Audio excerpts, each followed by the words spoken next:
one goes nowish, and one goes lunchtime, get you both in, can't we? What to be fair? Let him go now, then you can have lunch before. You serve the lot.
With the time at 2.5 minutes to 11 o'clock, it's time to say good morning to you from Edgbaston. This is Mike Taylor from BBC Radio WM, welcoming you to coverage of this third day of the County Championship fixture between Warwickshire and the champions Essex. And as those of you who are taking the live stream pictures will be able to see, and perhaps those of you just listening through the BBC website will already have heard the footsteps the players are taking the field, as they are required to do under the current restrictions that still exist from opposite ends of the ground. So Warwickshire's not-out batsmen, Danny Briggs and Craig Miles, have walked out from the pavilion just below our commentary position, and they're now being joined, coming in from the Birmingham end, by the Essex team for a match which is reasonably well balanced after 2 days. That near equilibrium restored by a gallant, if steadily paced, partnership between these two batsmen last evening, Briggs and Miles having already accumulated 50 to bring Warwickshire to within 52 as they currently stand with 2 first innings wickets to fall. Warwickshire resuming this morning at 243 for 8 in response to Essex's 295, so 52 the difference at present. Matt Lamb's 47 remaining the top score thus far for Warwickshire, but contributions down the order keeping them in the hunt after a resilient show yesterday against this, as everyone knows, a very strong attack. Paul Newton from BBC Essex will be joining me in the next few moments. He's just updating listeners to their local radio service, as I shall do shortly. But in the meantime, Peter Siddle bowls the first ball of this third day in brightening conditions all the time from the Birmingham end, and it passes the outside edge of Craig Miles as he pushes tentatively forward without perhaps really committing to it. And the ball is with Adam Wheater, the Essex wicketkeeper. This is the 101st over in all, so a newish ball available to Siddle and his colleagues this morning. And here he is, making his way in from the Birmingham end, and bowls right arm over the wicket to Miles, who is forward to meet this on almost on the full, and pushes carefully up to mid-off. The conditions here are pleasant this morning. I hope they are wherever around the country or beyond you're following this broadcast. There is some blue sky. There's a general veneer of high cloud around, but it is a bright spring-like morning, and the forecast for today, and I think tomorrow as well, is pretty good for us to see this game through to a natural conclusion. Siddle advances his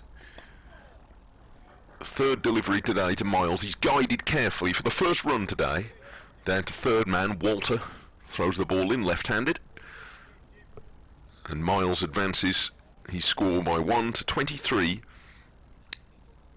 and Warwickshire get their wheels moving this morning to 244 for 8.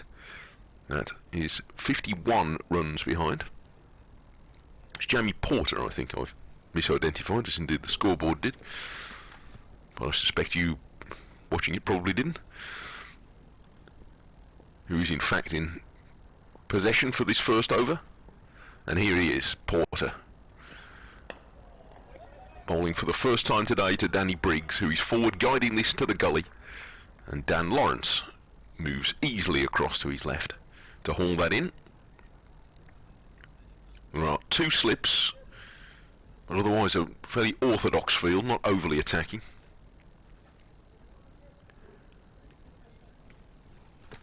Lawrence is reasonably well set back at cover point. There's extra cover mid-off, wide-ish mid-on. Square leg on, that's quite a short boundary on the Priory side of the ground. A long leg, and third man just below the commentary position here. And Briggs going on the back foot. He's trying to force this past extra cover, but it's very well fielded. Diving down to his right, hauled in.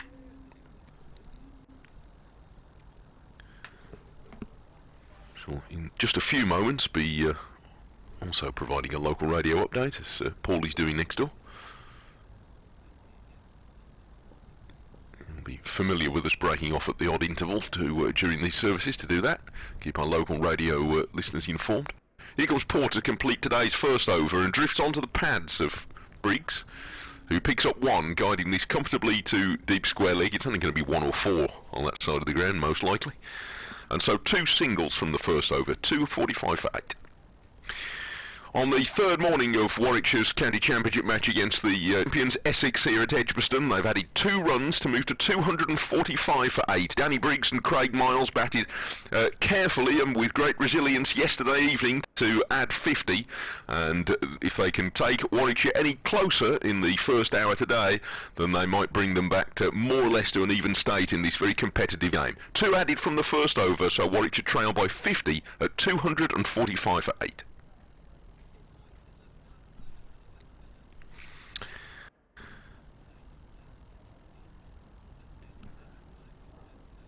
It looks as though it's going to be Sam Cook to open proceedings from the pavilion end today.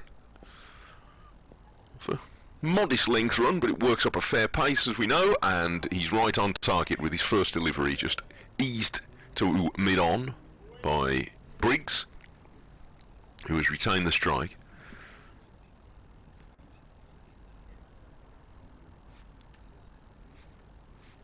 He remains 33.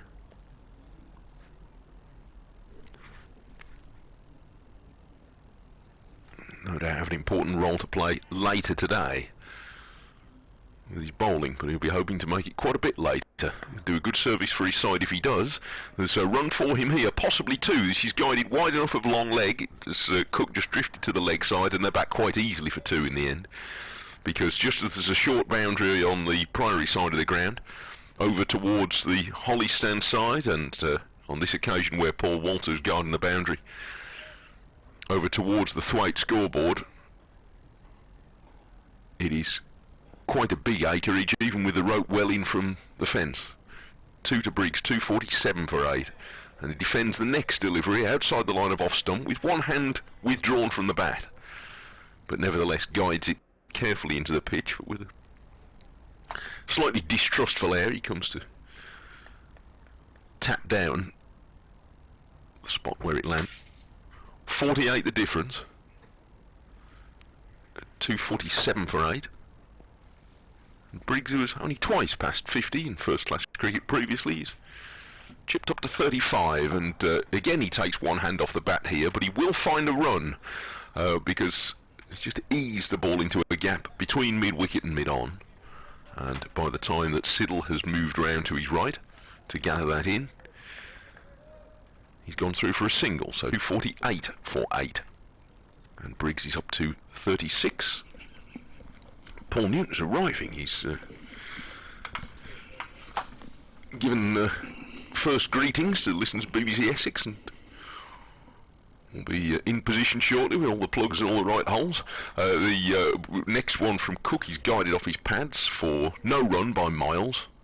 Yeah, very good morning, Mike. Good morning, everyone.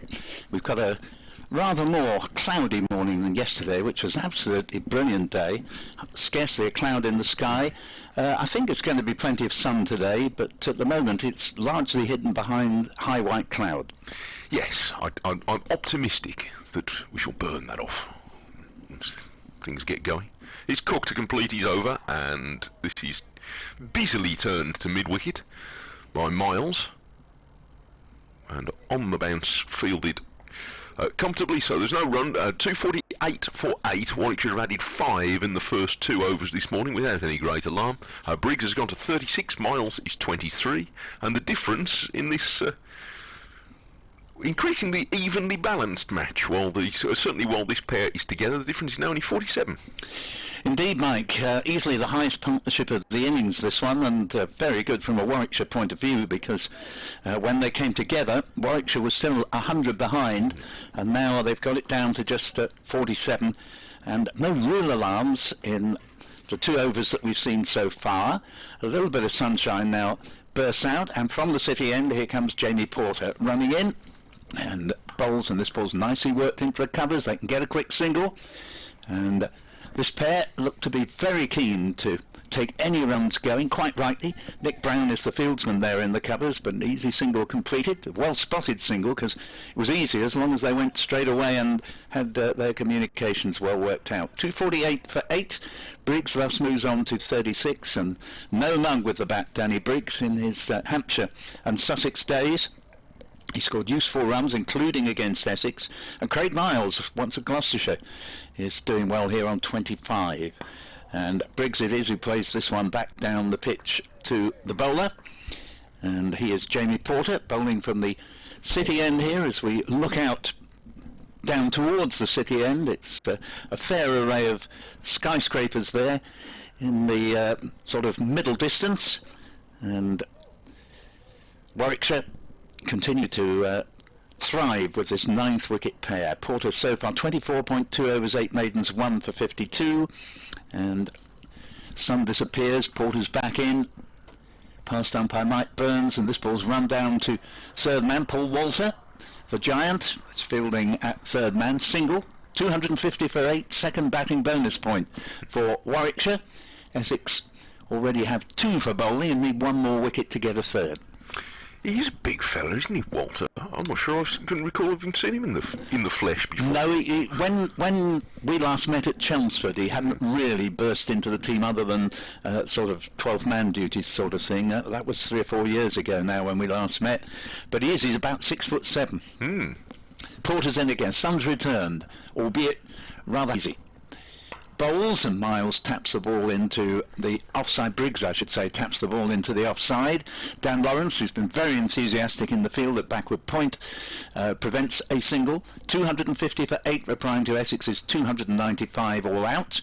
Pace of the match is slow because yesterday in 96 overs just 236 runs were added, but Essex were always amongst the wickets really until this last partnership, who sort of had to first of all make sure that they played themselves in, lay a foundation. They've done that now. Porter's in and bowls, and this ball is just the second ball that has beaten the bat this morning. The other one was the very first ball of the morning. Both have gone past the outside edge. The first occasion it was Craig Miles. On this occasion it's Danny Briggs, who moved onto the back foot, didn't actually move the feet very much at all there, and found the ball just moving away off the seam. 250 for 8.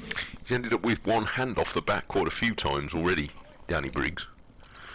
But he just about managed to avoid that. Got 2 slips in, Alistair Cook and Simon Harmer.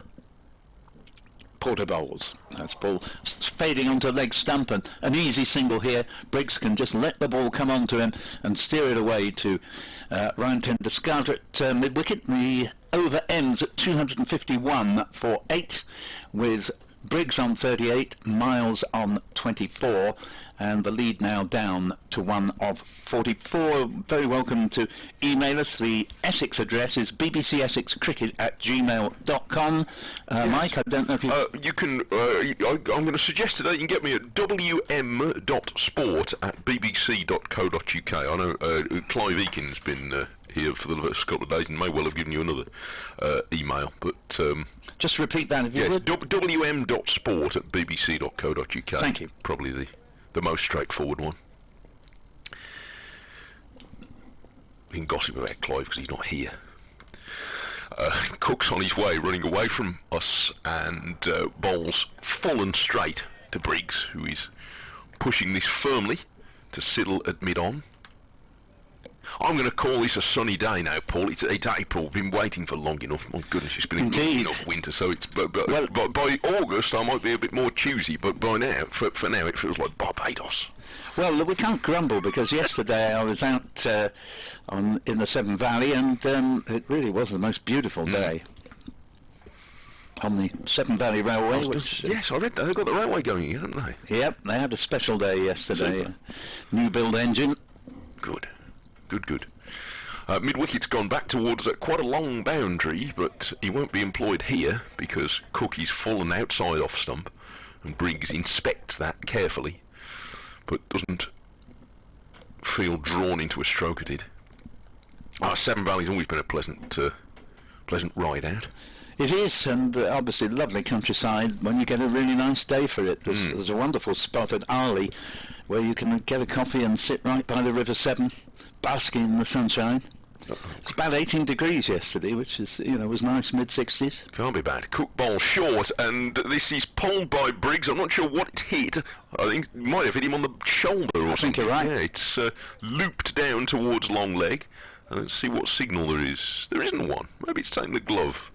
Could well have done, because it went too slowly for it to have come off much of the bat. Anything could have happened. It might have shot up in the air and been a catch for Paul Walter, but not so. Soon went to ground. Yes, it was always coming, because long leg and now deepish square leg he's back, and he's a long way from the bat, even though he's not even on the boundary. This is to the other right-hander, Miles. It wasn't quite as short, but it's eased away from somewhere near the ribs, but played fairly comfortably by Miles, and he's going to get a single as well. So Warwickshire ticking up, gradually creeping up on the Essex first innings, now at 253 for 8, difference at 42. And given that they're going to bat last particularly against Harmer, everybody knows all about him and his abilities by now. The closer they get, the better they'll be. 42. He's a lot nearer than they were when they picked up together yesterday. There's another run at least here, might be more than that. He's gone very fine, guided off his pads by Briggs for today's first boundary.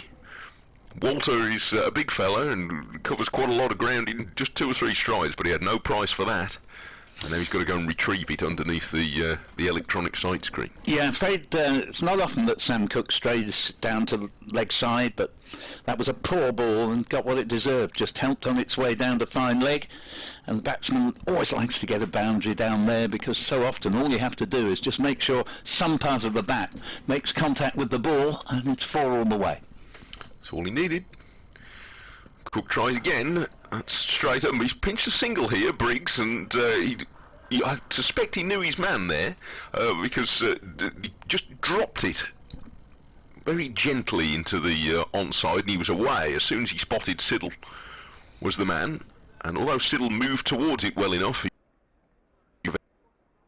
meant Briggs taking another run to go to 44, and at 258 for 8. At the end of the over, Warwickshire trail by 37. Quite right, Mike. Siddle rather caught on heels, I think, there, but in all fairness, I think there was a single anyway. Yes. 258 for 8. Siddle, who's got the best figures of the Essex bowlers, 3 for 52 of the quicker bowlers anyway, and won't be too long, I think, before we see him turn his arm over. Ditto Simon Harmer. What a super signing, Paul, for the younger bowlers at Essex. To have a fellow like Siddle coming, that's marvellous. That's right. As indeed was Simon Harmer. 39 5-wicket hauls as Porter's in. Bowls, not a particularly convincing shot here from Briggs.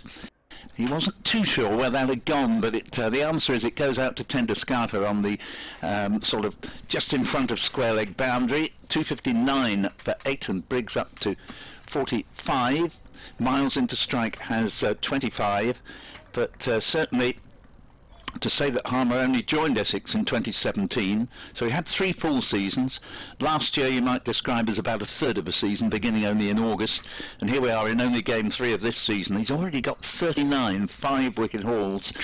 It is. He got 10 wickets in the previous match, 5 in each innings against Durham. Next ball, played very carefully out into the covers, and no run. Nick Brown does the fielding. The batsman is Miles, the bowler Porter from the City end. We've heard from Paul Oakes, emailing us at bbcessexcricket@gmail.com. Good morning, lads. He says, I hope you're both well.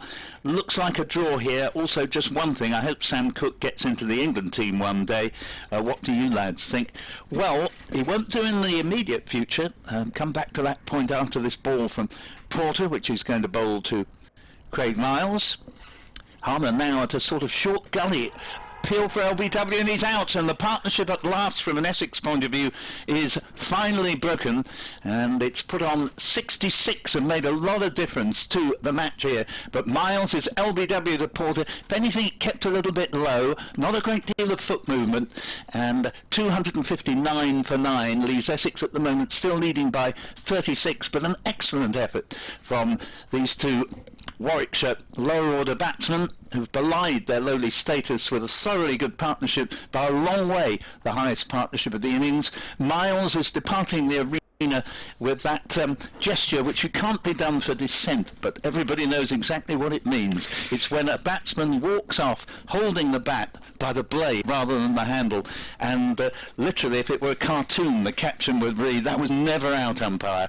However, he's got to go, and it's 259 for 9. No, but I'm not overly persuaded. I'm afraid, looking at the replay.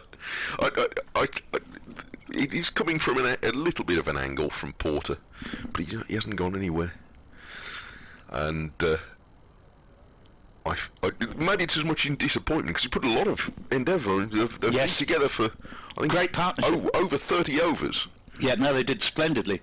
And, well, I mean, as you say, from where we are, we're not right behind the bowler's arm. We're looking over third slip's head. Yes. But it had to be a good shout because it kept low. He hadn't got very far forward. I've had a little peek at the picture here, Paul, and I'm not seeing an enormous case for the defence. No. if I'm honest with you. That's right. Well, no batsman ever is willing to believe that he's out, I suppose, when it comes to... We've got the left-handed Hannon Dalby in at the crease now, and he's got 2 slips. Harmer had got up to an advanced gully in the previous delivery. Wasn't the fielding position change, I think, that brought the wicket, but it did bring a wicket as Porter comes round the wicket to the left-hander now, and Hannon Dalby solidly in behind this, plays it down to Peter Siddle at mid-on. 259 for 9. Porter gets his second wicket. He now has 2 for 55 in 25.4 overs and 8 maidens. Just going back to our emailer's point, Paul, what about Sam Cook for England? For the moment, Jimmy Anderson and Stuart Broad have 1,100 wickets between them at Test level. How can you drop them, really? I know that Chris Silverwood alternates them from time to time, particularly out in the hot climates where England were playing in the winter. Porter's on his way again, penultimate ball of the over on its way, and this ball's clipped off the pad, single down to Paul Walter at long leg, and that takes the score to 260 for 9, just 35 runs behind, and Hannon Dalby off the mark with that single. But I think when, inevitably, Jimmy Anderson in the near future and Stuart Broad a bit further down the line, there's 5 years between them, but when they do leave the arena, it's worth noting neither of them is express pace. So although I feel that England have this longing for real fast pace, but it is the medium pacers who tend to pick up the large numbers of wickets. They can bowl more overs because they're not bowling as quickly, and then maybe Sam Cook, who's a very fine candidate, may well get his chance. This next ball is worked through the covers and away for probably 4 runs. I don't think Walter can cut that off. 4 indeed through backward point. Nicely played by Danny Briggs, who's just 1 shy of a half century now. 264 for 9, and that lead keeps diminishing. It's down to 31 for Essex. I was surprised to spot that Cookie's only 23. I'd had the idea he'd been around for a little bit longer than that. He certainly made his presence felt in his time in the Essex. Yes, absolutely. I mean, there is going to be there is already a queue of candidates, with not least Stone of Warwickshire in this game, and there are quite a few other likely contenders, but there's no reason that Cook shouldn't be on that list. Sam Cook, I'm not sure he likes bowling at Edgbaston. 1 for 66 in 24 overs, by his standards, is actually a bit on the expensive side. And I do remember in the last championship match here in 2019, Ryan Tenderscarter, the then captain, won the toss, controversially put Warwickshire in. I think he was hard done by. I don't think it was a bad decision. Porter and Cook bowled 8 no balls in the first 40 minutes, thoroughly unlike either of them. Cook's going to start a new over, coming round the wicket to the left-handed number 11, Oliver Hannon Dalby, who's had a splendid start to the season himself, and he defends back to the bowler. Yes, it's not a bad attack at all, Warwickshire now. There was a point last year where their entire seam bowling attack were on loan because Yes. they'd a rash of injuries, but they've made one or two very shrewd signings, and I was just thinking, looking at this Warwickshire attack, it's distinctly useful. I went to cover a game at the Oval at one point, thinking that maybe my moment had come after all these years, but alas not. Cook comes round the wicket, and Hannon Dolby's allowing this to pass outside the off stump. Well, both these sides pulled the fat out of the fire in their last matches. It looked to all the world as if Nottinghamshire, in Warwickshire's previous game, were finally going to win at the 29th attempt. They haven't won a game, Nottinghamshire, since they beat Essex at Chelmsford in 2018. We've now gone 29 games without a win. Great rally from Warwickshire, seeing them over the line in the dying embers of the game. That was quite a chase. It was indeed. Yeah.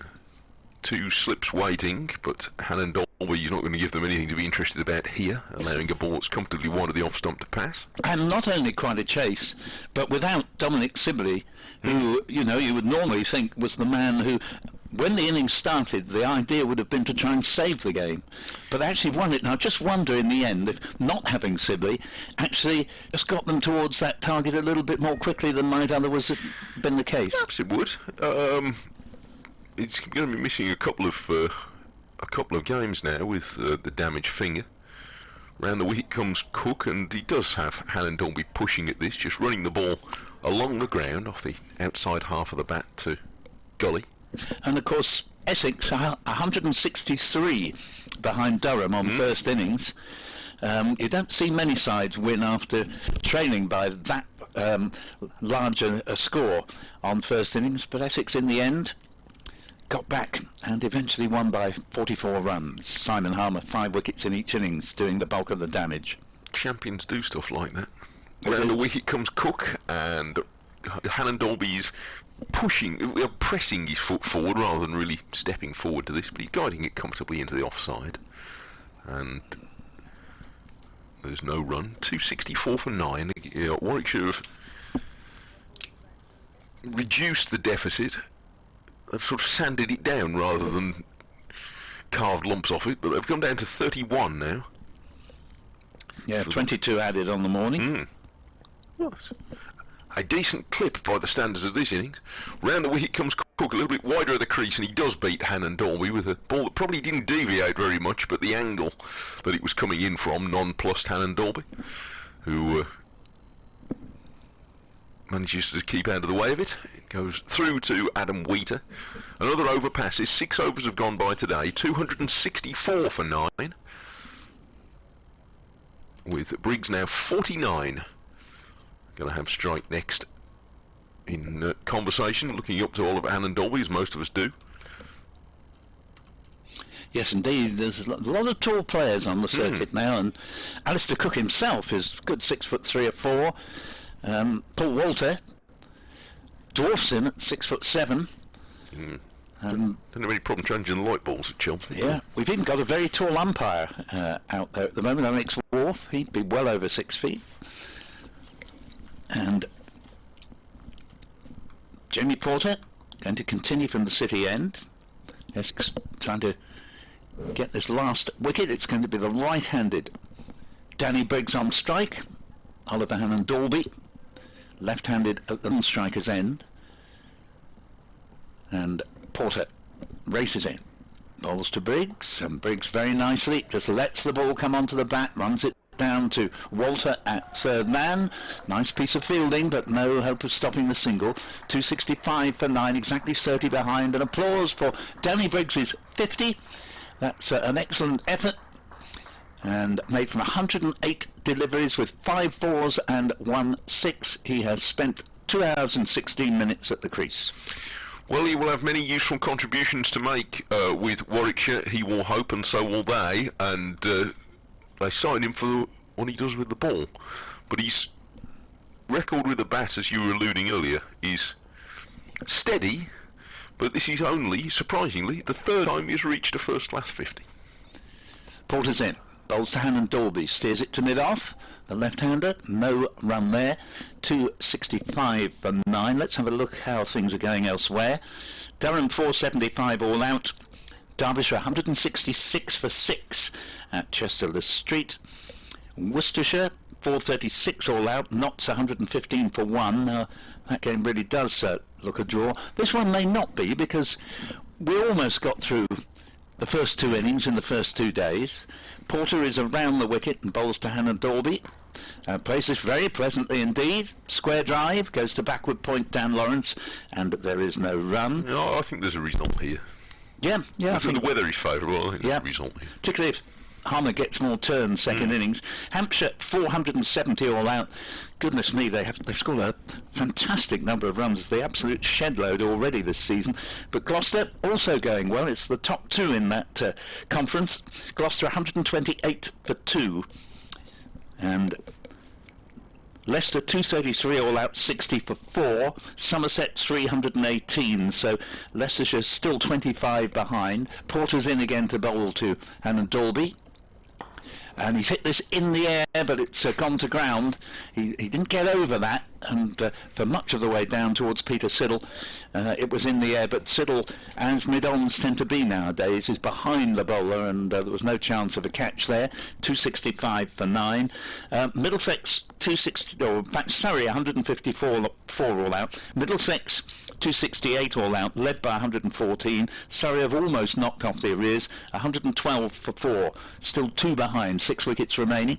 Porter bowls, and this ball is hit and nicely stopped at mid-on. Going down to his knees to stop it, moving to his right, Siddle, 265 for 9, there's no run there. Kent in trouble against Lancashire, who hit a whopping 525 all out. Kent are 99 for 5. Glamorgan 407 all out, Northants 284 for 7. Yorkshire made 150, Sussex led by 71, they 221. Yorkshire second innings 183 for 5, now 112 ahead. And the last ball of the over goes past the edge of Hannah Dalby. The over ends, and he has won. There are 50 exactly to Danny Briggs. Very fine half-century. 265 for 9 are Warwickshire, trailing by 30. Yes, and the third innings of this game is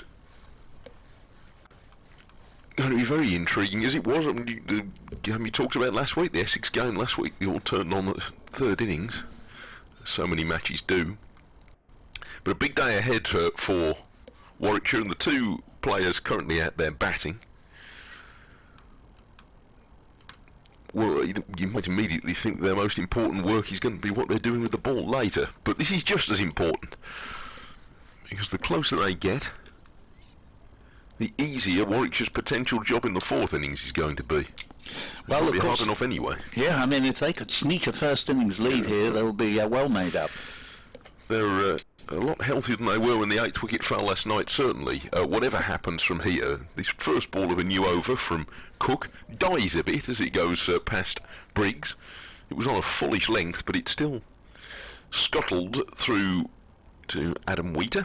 He did well to hold on to that. Yes, bounced nastily in front of him. And they are, in terms of fielding terms, they're standing off Danny Briggs a bit. There is only one slip, and even those sort of inner ring of fielders are quite deep set. There's a single more or less anywhere he wants it.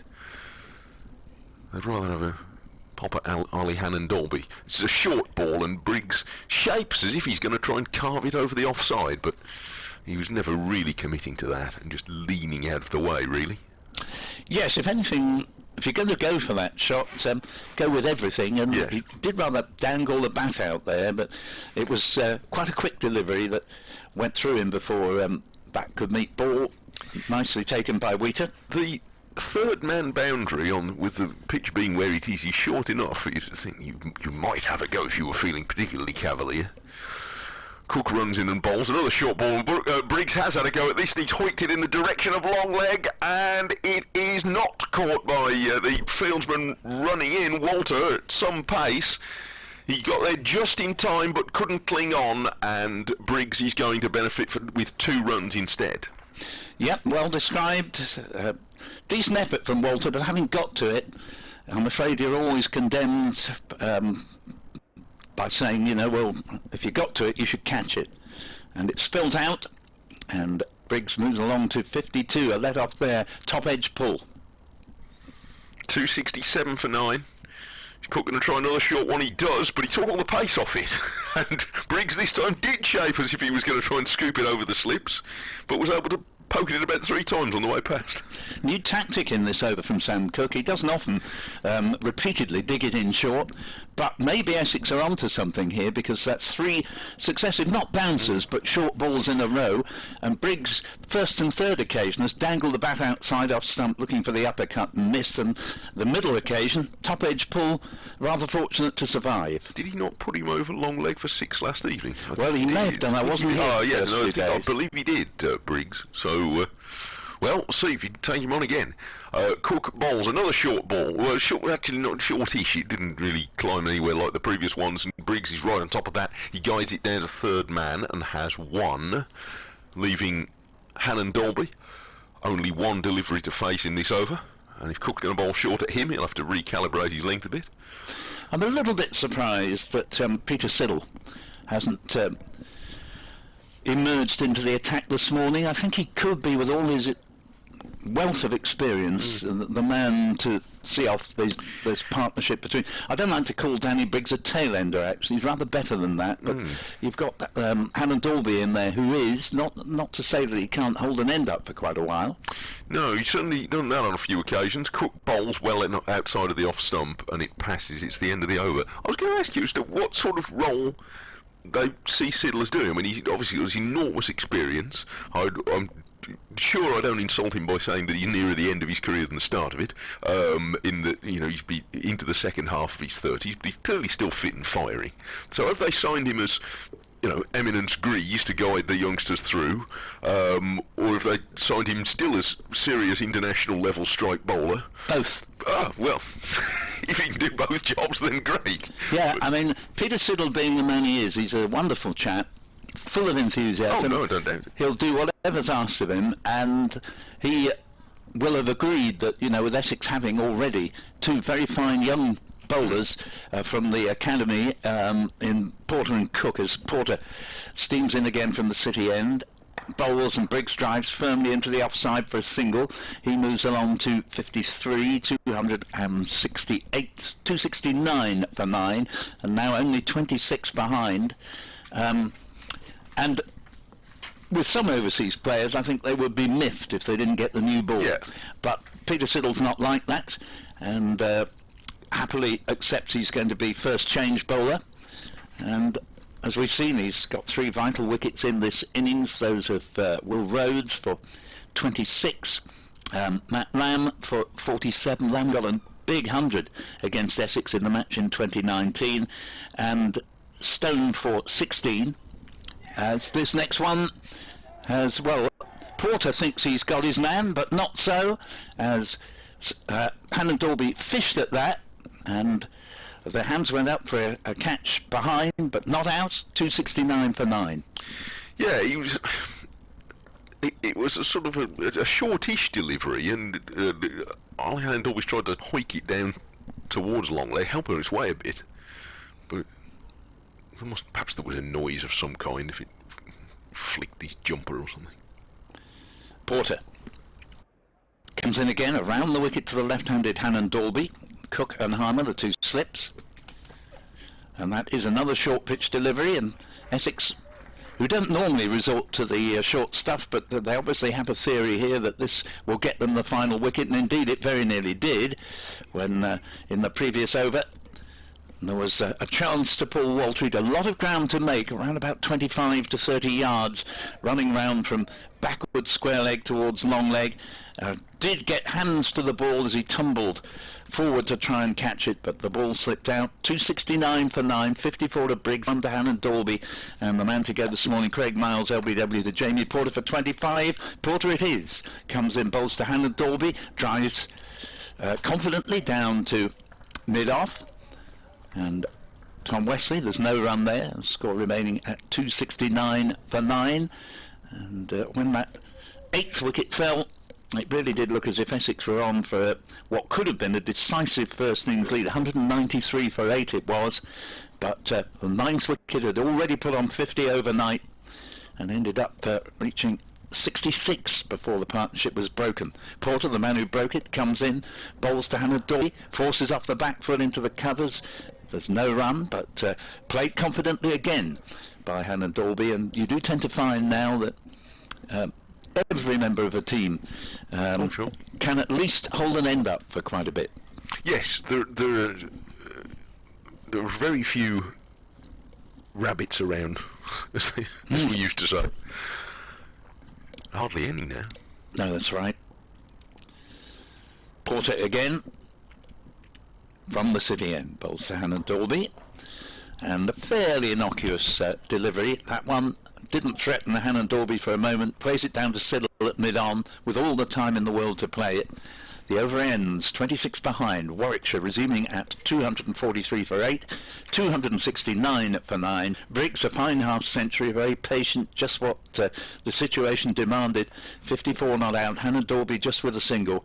109 overs of the innings have gone. So one thing I didn't point out is that when the last wicket did fall, Essex picked up their third and final bowling bonus point. 269 for 9 in 109.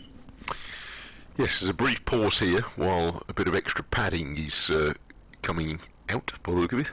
So that might be the cue for Harmer, is it? It is indeed. Ah, yes, there it is. Shades on. And it's Ryan Tender-Scouter who, in spite of being captain, there aren't many captains who volunteer to do the bat pad duties, but Ryan Tender-Scouter, that's one of the reasons, and a big one, why Essex have had such a terrific run of success in the last 5 seasons. Since Ryan Tender-Scouter took over the captaincy, which has now passed to Tom Wesley, but he set the example. Ryan, he doesn't ask anybody else to do what he wouldn't do, and you can't make a bigger declaration of that than to field in the, some would call it the suicide position, and of course he's just currently strapping the protective gear on, the shin pads, and he has the helmet as well. The deed is done, and Simon Harmer, with another massive number of overs in this innings, is about to bowl his first ball of the morning. Yes, it's a job you can be too good at. It's usually the job of the new ones to the team, but fair play to him. And of course, very often the new one to the team has had no experience there. No. It's not going to catch anything. That's a fair point. Harmer bowls, and Briggs is trying to a reverse sweep at him first up, and misses. And it goes through outside off stump. Got to 37 overs yesterday, or so far in this innings. I don't think he bowled any on Thursday night. No, he didn't. No. So it's a long shift, but he's used to those. Harmer, it's an easy approach. Trot in off 3 or 4 paces and floats this right up to Briggs, who takes him on. Slog sweeps through mid-wicket for 4. So I think Briggs is going to have a go for whatever's available here. He's 58. Yep, nicely picked up, and Briggs will take any opportunity he can. He's a good player of spin bowling as well, as a lot of spinners are, and 273 for 9 now reduces Essex's maximum lead to 22, and every indication here that this last wicket may not be that easy to take, with Harmer. Probably 37 overs was quite a light day's work by his standards yesterday.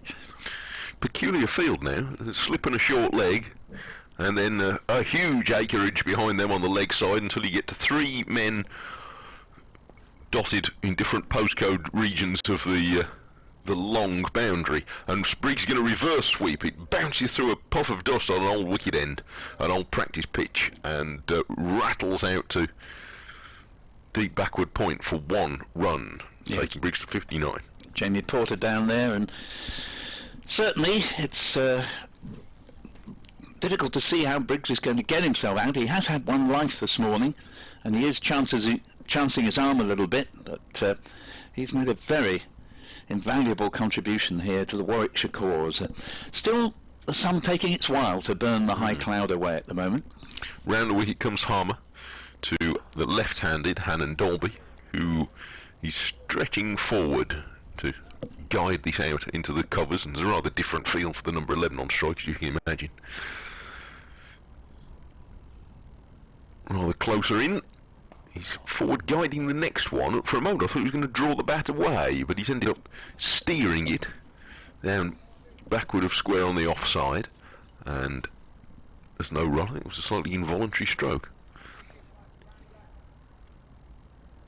Back goes the...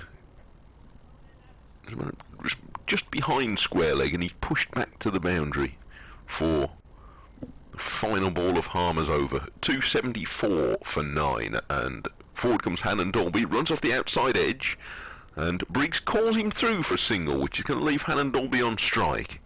He's 2, and Briggs 59. 275 for 9. Hannon Dolby looked as though he was not persuaded of the merits of taking a single there, but Briggs was off. Yes, so that's Mike Taylor, who you just heard there. I'm Paul Newton, and we're broadcasting for BBC WM and BBC Essex. And just to give you the bowling figures, Porter 28 overs, 2 for 62. Cook, Sam Cook, 26 overs, 8 maidens, 1 for 69. Peter Siddle, 18 overs, 1 maiden, 3 for 52. Simon Harmer, 38 overs, 11 maidens, 3 for 89.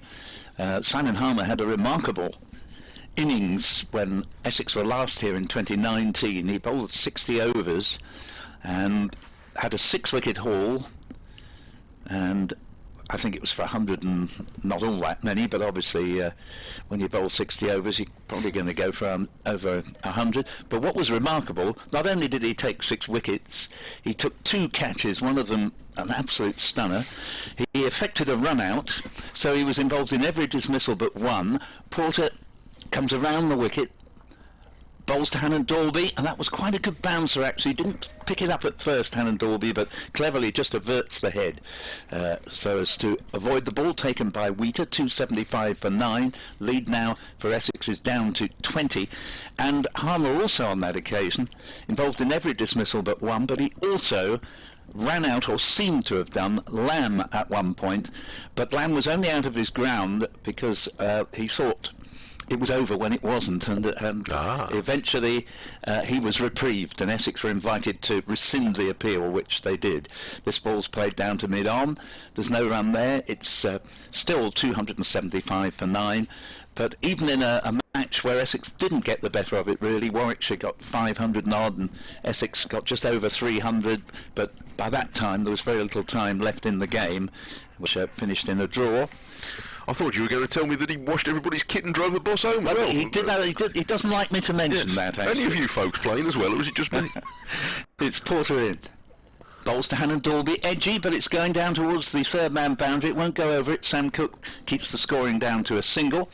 And 276 for 9. Hannon Dolby gets his 3rd run, but he's faced 25 deliveries, and it shows you that even the final wicket is taking Essex some while.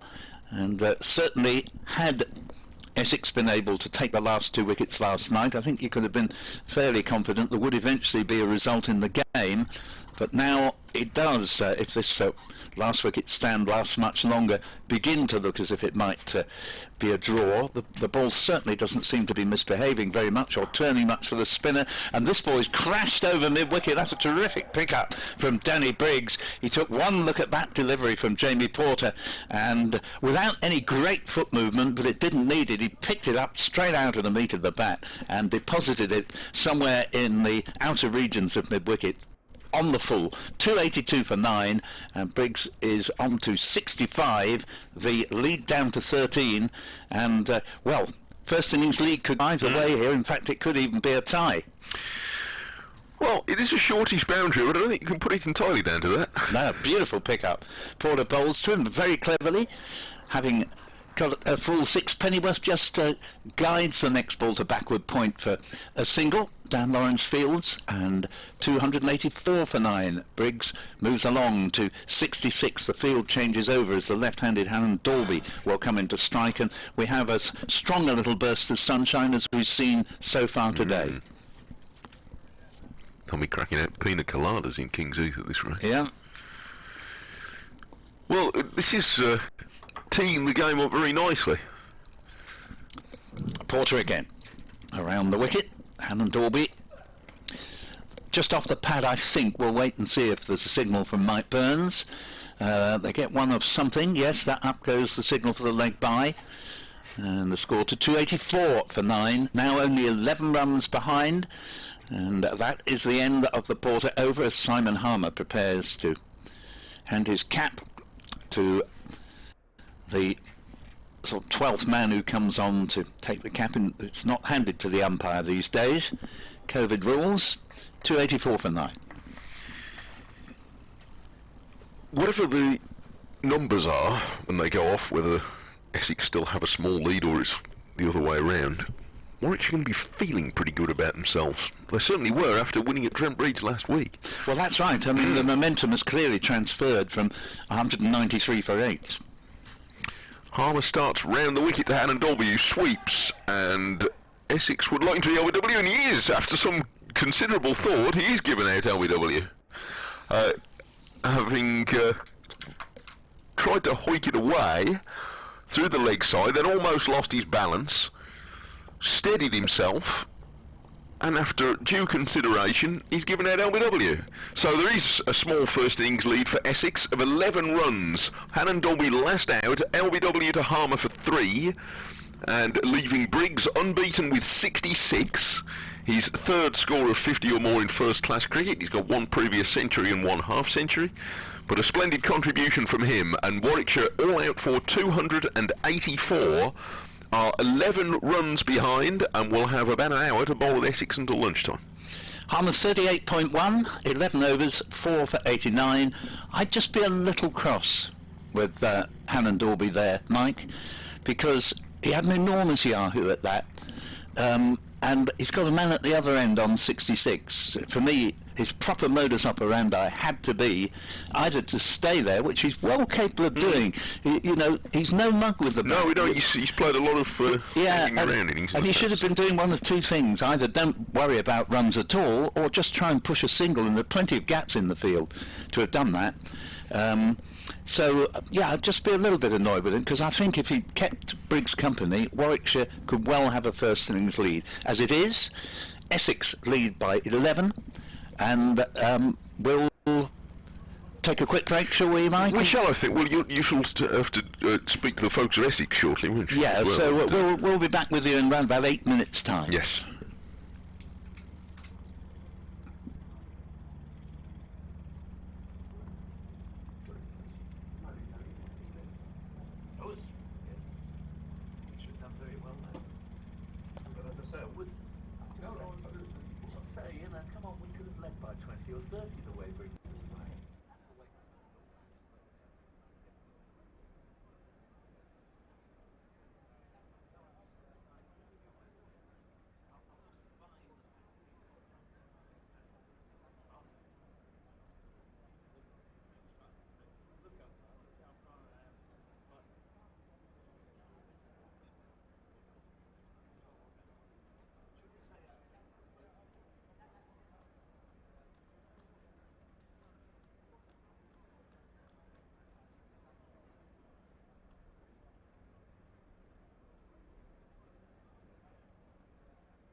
We have players heading out to the middle once again for the third innings of this game, and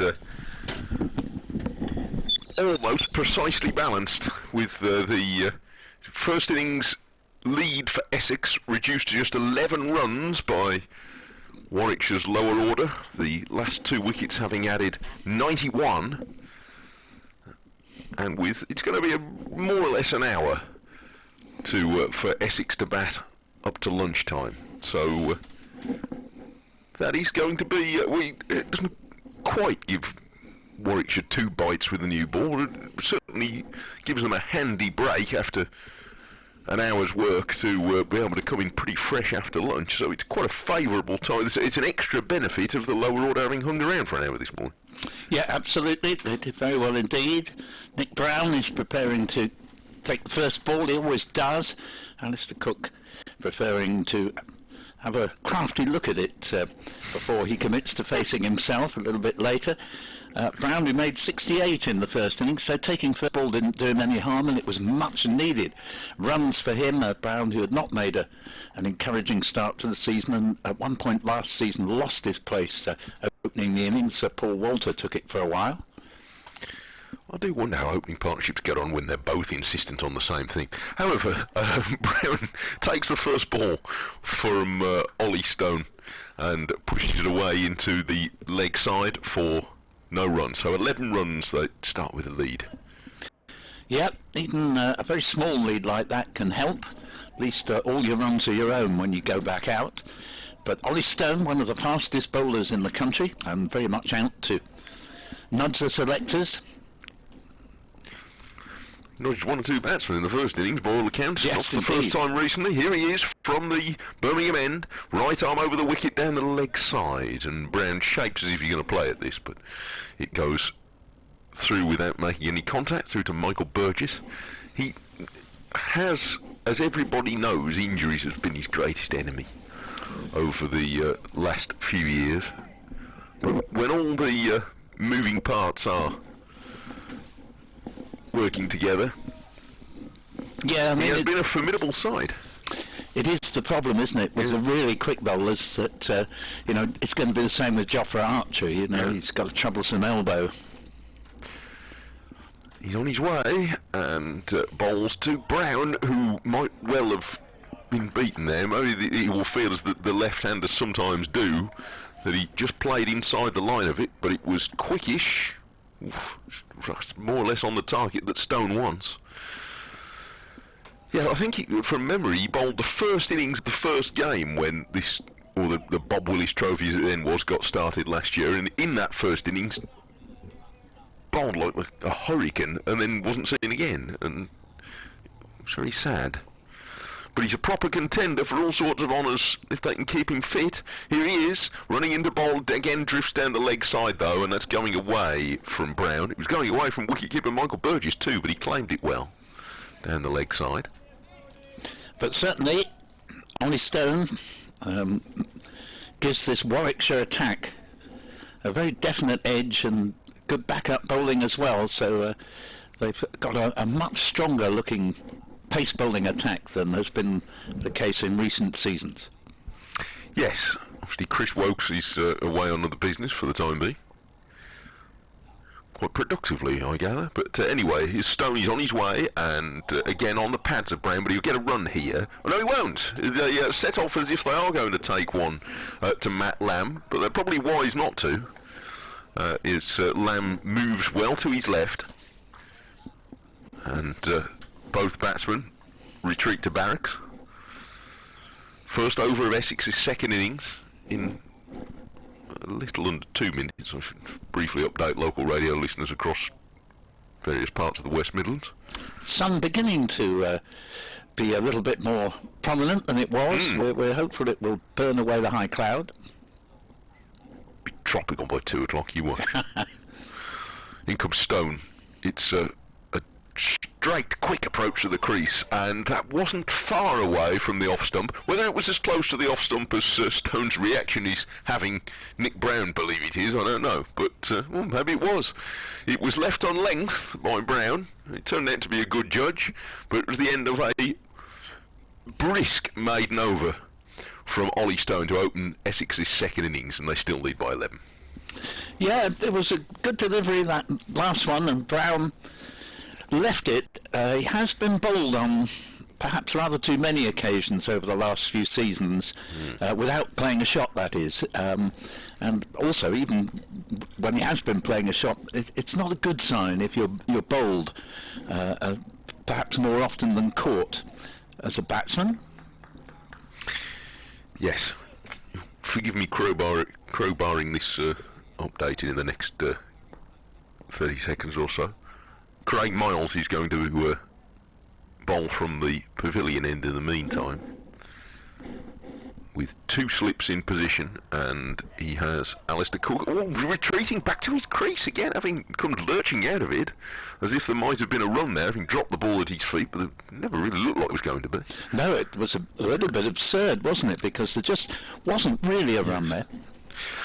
On the third morning of the county championship game at Edgbaston, Warwickshire's lower order have again done them a good service, eventually all out about 10 minutes ago for 284 in reply to the 295 of the champions Essex, who are just starting their second innings in the last few moments. They've yet to score a run. Danny Briggs finished unbeaten with 66, a splendid contribution, leading the lower order to draw Warwickshire closer to the champions, who have conceded a first innings lead of just 11 to Essex, all out for 284.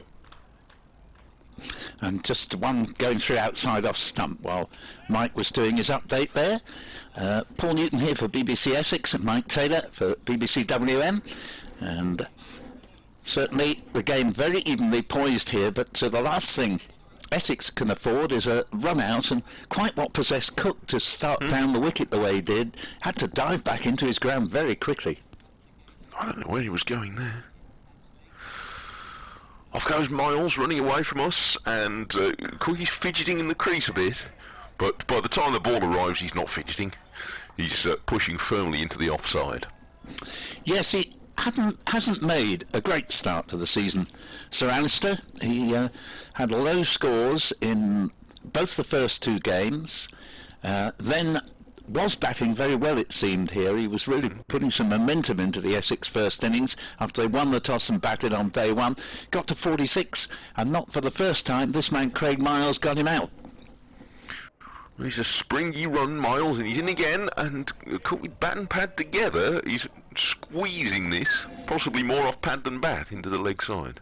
And indeed, I was at Bristol quite a few years ago now, maybe about 5 or 6, and if memory serves, and I think it does, Miles got the wicket at Alistair Cook first ball of the match. And I don't know if you ever met my one-time colleague, sadly he's retired now, Bob Hunt.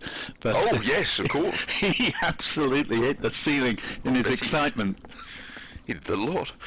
So forward comes Cook to defend the last ball of innings from for the over from Craig Miles.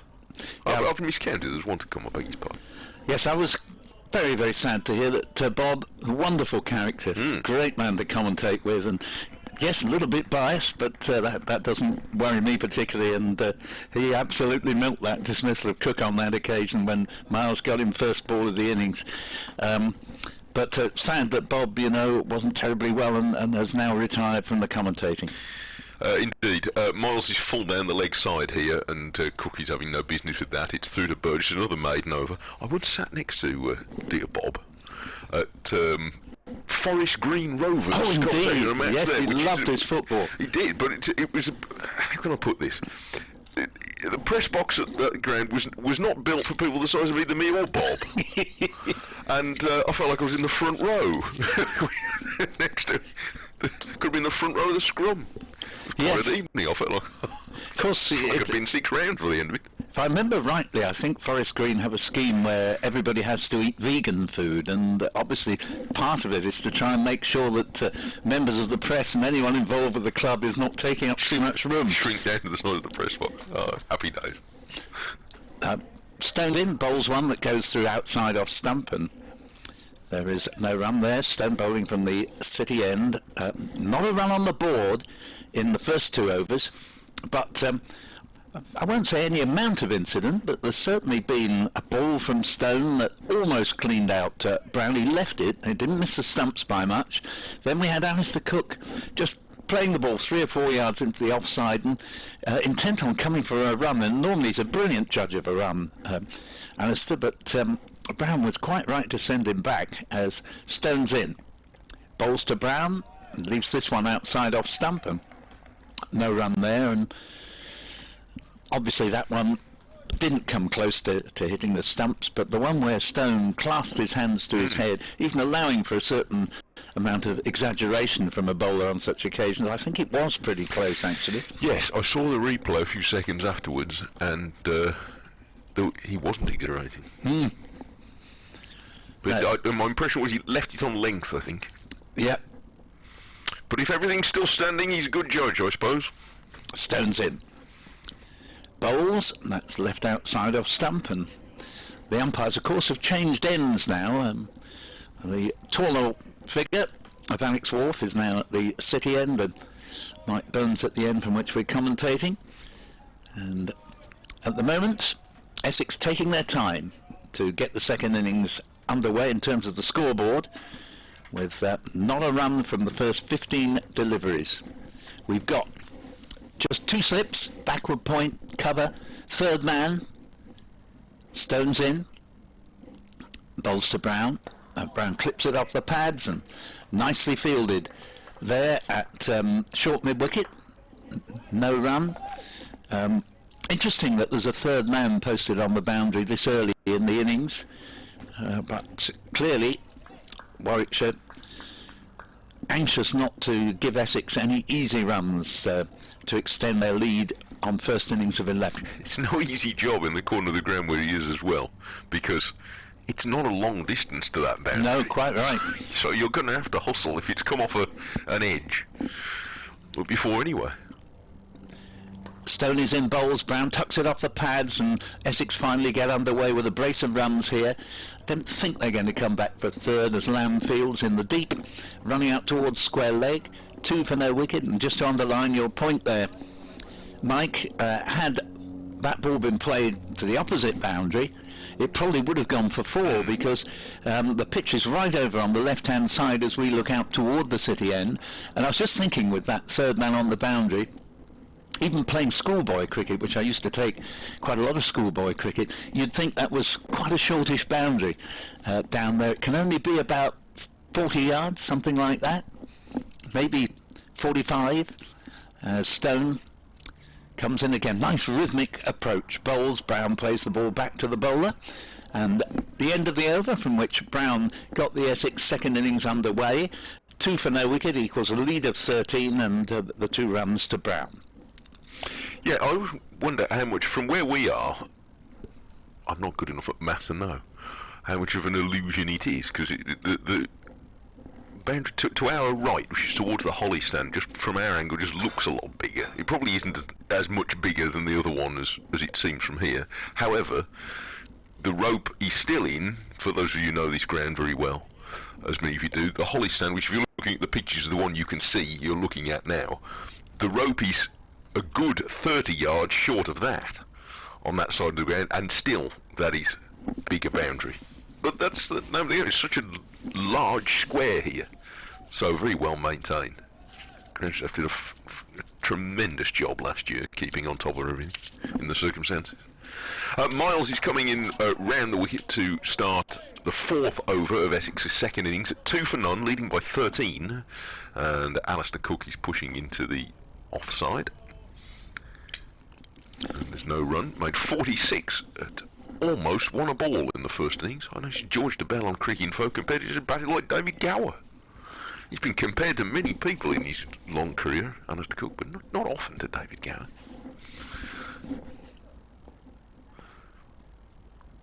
Captain of Ashes win like David Gower, I suppose. Here comes Miles round the wicket and bowls full, and he's driven through the covers for 4 runs, no matter how big or small the boundary is. That's a classy stroke to get Cook going with 4. It's 6 for none. Yes, he's really developed the cover drive, Alistair Cook, in the last couple of seasons, and I was fortunate enough. The BBC Essex commentary team consists of 5 of us, and we each took a day during the Bob Willis Trophy final last year, and I got lucky with day 3, which is where Cook hit a magnificent 172 full of shots like that. Still got it. Miles always hit him on the pad here. How was that? Ask Warwickshire. But the umpire is unmoved by that. Miles came from quite wide on the crease there, and given that Cook has stepped across, he might well have been clipped outside the line, and there was quite a bit of an angle going on. But nevertheless, Miles is competitive here in this contest. And does have a habit of getting Alistair Cook out, so a nervous moment. 6 for none.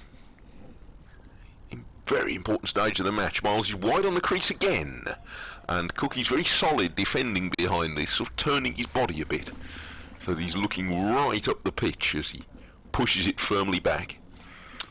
Gloucester 156 for 3. They've just lost a 3rd wicket, but James Bracey is a player I once saw make 100. I think he's much one of the best emergent players in the country. A great asset to Gloucestershire. And I think I'm right in saying he's already made 100 this season, and he's nearly 2/3 of the way to another one in the top of the table clash against Hampshire. Yes, a bit of chat about him, isn't there? Miles round the wicket. He's just drifted onto the pads of Alistair Cook here, but he misses out because he's hit it straight to Vihari at mid-wicket, and so there isn't a run. But, as I say, although Hampshire are in a strong position in the game overall, having made 470, Gloucester at 158 for 3, still have over 300 runs to make up on first innings, but good to see Gloucestershire make a good start to the season, and Hampshire have made a tremendous start. Yes, looks a very competitive tournament again this year. Miles round the wicket, bowls too. Well, that one scuttled a bit. Alistair Cook was set to leave that and then just jerked his head at it. Just as it went past, it was always wide enough, but it nibbled through quite low and was taken on the second bounce by Burgess. It's the end of a lively over from Miles. It was a good contest that. We saw a fine cover drive, and then Miles came back with a claim rejected for LBW. And well worth a shout. I think you summed up correctly why it wasn't given out. He probably just got outside the line of off stump playing a shot, but certainly it was worth a shout, as I say.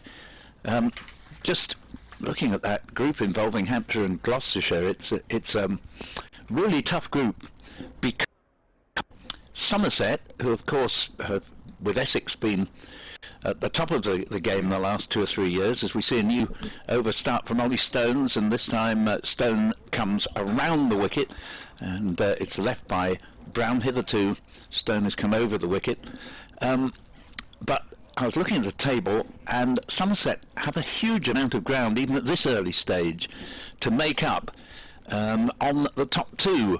There's something like 32 points behind Hampshire starting this round, and 27 behind Gloucestershire, and with 8 points for a draw, it's not necessarily going to be easy to make up a lot of ground. Of course, Somerset were penalised. They carried an 8-point penalty into the season, so they started at -8. But even with 8 games, including the current one to go, they're going to have to win quite a few matches as Brown leaves this ball from around the wicket from Ollie Stone to the offices of Mike Burgess, and score remaining Essex 6 for no wicket, overall lead of 17. And again, although it's still hazy sunshine, but it's a little bit stronger than it was in the first hour of play. Good day for the club cricketers round here, certainly in the West Midlands. I trust it is in Essex and elsewhere as well. The club cricketers are back out. Yep, very much so. Do let us know if you're heading off to your local club. It'd be nice to talk about some club cricketers today. Oh, and here's an airy-fairy drive from Brown, and it's taken the edge and gone down for 4 runs. The old sort of, to say Staffordshire Cup would be slightly misleading, because he was driving at that, but it came off an inside edge, could easily have gone into the stumps, and instead he gets 4 Pennyworth. He moves up to 6 and overtakes Cook on 4, and it's 10 for no wicket. Well, I'm going to uphold the noble name of Staffordshire. It's a Cannock boy. Ah, right.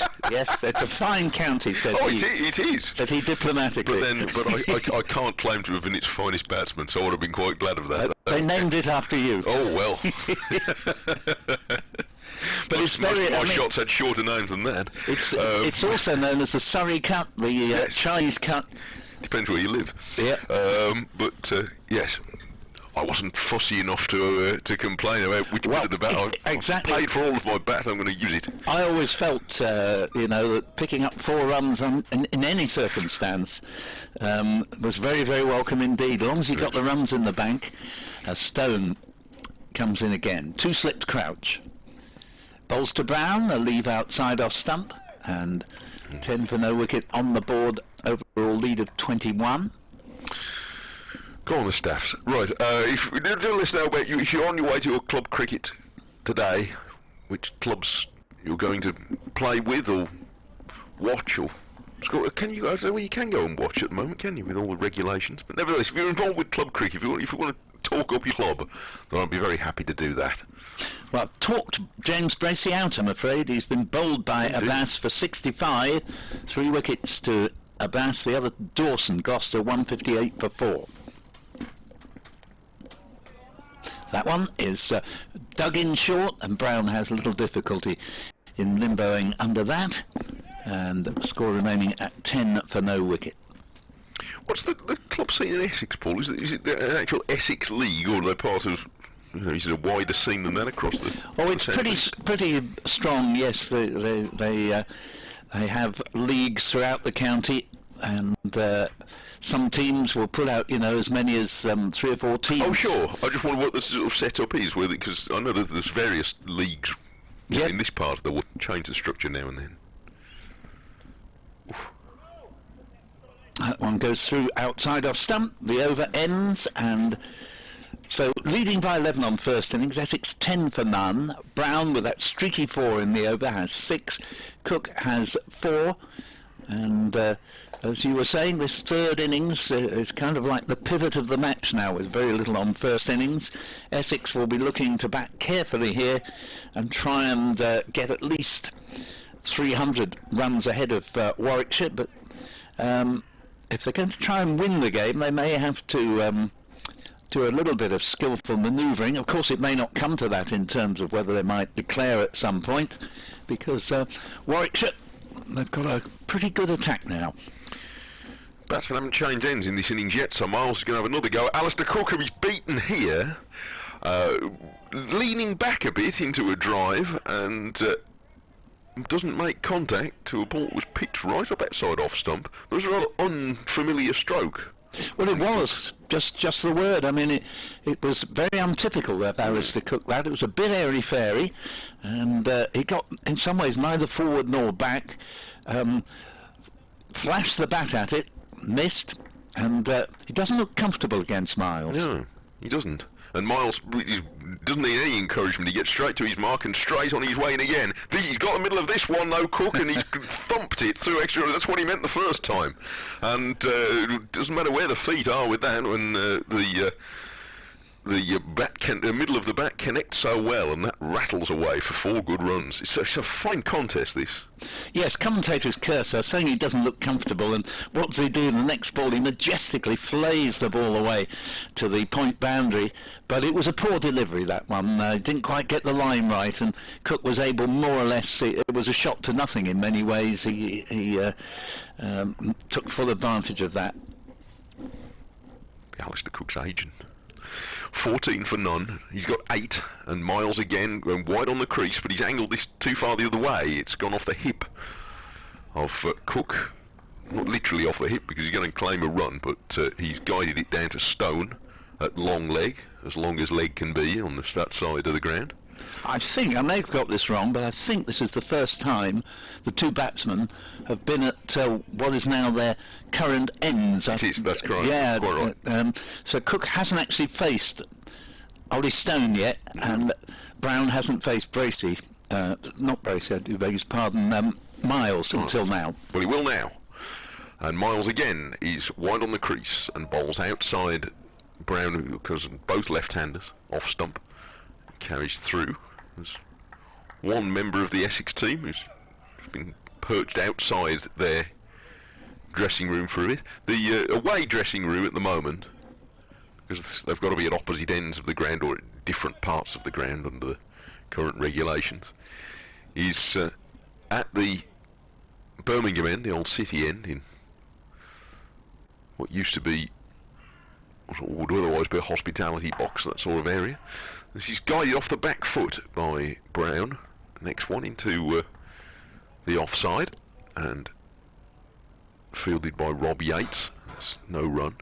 There was a while, of course, while this structure that we're accommodating from, this pavilion, was being built, I don't know, about 10 years ago now, I forget exactly, when everything was at that end.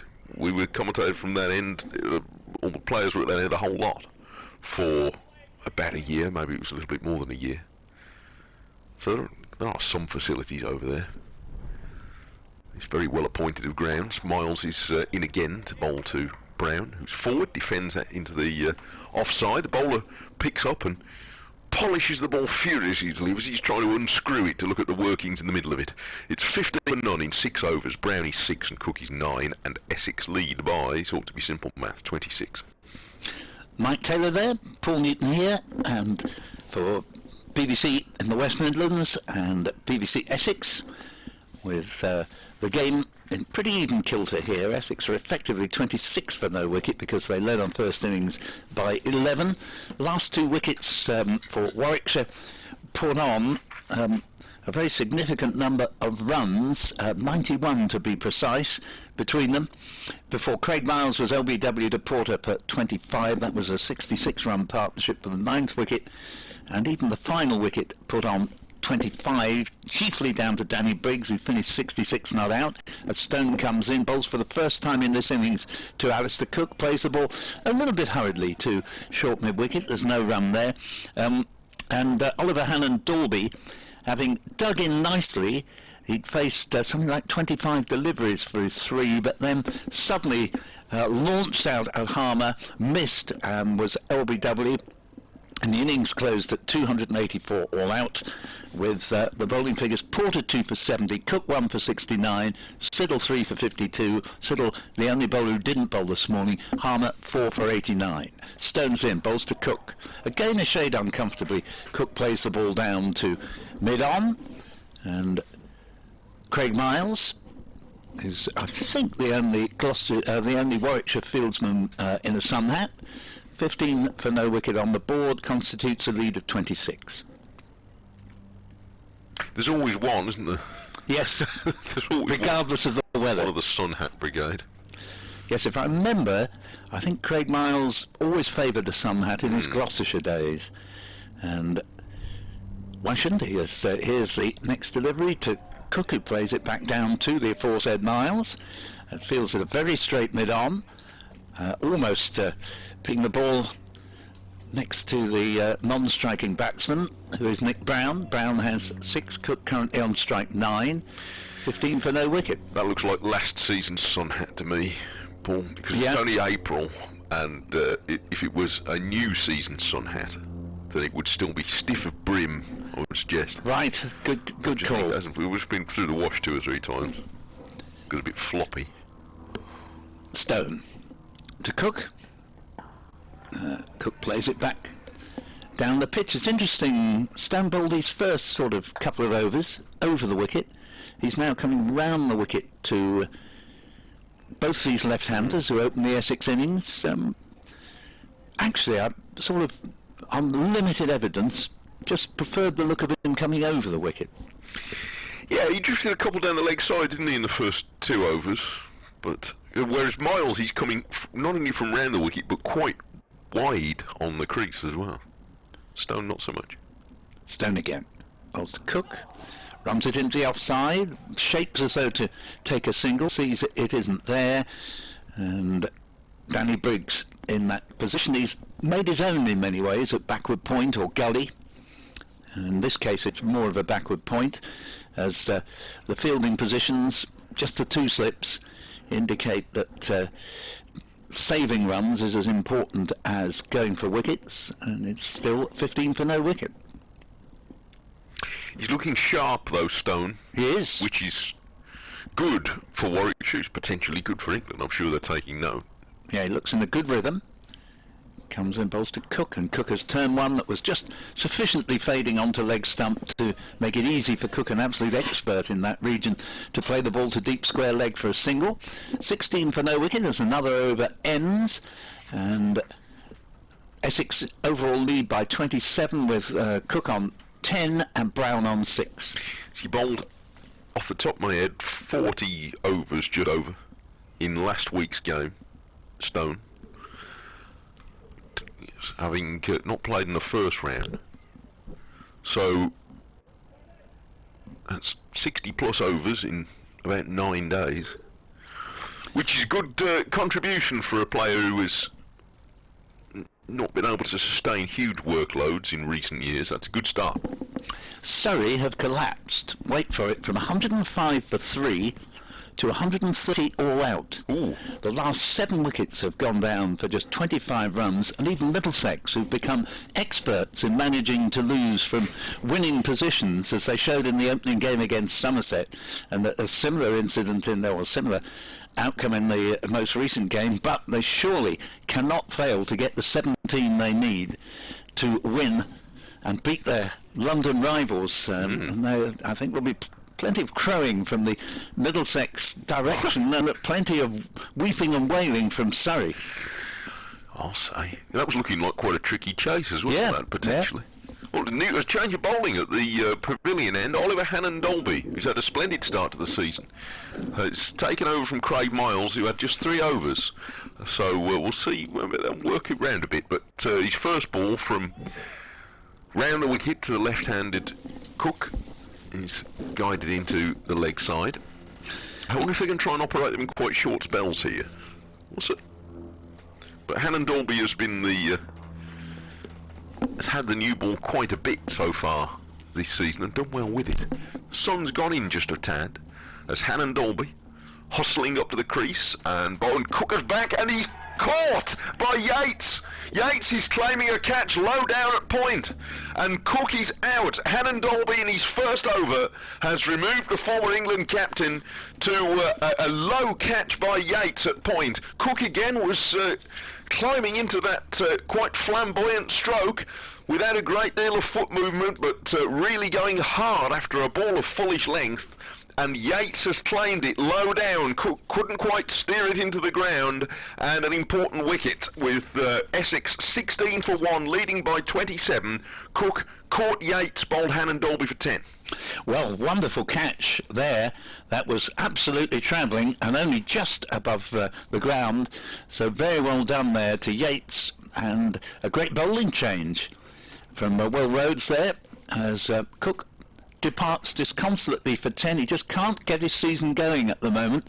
Very unlike Sir Alistair, but that is all he will contribute to this game. He did get 46, by far his one significant contribution in the first innings.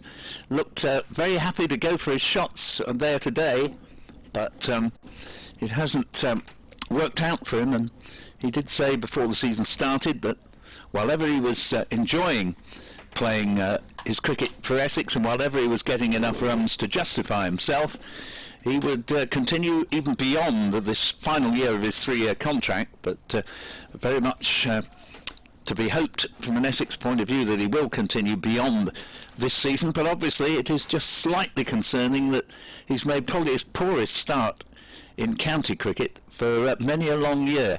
Tom Wesley's taken his place, and Tom Wesley now the skipper of Essex, and he's come in to take guard to Hannon-Dolby, who finished Essex's first innings with several wickets, late wickets to his name, and will be very pleased to have got among the wickets again here. Just going back to that Surrey collapse from 105 for 3 to 130 all out, 4 for 29 for Toby Rowland-Jones, who of course missed so much of the last couple of years with injury, and Tim Murtagh having an amazing start to the season. He's picked up a couple as well, and Middlesex left with just 17 to win. Always been a strong pair of bowlers, those two. Hannon-Dolby right arm over the wicket to Wesley and beats him first ball.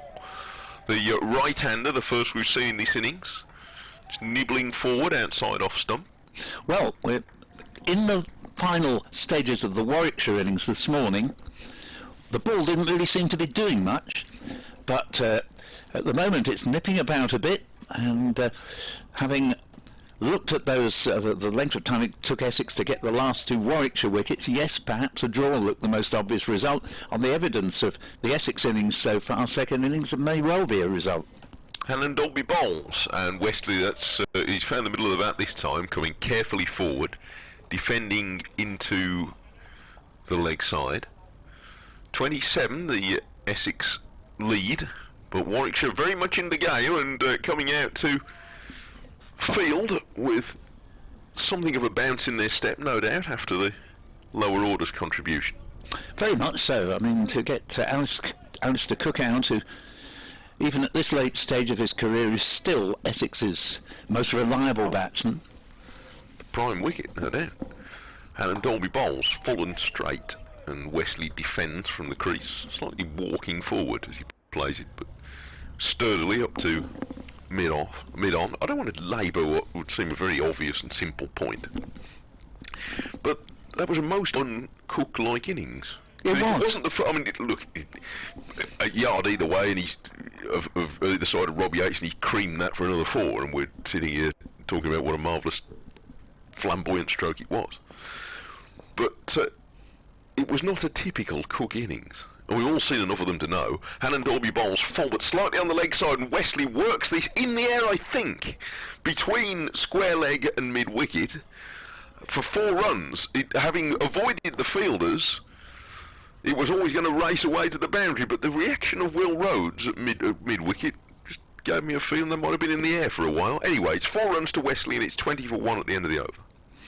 Now take all your points on board. I think that was risky from Wesley, and I wasn't here on the first 2 days, but I seem to remember hearing that Wesley got out caught in the mid-wicket region, and that's his great strength, but like many great strengths, it can also be your weakness, and a lot of teams are prepared to bowl the occasional delivery on his strengths just to see if he might flick the ball away and not quite get over it. And it is a way in which Tom Wesley can be dismissed, and indeed has been dismissed, and very nearly continued to be dismissed there. Well, and then Alistair Cook, yeah, I totally agree with you.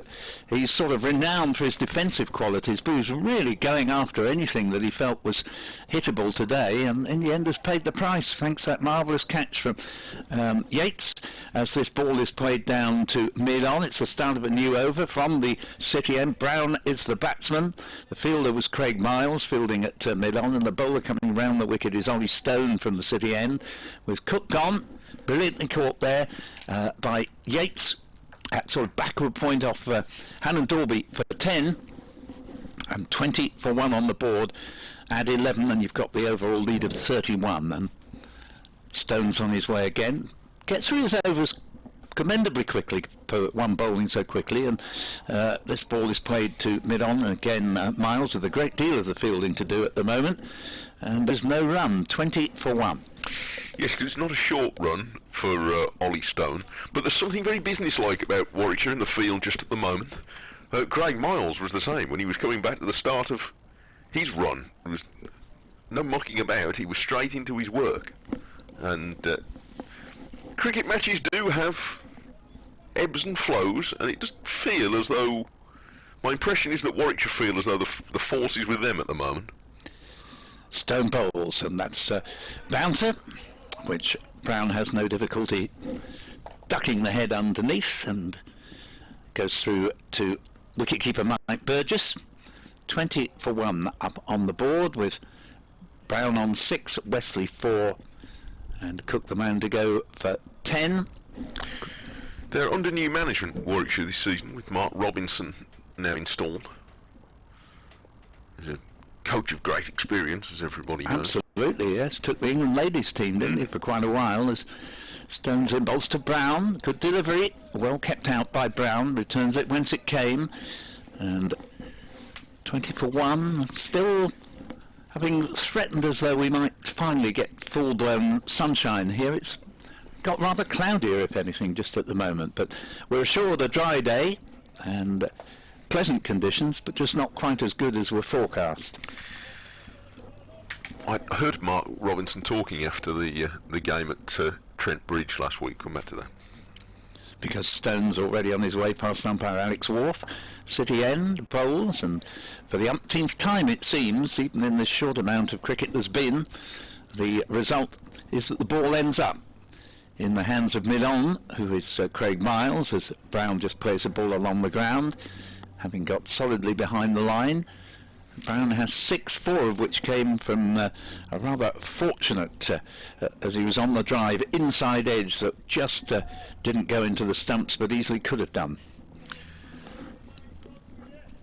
So, Stone again. To Brown, a leave outside off stump, and score 20 for 1 at the end of that over. And the overall lead is 31, and 9 overs of Essex's second innings have now been completed. Stone's had 5 overs now. I wonder if they might... Yeah, he just gets pat from Will Rhodes on the way past. I wonder if they might switch him round next. Miles has only had 3. We'll see. But just to confirm, sorry to interrupt, but just to confirm, Middlesex have beaten Surrey by 10 wickets. Goodness me. That's an early afternoon off there. Mm. The tone of Mark Robinson's remarks after that win at Notts that you were referring to earlier was very much along the lines of, well, you know, the players can now believe they can look the champions in the eye next week, and I'm paraphrasing, but you know, say, look, we can take anybody on. Hannon Dolby starts a new over with a ball that carries sweetly, but was always wide of the off stump to not cause Wesley a problem. And I sense he was stressing that very much. Look at the belief that the team will have now. We've just chased over 300 to win from a position where it all seemed lost. And again, I haven't seen the first 2 days in person, but looking out at the way that the players are going, and you can read things into body language, you read anything you like into it, but they look like a springy team at the moment. And here is Hannon Dolby trying to... he's nipped that one back into Wesley. And he leads the appeal. It was, others were joining in a bit, and it might have been a bit high, but it was certainly a ball that caused Wesley a problem, nipping back to him.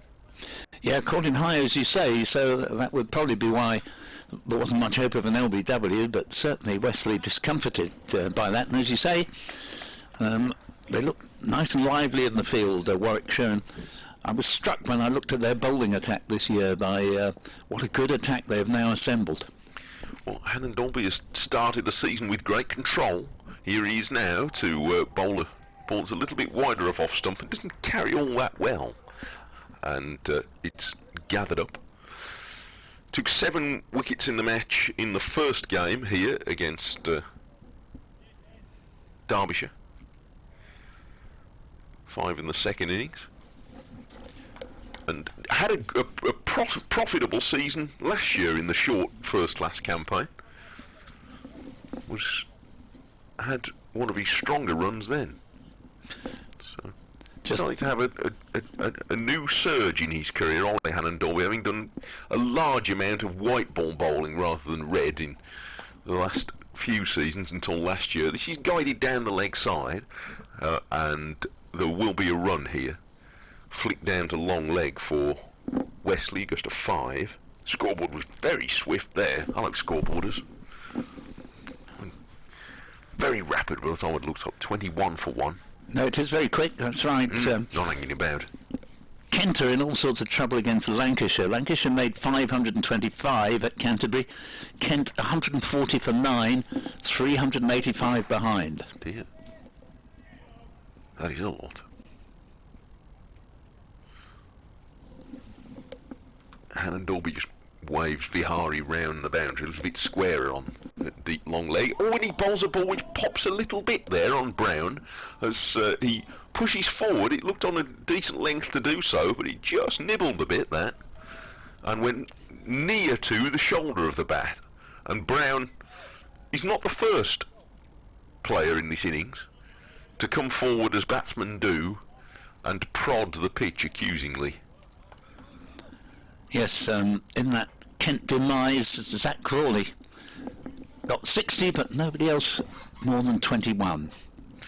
Round the wicket comes Hannon Dolby, right next to the crease, and this is edged wide of second slip. And will run away to third man for 1 run, 2 in fact. Brown is coming back for that, but it was just away from the reach of Sam Hain at second slip. Couldn't quite tell from here whether it was at a catchable height or not, but it was out of Hain's range. But that was a tricky over from Hannon Dolby, and he caused both batsmen a little bit of a problem there. 23 for 1 Essex, but it's a skittish 10 overs of their second innings so far. They lead by 34. Yes, again, well described, skittish indeed, because there have been some handsome shots played, but also in trying to play handsome shots, there have been mistakes made, one of which Cook didn't quite get over the ball, was brilliantly caught by Yates at backward point, and one or two alarming moments as well. I was mentioning one was what I've described as a Staffordshire cut from Brown that went for 4, nearly went into the leg stump, and again there nibbling the ball that went just past second slip and down for 2 runs.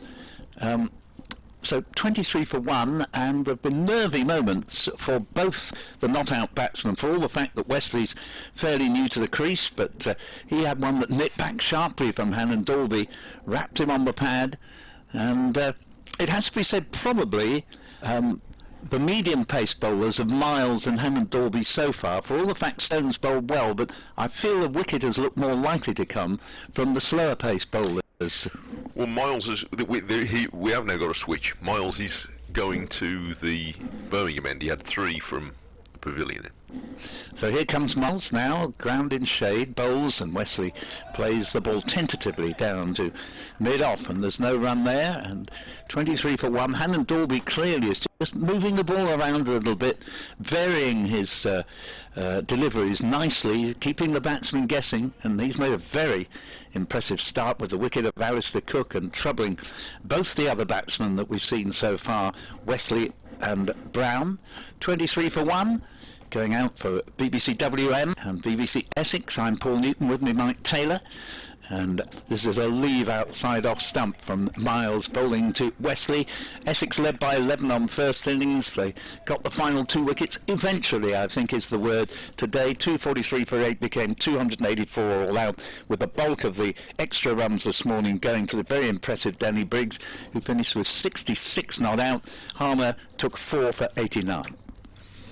It's carrying through nicely from Miles. Burgess took that one on the rise going past his hip. So he's working very nicely here at decent pace, Miles. Bowls again, and Wesley defends down to mid-on, still 23 for 1. There is, and those of you watching the YouTube pictures will be seeing it there, just there. There is quite a brisk breeze now, at least at the height of the flagpole, on top of the old, what we used to call the press box stand.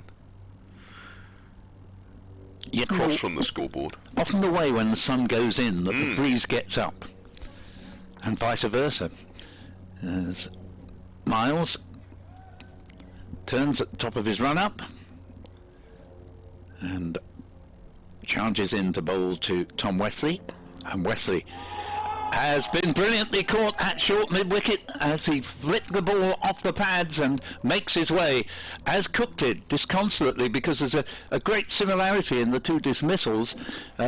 Both were played off the full face of the bat, and both about 6 inches or so off the ground, and both superbly caught.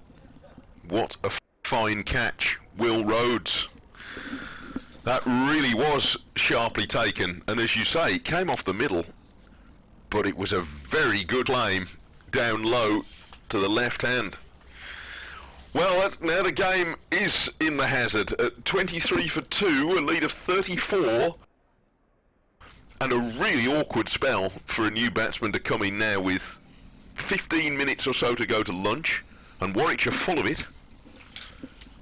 Yes, I mean, I was saying, and sadly Wesley wasn't listening to me, that a batsman's strength can be his weakness, and he got away with one, didn't he, a couple of overs previously when facing Hannon Dolby, that just went wide of the middlesman and left Will Rhodes clasping hands to head. He got away with that one. He didn't get away with this. It was very well worked out by Rhodes that this was a position to have a short mid-wicket when Wesley, who loves to clip the ball off the pads, but the Warwickshire perspective was that that's also how you can get it out. And that point on the first occasion when he got away with it, but he's done it again, didn't go over it, and it's time to call in Albert Einstein really, and point out that insanity, in Einstein's view, was doing the same things and expecting a different outcome. And it was virtually the same outcome, at least from the point of view that it's a way where, from no apparent danger in the ball, it wasn't the ball did anything untoward at all, but just not quite getting over it, and that is another cheap wicket for Warwickshire, and at the moment you'd have to say that they are in the more inviting position of the two teams, the more likely to produce a result. There's plenty of time for Essex to repair the damage, but nevertheless they are effectively 34 for 2, and Dan Lawrence to the crease. He's had some interesting challenges over the last 9 months or so, hasn't he? Hasn't he just? Young Lawrence. Yep. Miles is in, bowls to him, he stretches forward, plays the ball down to mid-on. There's no run there. He's a very fine player, Dan Lawrence. He'd have liked more runs on the board by this stage of the season, early as it is. He's had a couple of very decent knocks, half centuries. He'd just be disappointed, I think, in some of the ways he's been out, and a low score in the first innings here. Yes, I mean, he's obviously learning well. There's a lot to learn. There's a lot of raw material to work with. Miles bowled this to mid-on. There's no run, 23 for 2, but when he got a fantastic 100 against Surrey at the end of the 2019 season, he fully acknowledged that he'd been getting out to balls he shouldn't have been getting out to, and was learning his lesson and starting to put big scores on the board. Well, this season he's a couple of times been playing really well, but would have been disappointed to get out, when he got a 50 on the board, and would have been very much hoping and indeed expecting to post 3 figures. And having failed in the first innings here, he must set his sights accordingly, both for his own point of view, to give the selectors a nudge, and for the good of the side. 23 for 2. He's not short of time to bat, but first and foremost, the 11 minutes that remain till lunch. He's at the non-striker's end here, watching Hannon Dolby pass him and bowl to the left-handed Brown. He turns the first ball into the leg side. Might not be on the scale of some of the challenges he had in the winter, but first of all, this few minutes up to lunch are an awkward spell for Dan Lawrence and Nick Brown to negotiate. Very much so. They can ill afford another one before lunch. Hannon Dolby starts. He's got a familiar little hop at the start of his run, then heads in with long strides and passes the outside edge of a bat which was almost hidden behind the front pad by Brown, but the ball is coming in from quite a wide angle, as Miles did, so Hannon Dolby's trying that line. And he's not very far away there from the outside edge. No, the impression is that probably facing new ball is not easy on this pitch, and then batting would appear to get considerably easier. But that's based purely on what we've seen so far. Hannon Dolby tries again, and Brownie's nudging this very much from the crease, back up the pitch. He's content to block that out. But the bulk of the runs in the game have come from the sort of middle order downwards, which does suggest that batting's not easy against a new ball. No, and I didn't expect it to be. I don't. We've seen wild movement, but we've seen some quite accurate bowling. Oh yeah, That's made the most of what's been available. Sun is just trying to peep out once again, and I'll be casting a little bit of a shadow as Brown comes forward and pushes away into the offside. Brown, to his credit, having come into the match in no sort of form, did make 68 in Essex's first innings, but I noticed at lunch he was 20 not out. I wasn't here on the first 2 days, but 20 not out in a whole session does suggest that batting wasn't easy. No. And of course he wasn't in form to start with, and he just gutsed his way out to a half century. In the end he'll have been disappointed he couldn't turn it into three figures. Well, there's a lot to be said for battling your way through it. Hannon Dolby comes round the wicket and bowls to Brown, who is forward and pushing up to mid-off, where Stone picks up. If he repeats that job in the second innings, then his side won't be complaining, I don't suppose. Absolutely right. And I remember an occasion, a real crisis point in Andy Strauss's career, when he went out against New Zealand, having had a dreadful run of form. He made what, I forget who it was, described it as the worst century he'd ever seen, but he did make a century and never looked back from that point. And it does show, they say you may be only one innings away from being back into form, and that was the case in point. Hannon Dolby pushes this one a bit wider at the crease on a fullish length, so Brown decides he's got no business playing that, and a maiden over passes, another one, and Essex at a rather unsteady 23 for 2, lead of 34 with 2, possibly 3 overs to bowl until lunch on this third day. Yep, certainly the advantage for the moment with Warwickshire, and if they could nick another one out before lunch, it would have been hugely their session. It's undoubtedly been Warwickshire's session as it is, but another wicket would really make it very heavily their way, as Miles is beginning a new over from the city end.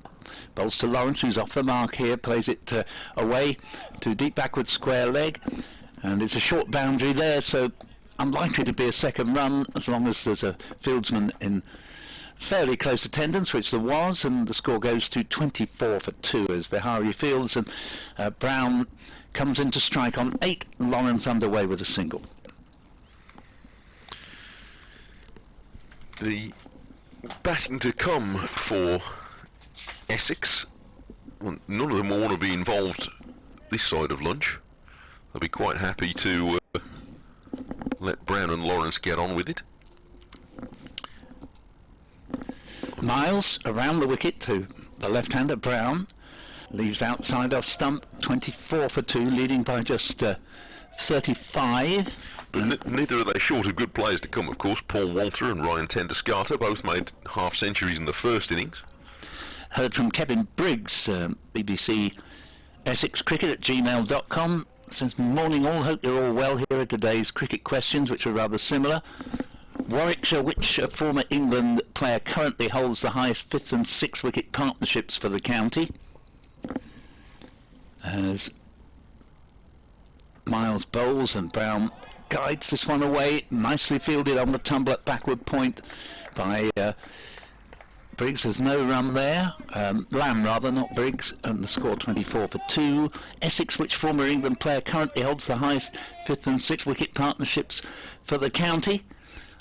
Good questions. We'll let you know the answers. I think he's going to answer them at 12:15. It's a while. I've been doing updates elsewhere since I looked for these emails. No, I don't think you have come back with the answers yet. Mike Biswell emails as Miles is in and bowls to Brown. Appeal for LBW and gone, and there is another wicket. And Warwickshire are all over Essex at this point, and Brown departs LBW to Miles for 8. And Essex 24 for 3, effectively 35 for 3. Yeah, I don't think he's really gone anywhere there. No. Nick Brown, he's from the crease pushing across it a bit, and Miles is being well rewarded here. He's looked in good order from both ends, and that, I would suggest, looking at the replay, was a pretty straightforward call. 24 for 3 then. Yep, he had left several deliveries, Brown, and well, he didn't exactly leave that. Didn't find the right line to play the ball. Just while we've got the break, to read Mike's email. Listening to the game yesterday, it seemed like Essex allowed the game to drift in the afternoon, playing the game almost by rote. No sign of Lawrence, Walter, and even Wesley, who might have added some variation. Many emails and comments yesterday on the rights and wrongs of the term batter, so people's minds were elsewhere. Well-balanced game. Well, I'm not sure it's well-balanced now, Mike, but you want to know that when you sent that email. Paul Hutton says, this is probably as good as it gets today. Watched my son hit a quick 14 not out in an inter-school game at Colchester Royal Grammar School, my old school, this afternoon. And now as the fields, I'm watching the game live and the Essex game on YouTube. Now as he fields, I should have said. And they're very good at not bowling the same time. May Cook now give us another ton, please. Afraid you'll have to wait for another day for that, Paul.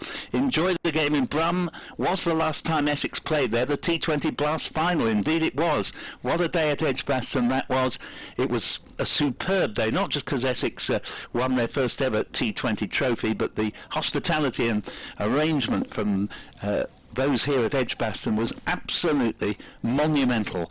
It's the finest hospitality by a distance I've ever known at a cricket match, and I remain grateful to this day, although considerably the fatter. They put on a good show here. Yeah.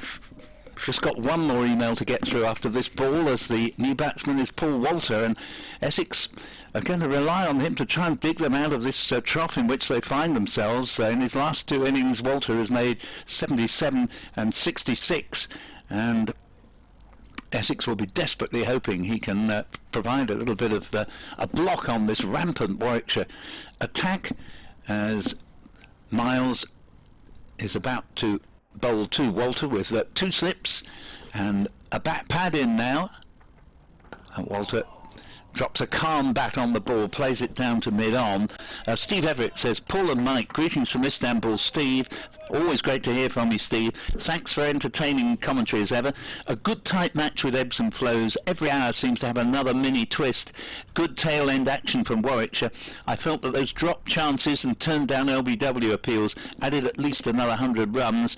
Question, what total do you sense Warwickshire would be unhappy to chase? I'd suggest about 240. Yeah, that's a reasonable call. As Miles comes in, bowls, and Walter nudges this down, and it's going to produce a single down to fine leg to end the over. 25 for 3. Walter and Lawrence one apiece, and he finishes off.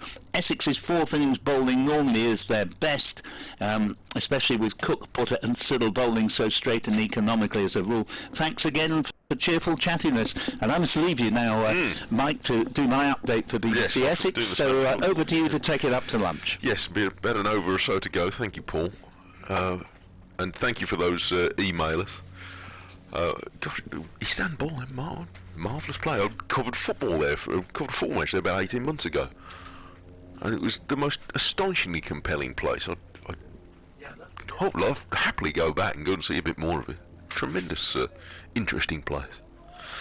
Hannon Dolby's going to bowl the final over before lunch with Essex, the champions, in unsteady shape here at 25 for 3. And Walter, I'm sure, will allow as many of these deliveries to pass through to the wicketkeeper as he can in this over, and the first one does just that. Walter has 1, and Lawrence at the non-strikers end also has 1, with Warwickshire 11 runs behind from the first innings, having already taken the wickets of Cook 10, Westley 5, and in the last over Brown for 8. 2 of them to Miles, and Hannon Dolby hits Walter on the pad here, quite high up, with the ball heading down the leg side. Earlier today, Danny Briggs' unbeaten 66 carried Warwickshire's lower order through to 284 in reply to Essex's 295. And now, with Stone bowling sharply, although without a wicket from his 5 overs, but Miles claiming a wicket from either end, and one for Hannon Dolby as well. Warwickshire very much back in with a chance in this match. Arguably slightly the larger chance at this stage as Walter pushes away into the offside. We can debate, and I'm sure those of you listening and watching might want to join in as to what would feel like a target in the fourth innings that gives both sides an even chance. The last emailer was suggesting 240. I'd have thought that would be the very maximum that fits that category. bearing in mind the strength of the attack and bowling last. Not that the pitch has shown really conspicuous signs of wear. The odd delivery has kept lowish. But I think Warwickshire will be hoping to keep it to rather fewer than that. However, 3 to come to lunch. Hannon Dolby bowls, fall to Walter, who drives right up to Stone at mid-off. Quite an attacking field, as you'd imagine at this point. 3 slips. There's a cover point mid-off. Mid-on. There are 2 on the leg side boundary, 1 just in front of square leg and 1 at long leg, but there is also a man at backward square leg, sort of leg gully, I suppose, be more accurate. 2 to come. Round the wicket, Hannon Dolby tries the shortest of short balls. My goodness. With feet his size, he nearly was off on the toe with that. And it carries comfortably over the batsman. Now 1 to come in this over and this session. And then in a few seconds as well I shall be on the watch to give an update to our local radio listeners. That will happen at almost the same moment as the end of this session, and then we shall leave you in peace for a little while to enjoy your lunch. Possibly your... I don't know what time you have dinner in Istanbul. What is it, 4 hours ahead there? 5 o'clock? Stone's moved into a closer position at short extra for this last ball of the session. Hannon Dolby round the wicket, and Walter, he's caught at the wicket by Burgess, and it's 25 for 4 at lunch.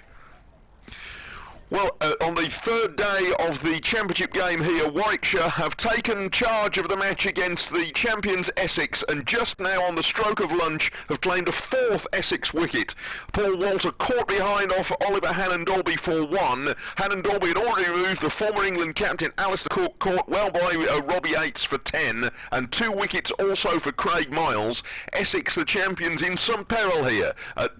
They're just 36 runs ahead at lunch at 25 for 4. And that final delivery, just to round our commentary off for this session, Walter was driving at a ball that was put full of length and inviting from Oliver Hannon Dolby, who laid the trap, and Walter nibbled it off the outside edge through to Burgess. So at lunch he leaves caught behind for 1. Dan Lawrence will resume after the break, unbeaten with 1, but Essex on an awkward spot at lunch, leading by just 36 at 25 for 4 after 14 overs of their second innings. So at that point we shall take a break as well with the, as you can see on the pictures, those of you watching those, the ground staff out doing their usual work and the umpires just leaving the field. So we shall leave you with those images, and for those of you listening on the sound feed, the sounds here, and we shall pick up the commentary in around 35 minutes time at 20 to 2 British time, with Essex leading by 36 at 25 for 4.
Well, it's coming up to 20-2 here, so the players are making their way out again for the second session of this third day between Warwickshire and Essex in the County Championship at Edgbaston. This is Mike Taylor in the company of Paul Newton, and with you as well, and we're very glad to have your company.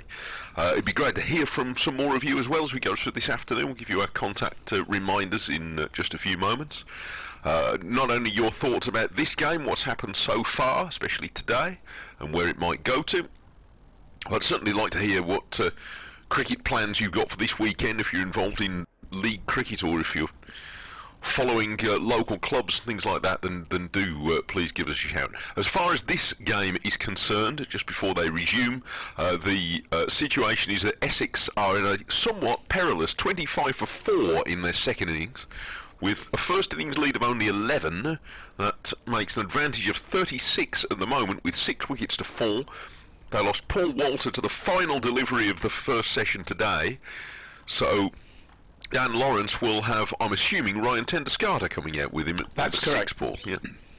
Yes, Ryan Tendescarter, half century in the first innings, and Essex couldn't grab another one from him, or better still, a century in this position, because actually it's not out of all possibility the game could be over today. Such is the procession of Essex batsmen returning whence they came, leading up to the lunch interval, and Cook, Wesley, Brown and Walter have all been sent packing.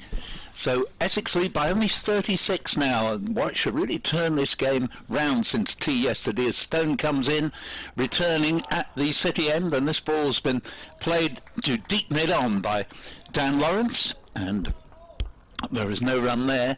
He has one. Tendescarter yet to face a delivery. Stone, 5.1 overs, 2 maidens done for 7, has rather missed out on the celebrations in terms of personal glory, because the 4 wickets have been shared to a piece by Oliver Hammond-Dalby and Craig Miles, and both of them have bowled quite beautifully on this pitch going up to lunch. 2 slips in place, Stone is in. Bowls to Lawrence, plays the ball comfortably enough down to mid-on. Stone's return, of course, here means that Miles, we had 3 overs from the Pavilion end to begin with. Yep. Then he had 2 overs from the Birmingham end before lunch, took it a wicket in each one. And I wonder whether he might come back from this end now, because the timing of the last Warwickshire wicket did give them an hour and then a break and another hour, so they're starting again sort of fresh. I know, very good point, and Stone's in. Bowls to Lawrence. Lawrence forward and plays it back to the bowler. Essex will be just a little bit comforted by the fact so far in the afternoon session the ball has come out of the middle of Dan Lawrence's bat, and he has played the ball in the V between mid-on and mid-off, as the expression goes. And same can't be said for most of those who've returned to the far end where Essex are stationed. 2 sides at opposite ends here. It's from the city end that Stone comes in. Bowls to Lawrence again. Confident shot, but straight to mid-on. And although it's pretty deep, there was no case of a single there. The last thing in any case that Essex could afford at the moment is a wicket to go down with a run out. And Cook, indeed, strangely, for a man who was only at a run out for the very first time in India in 2011, where he'd made very nearly a double century at the time, was rather unluckily run out on that occasion. Today, though, before he'd scarcely got off the mark, he took 5 or 6 steps down the wicket for a situation where there was never a run there. Stone is in bowls. And Lawrence is turned round by this one. He's going to pick up a very fortuitous single as he looked to play the ball into the onside and had that nervous look over the shoulder where a batsman doesn't know where the ball's gone, just to make sure it didn't go in the air, and indeed was well wide of the 2 slips. So, not out of the middle of the bat on that occasion. Essex get their first run after lunch, and it's a streaky one, seeing Lawrence to 2. Tendescarter will now face his first delivery of his innings, and at 26 for 4, Essex effectively are 37 for 4. Yes, he was in bother there, Lawrence. I think it was just a quick ball. I don't think there has been anything sensational going on in terms of the ball moving or jumping or the pitch misbehaving. It's not swinging prodigiously. It's been accurate bowling. A couple of very good catches too. Stone is in bowls, and Tenduscarter comes down late on this one.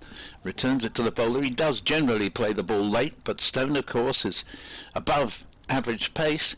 And at the end of that over, 26 for 4 is the sorry tale from an Essex point of view, with Cook 10, alone reaching double figures, Wesley 5, Brown 8, and Walter 1. Walter out to the last ball before lunch. And 26 for 4 is Essex's not terribly encouraging score. Yeah, I mean, there might be a couple of shots at the batsman we want to have back again. But otherwise, I think Warwickshire have been rewarded for bowling in the right places. Yeah. And holding certainly the two catches by fieldsmen, by Yates and by Rhodes, were very smart catches. Yates low down at point to get what was a pretty fierce, if not entirely controlled, square drive from Alistair Cook.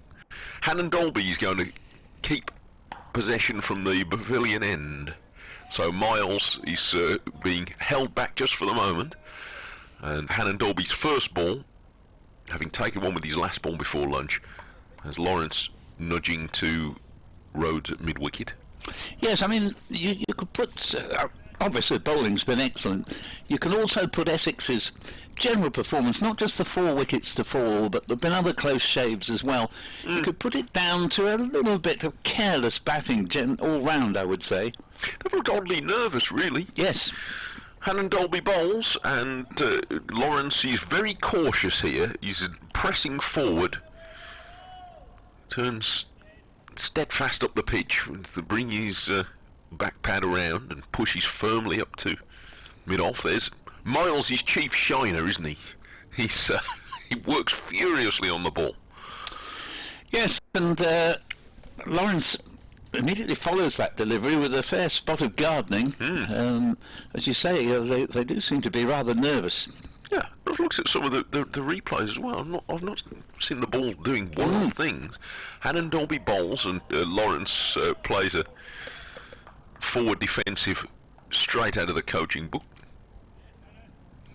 It's good cricket. I mean, Warwickshire are enjoying the best of it at the moment, but and reading the reports and following it the first 2 days, it's been what I would imagine is what's really intended from the championship in terms of, insofar as it's being used as a proving ground for higher things, in that it's been hard cricket that's rewarded discipline and rewarded good skills. Here's Hannon Dolby, bowls on the pads of Lawrence, and he eases this into the leg side, and Rhodes, the Warwickshire captain who claimed one of those catches this morning, is picking it up, and he too now is working hard on the ball. Mike Taylor there, Paul Newton here with the commentary for you for BBC WM, BBC Essex, and well, very much Warwickshire's day so far. It began with Essex still 52 in front, but Warwickshire 2 wickets left, and they added a further 41 runs to reduce that lead that Essex did eventually have to just 11. Hannon Dolby goes slightly fuller of length, and Lawrence plays this wide enough of Stone at mid-on. He fields it briskly enough, but to get a single, to get a 3, 27 for 4. We are open for business for your comments, thoughts and general heckles. You can email me if you want at wm.sport@bbc.co.uk. I know you've got the Essex one working. Yes, BBC Essex Cricket at gmail.com. BBC Essex Cricket at gmail.com. You can search me up on Twitter as well if you want to. It's at Sport BBC WM. If it's a short heckle. And Essex with work to do to take this game into the 4th day. Yes, at the moment, the current momentum, Hannon Dolby bowls and Tenduscarter, his forward bat and pad together. It's pushed into the offside. Yes, things happened very quickly before lunch. It was the measure of that clatter in the end was 4 for 9 in 41 balls before lunch, which has put Warwickshire from just on the shoulder, catching up to the county champions, to feeling quite in front in this match, if they can follow it up with a good afternoon. 27 for 4, leads 38. Tenduscatu tends to be LBW far more often than any other form of dismissal, doing the right thing, getting everything forward and outside the line of off stump to that delivery he received at the end of that over. So 27 for 4 up on the board. Stone, 6 overs, 2 maidens, none for 8, will begin his 7th over. Elsewhere, Durham 475 all out, Derbyshire 244 for 7. Worcestershire 436 all out, Notts 192 for 5. Notts looking for their first championship win in 30 matches. Stones in, City end, bowls and just strays onto leg stump, single to Lawrence out to Vihari on the square leg boundary, and the score to 28 for 4 as Lawrence moves up to 4. Tenduscatu yet to get off the mark. Notts 193 for 5 at the moment. Don't look as if they're in much of a position to break this long run of matches without a win in the county championship. Gloucester 189 for 4, replying to Hampshire's 470 all out. Leicestershire in trouble against Somerset, 233 and 160 for 5. Somerset made 318. Tenduscatu won't get a run here, nicely fielded at short mid-wicket. Score remaining at 28 for 4. Will Rhodes, the skipper, setting the example again there in that position at short mid-wicket, diving to his right to effect the stop. So Leicestershire are just 75 runs ahead of Somerset with 5 wickets in hand. Middlesex demolished Surrey, I think is the word. Surrey, who were already trailing by 114 on first innings, collapsed from 105 for 3 to 130 all out, leaving Middlesex with a mere 17 to win. They went one better and were 18 for no wicket at the close, winning by 10 wickets, and that will have given those at Lords a big grin on their faces over their near London rivals. Tenduscatu probably going to pick up 4, and indeed does, glancing the ball that was straying onto leg stump, down leg side, just passing the wicket-keeper. 32 for 4, and Lawrence, both Lawrence and Tenduscatu have 4, and that is the first boundary for quite some time in this innings. Kent are following on against Lancashire, 525 to Lancashire, and Kent 169 all out, and are now 19 for no wicket second innings following on, still 337 behind. And Stone is in. 2 short mid-wickets now. Bowls to Tenduscatu, plays it back to the bowler, and it's ingenious thinking this from Will Rhodes, but Tenduscatu, although I may be proved wrong, for me not quite so prone to just flicking at the ball and not quite getting over it in the way that I'd have a fieldsman there for Tom Wesley, who's duly out that way all day long. Yes, I mean, and as I think you pointed out, it wasn't the first one, even in Wesley's short innings. No, exactly he went right. that way, although Rhodes had to make a bit of ground for the catch. Yeah, I mean, the previous one had gone in the air, but just wide of Rhodes, as Stone is in. Bowls to Tenduscatu, pushes it a shade ungainly off the body out to point. There is no run. Yorkshire 150 all out and 301 for 9. A good rally in their second innings from Yorkshire. Sussex were 221 all out, led on first innings, but now will face quite a target in the fourth innings to win the match, because Yorkshire have 230 runs in the bag. So Yorkshire, who were in a little bit of trouble initially in their second innings, recovering well eventually, and just everyone in the lower order making some sort of contribution for them rather than one big score. The over ends with the ball just played quietly out to mid-wicket by Tenduscatu, so both he and Dan Lawrence have 4 apiece. A great deal of repair work to be done if Essex are to get back into this game. They are 32 for 4, leading by 43. That was a fascinatingly deliberate switch of field there to put because the 2 players, as you say, at shortish mid-wicket were, I mean, it's not an unheard of tactic, but they were particularly close together. They were almost as close together as 2 slips. No, that's right. Which suggested a very deliberate tactic. very much a layman, it's not obvious to me why. No. Unless if they feel that Stone's like to, maybe he's tailing the ball in a bit. I don't know. It's an intriguing one. See if they go next over. Helen Dolby bowls. Oh, and that was awkward. Awkwardly played by Lawrence. Bat into the thigh pad, I think. Yeah, it was very ungainly, wasn't it? Yes, just going back to your point you were making, I've seen Essex employ that theory back in the day when David Masters would sometimes bowl what you could call leg theory, not in the sense of trying to bounce everyone out, but he would bowl literally to a 6-3 onside field, which you very rarely see, and there would be 2 short mid-wickets. Yes, he bowled with good control, didn't he? Yeah, he was superb. Good player. Hannon Dolby bowls, and this is played steadily, rather jerkily from the crease by Lawrence, and he's immediately looking and signalling back to Tenduscarter that there's no run. There's something of almost heightened senses about Essex, the way that they've batted. They've been very, since right from the very beginning, they've batted like on hot coals. Yes, that's right. Jerky, haven't they? They've looked thoroughly uncomfortable. And for a team that he's obviously normally so at ease with itself, as their results show. Largely because of some very good bowling. Well, that's true, but he's beaten here. Lawrence, he gropes forward. Everything about the defensive stroke was right, other than he missed it. Yes. No. I mean, it was. You could take a photograph of that and say, there you go, that's how you do it, and yet the ball still snuck past the outside edge. It's a good ball, that.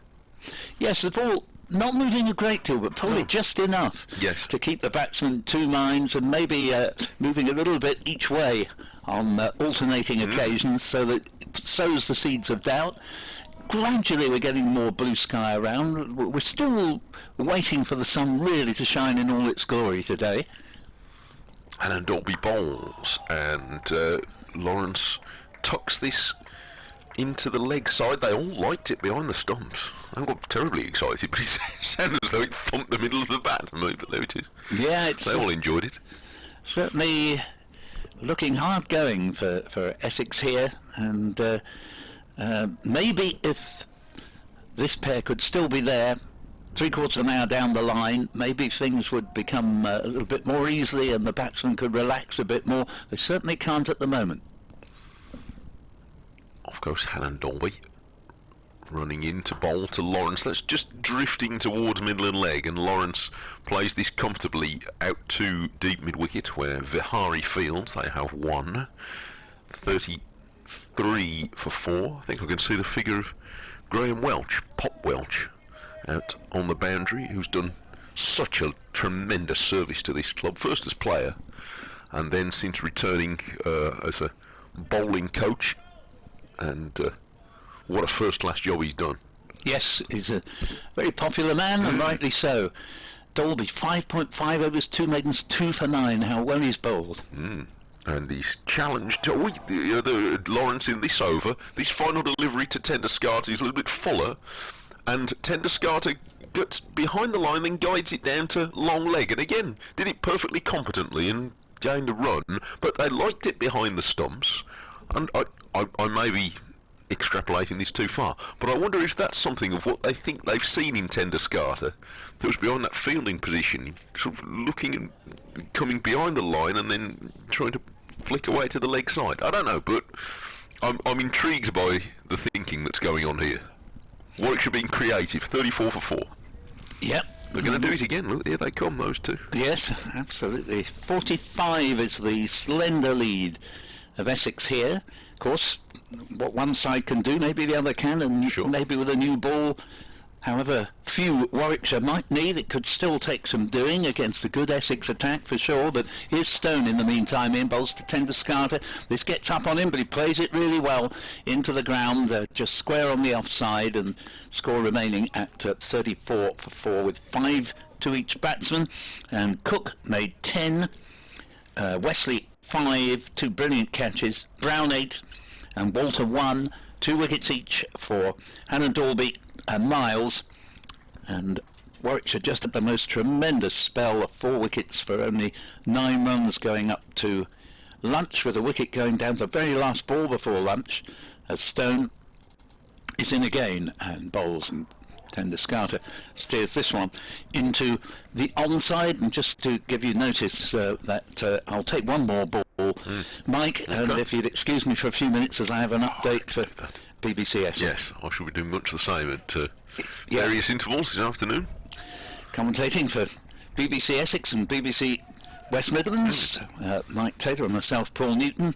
Are you BBC Essex, not BBC Radio Essex? No, that's right. You've lost your radio. There is a BBC Radio Essex, but for that reason, I see. we don't have the word radio for BBC Essex, as this ball's played away, probably just be a single. Miles in hot pursuit of it. They're coming back for the second, and for all the fact Miles did everything that could have been asked of him and got the throw out of his hands as quickly as he could, but there were just two there, particularly bearing in mind that Tender Scarter at the tender age of 40 is still by far one of the quickest of the Essex men between the wickets. He moves up to 7 and Lawrence 5.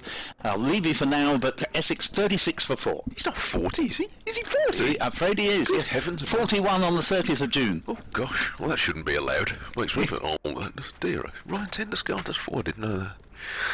Here's Ollie Stone charging into him, showing no respect for age, and Tender Scarter, he's turning this into the leg side, and there's no run.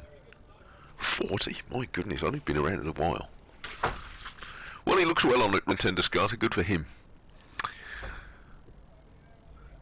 Only jealous. 36 for 4.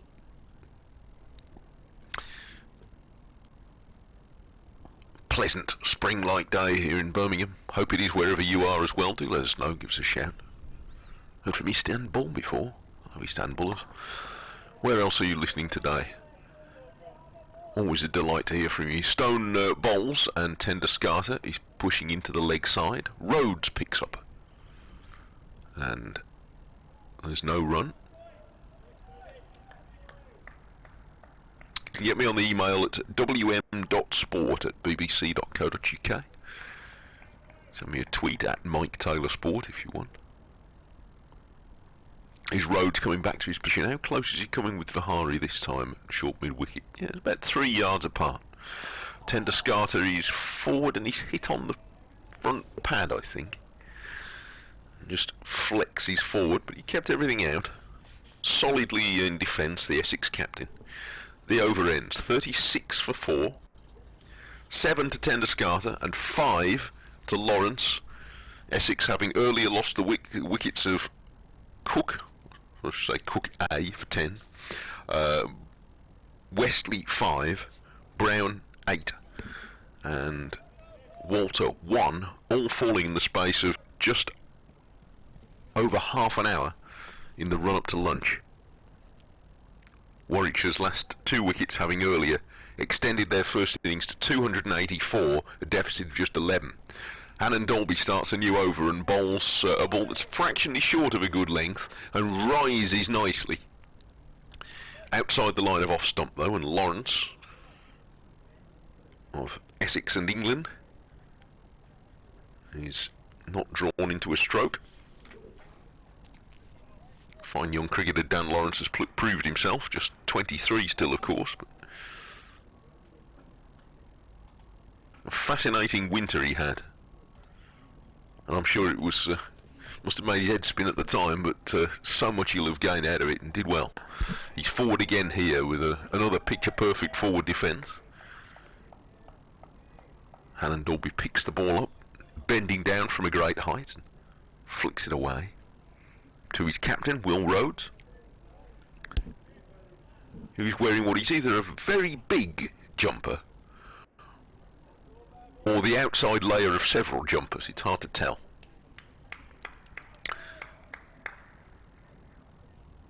But he's certainly well protected. There's a bit of a breeze still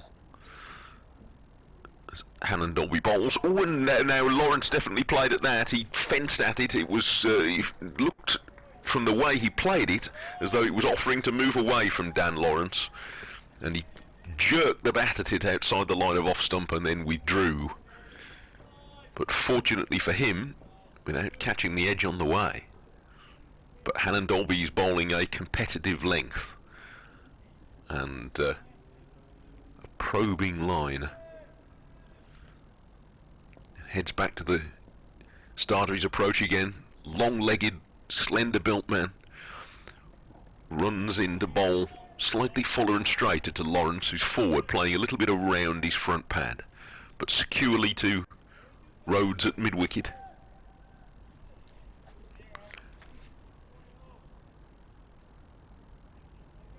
And goes to prod the pitch.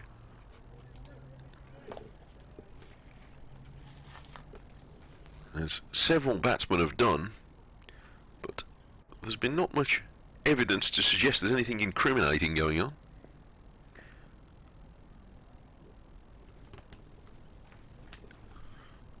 Hannon Dolby runs in and bowls a short ball, which all the venom was lost as soon as it hit the turf, and it climbed over Dan Lawrence, but it climbed rather unsteadily, like someone on the top few rungs of a ladder, and through to the wicketkeeper. Hello to Chad. I was going to say good afternoon, but instead of reading your message I would say good morning to you, Chad. He says loving the commentary from Pennsylvania. It's so nice to be able to start this chilly Saturday with a bit of cricket. Welcome. Nice to be with you. Pennsylvania, it's Philadelphia, isn't it? It We is. had an argument, a pub quiz the other week, was whether Philadelphia was in a Pennsylvania. I say pub quiz. I mean a quiz that we do at home that would be in a pub if we weren't, if you know. And Dobby bowls outside the off stump, and Tenduscarter allows this ball to pass. It's the end of the over. Lawrence rather allowed it to pass. The scoreboard is so sharp, and every time I look at it, they've already moved on to the next over. Scoreboarders are in fine form. 36 for 4, Essex, at the end of 20 overs of their second innings, and a rather tortuous time it's been for them as well. They lead by 47. Very slender lead indeed, and all in sharp contrast to the closing stages of the Warwickshire innings, where really Essex presented few problems, and Hannon Dolby was out as the last man, really having an unwise go at Simon Harmer when his job ought to have been to bat on and make sure he kept Danny Briggs, who finished 66 not out, company. Having said that, it worked out well for Warwickshire, because the period they had going up to lunch could well be the spell in which they will ultimately be seen to have won the match. Who knows? Perhaps he just looked up at the sky and thought, I feel that the planets are now aligned. It's time we got on with the proper business. I can't be doing with this. Stones in to begin a new over from the City end. Bowls to Tenduscarter, who defends down to Miles at mid-off, and we've probably got the strongest sunlight of the day now. It's still by far from being full blast. Tenduscarter 7, Lawrence 5, 36 for 4. You're listening to commentary on behalf of BBC West Midlands and BBC Essex. Paul Newton here with Mike Taylor. Chris Grant comes through and says, hello Paul and Mike. The reasons why Warwickshire are on top in this game are that they have held their catches, good ones too, whereas Essex didn't, and their bowlers are targeting middle one off stumps, but too much of the Essex bowling was at leg stump or outside. As Stone's on his way again, bowls to Tenduscarter, and balls played to mid-off. Thank you for that, Chris, and as I've said before, I wasn't here, in fact neither of us were here on the first No, two days. but well, certainly today's evidence very much supports that, doesn't it? Because that's exactly what yes, happened today. and I wasn't aware that catches had been put down by Essex, but it is such a good point to make.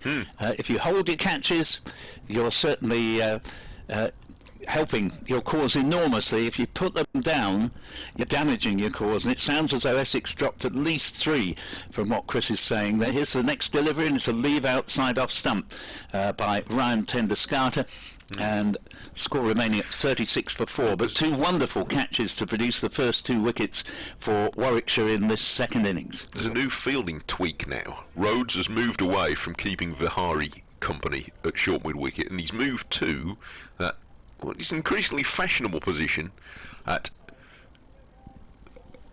standing right next to the non-striker. That's the easiest way of describing it. And on his way again, Stone. Very businesslike in the way he gets back to his mark, and bowls. Tenduscarter defends out to Miles at mid-off. It's 36 for 4. We've heard from Nick Hines in Crete. He says, afternoon chaps, I may be biased, but I've got a feeling this is going to be a very good game. Essex to get around 159, leaving Warwickshire a difficult total, which would be, for instance, 171 in that instance. Harmer to get another 5 wickets. Here's hoping anyway! Exclamation mark. So thanks for that, Nick, and it's good to have an optimist around. And it sounds strange to talk about total of 159 coming from an optimist, but Essex probably, as we have an appeal for LBW turned down by Alex Wharf, but 159, particularly with that latest threat to Essex there, with Tenduscarter beaten and having to survive an LBW shout. 159 might be a sort of target that Essex would not be dismayed at from the position they're in at the moment. I think that was missing leg stump. Yeah, I think replay. so. I think it's done a bit, that. Yeah, it looked to come back, and it also might have just been for height as well. Yeah, it was marginal for height, but that's moved. Yeah. Stone is in. Mike just about to do an update. Another appeal for LBW. My finger's gone up, and Tenduscarter looks incredulously back at Alex Wharf, who I think Tenduscarter thought it was a bit high. 36 for 5.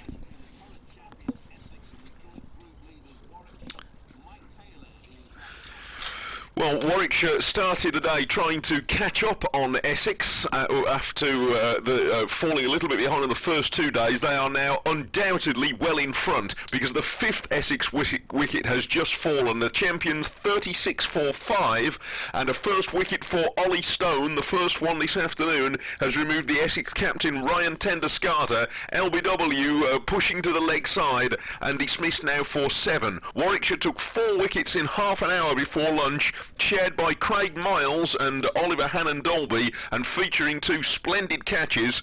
Rob Yates grabbing low down at point to dismiss Alistair Cook off a flamboyant drive against Hannon-Dolby, and Will Rhodes holding on low to his right, a one-handed catch to take Tom Westley's flick at Miles. He then followed up by having Nick Brown LBW, and to the last ball before lunch, Paul Walter edged Hannon-Dolby to the keeper. Now Stone has got one as well, and Essex lead by only 47 at 36 for 5. So, wrapped on the pads twice consecutively there, Ryan Tenduscarter. The first one not out, second one out, and Adam Wheater now makes his way out to join Dan Lawrence.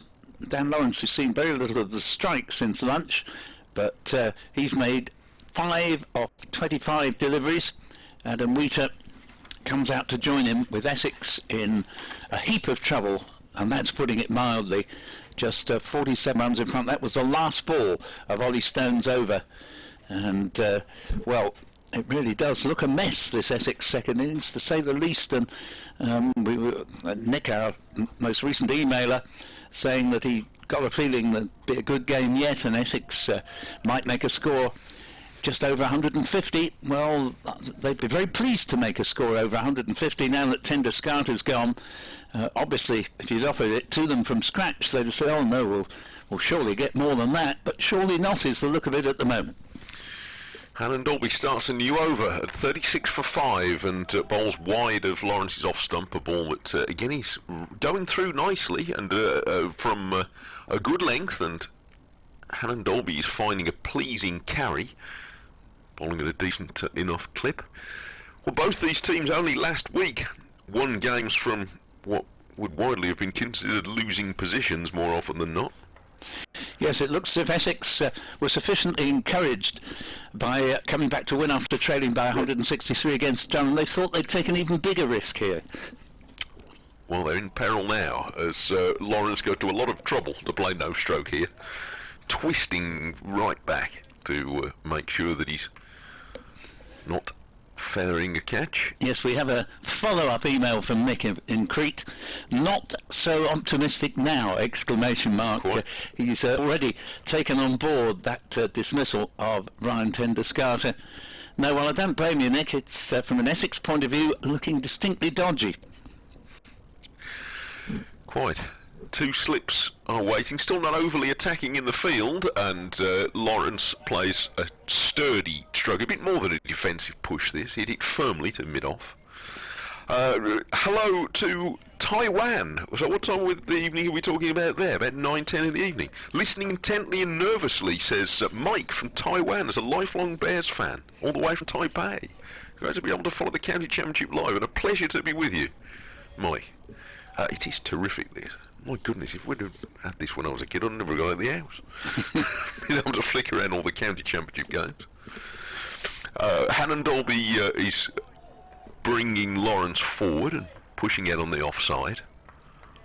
I used to get the bus into Lichfield and go and get the train to whatever looked like there was going to be a good game on. I don't think I could have got very far from coming from Taipei or Pennsylvania to come and see a championship game. No, well, that's cheap rail pass. True, how times have changed. But it's a great fun to be with you. And to those of you who would, in other circumstances, be here anyway, but for all the reasons that we all know you aren't at the moment, we don't take lightly the fact that we're fortunate enough to be here in person. But let us hope very, very soon that conditions will be such that all those who are able to come and see the cricket in person will be able to do so. I think we're all looking forward to that, not least the players themselves. Hannon Dolby bowls full to Lawrence, who pushes up to mid-on, and there's no run. Yes, Dan Lawrence, one of the brightest young talents in English cricket, but he'll certainly need to prove it this afternoon if Essex are to have any real chance. Due in next, for example, Simon Harmer, a more than capable batsman with a century for Essex in his time, but he's had a dreadful start with the bat to the season. Thankfully he's made up for it with the ball, but he's not got many runs at all so far. Hannon Dolby bowls another teaser outside off stump, as if inviting Lawrence to try and take on the covers and that shortish offside boundary when the bowling's coming that way, but Lawrence is a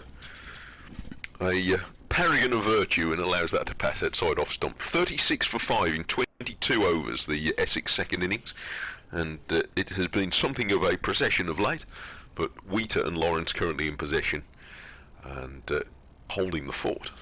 Yes, such is the parlous state that Essex are in, and the triumphant state of the Warwickshire bowlers. I would be sort of just saying to Hannon Dolby there, try and make them play at every ball, because every ball Essex have had to play at before and after lunch has really made the batsman look uncomfortable.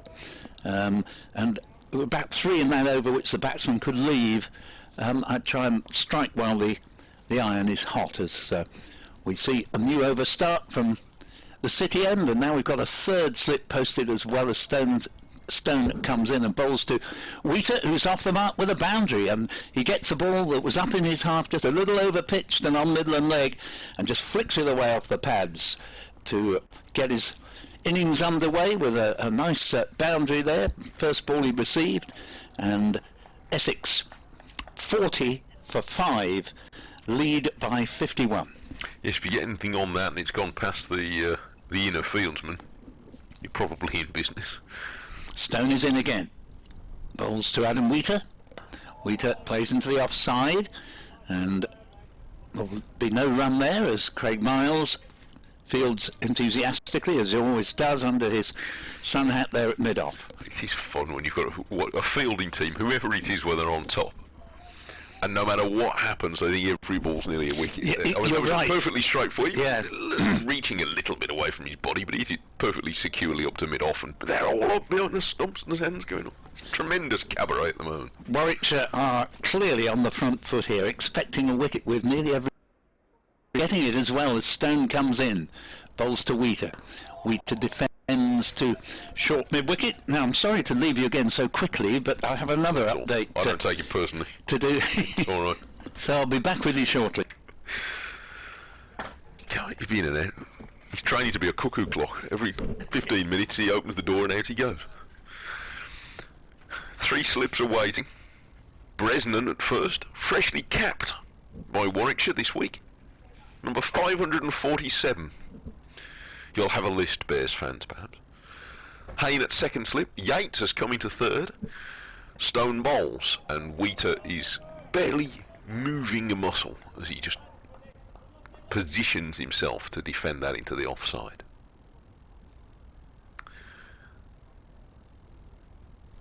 $40 for 5, lead of 51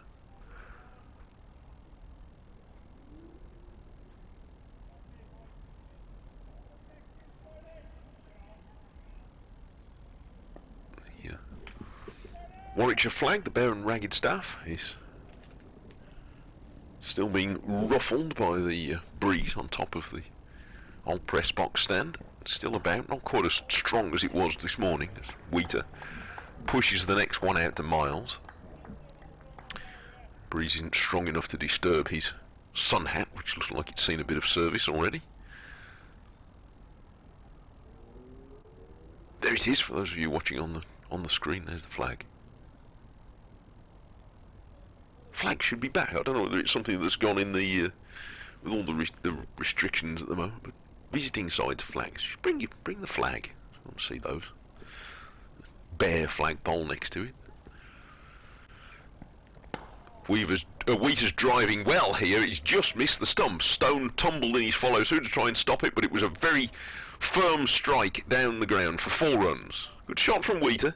2 boundaries in that over, and it lifts Essex to 44 for 5 at the end of it, a lead of 55, and Wheater has gone up to 8, passing Lawrence, who's been holding on for quite a while. Stone has not quite had the same results as the others so far, but he's looked sharp, and that for a lot of people will be pleasing. He bowled a 5-over spell starting at 12 o'clock, and he's just rattled off another 5 now after lunch, so that's 10 overs he's got through. And again, at the risk of labouring a point about Ollie Stone, given what's happened to him and the misfortunes he's had in the past, he had some rotten luck. This is good news for Warwickshire, and good news for fans beyond that as well, to see him looking so good. Now, Hannon Dolby starts a new over, and a splendid piece of fielding by Yates at square cover. Holds onto that. It was guided into the ground by Lawrence, but Yates had some ground to make up. Might have dived onto an old rough wicket end as well. He has some strapping on the elbow, which might bear witness to previous such scuffling about. But he's a good fieldsman, Rob Yates. 44 for 5. In goes Hannon Dolby. Ball slightly short of a length, and Yates won't stop that because it's hammered through the offside by Lawrence, and there was some flamboyance about that stroke, but it was well struck. A first boundary for Dan Lawrence, who has been at the wicket since 1:45, apart from lunch, and he played that well, hit it right on the top of the bounce. 48 for 5. Essex perked up a bit in the last few minutes. Hannon Dolby starts in busily, and Lawrence, I think, has got something in his eye, so he stops the bowler on his way through. Managed to remove it. Maybe it was a fly buzzing about or something. Quite how anybody's ever been able to remove anything from their eye while wearing batting gloves, I've no idea. Stop them trying. Anyway, off goes Hannon Dolby again. Bowls full of length, and that's flicked into the leg side, and a diving stop by Rhodes takes all the pace off it and prevents a run. 48 for 5, lead of 59. Vihari on the deep square leg boundary, exercises, flexing about. Oh, he was trying to cast an invisible fishing rod. Shouldn't he had time to indulge in any pastimes like that since he arrived. He hasn't been in the country 5 minutes. Hannon Dolby bowls fuller of length, and Lawrence defends firmly into the offside. He looks very solid in his defensive strokes, Dan Lawrence.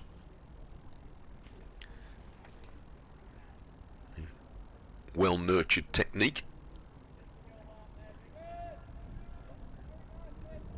Well schooled in the basics, and needing to be, because so far in this innings Warwickshire have really examined the technique of the Essex batsman.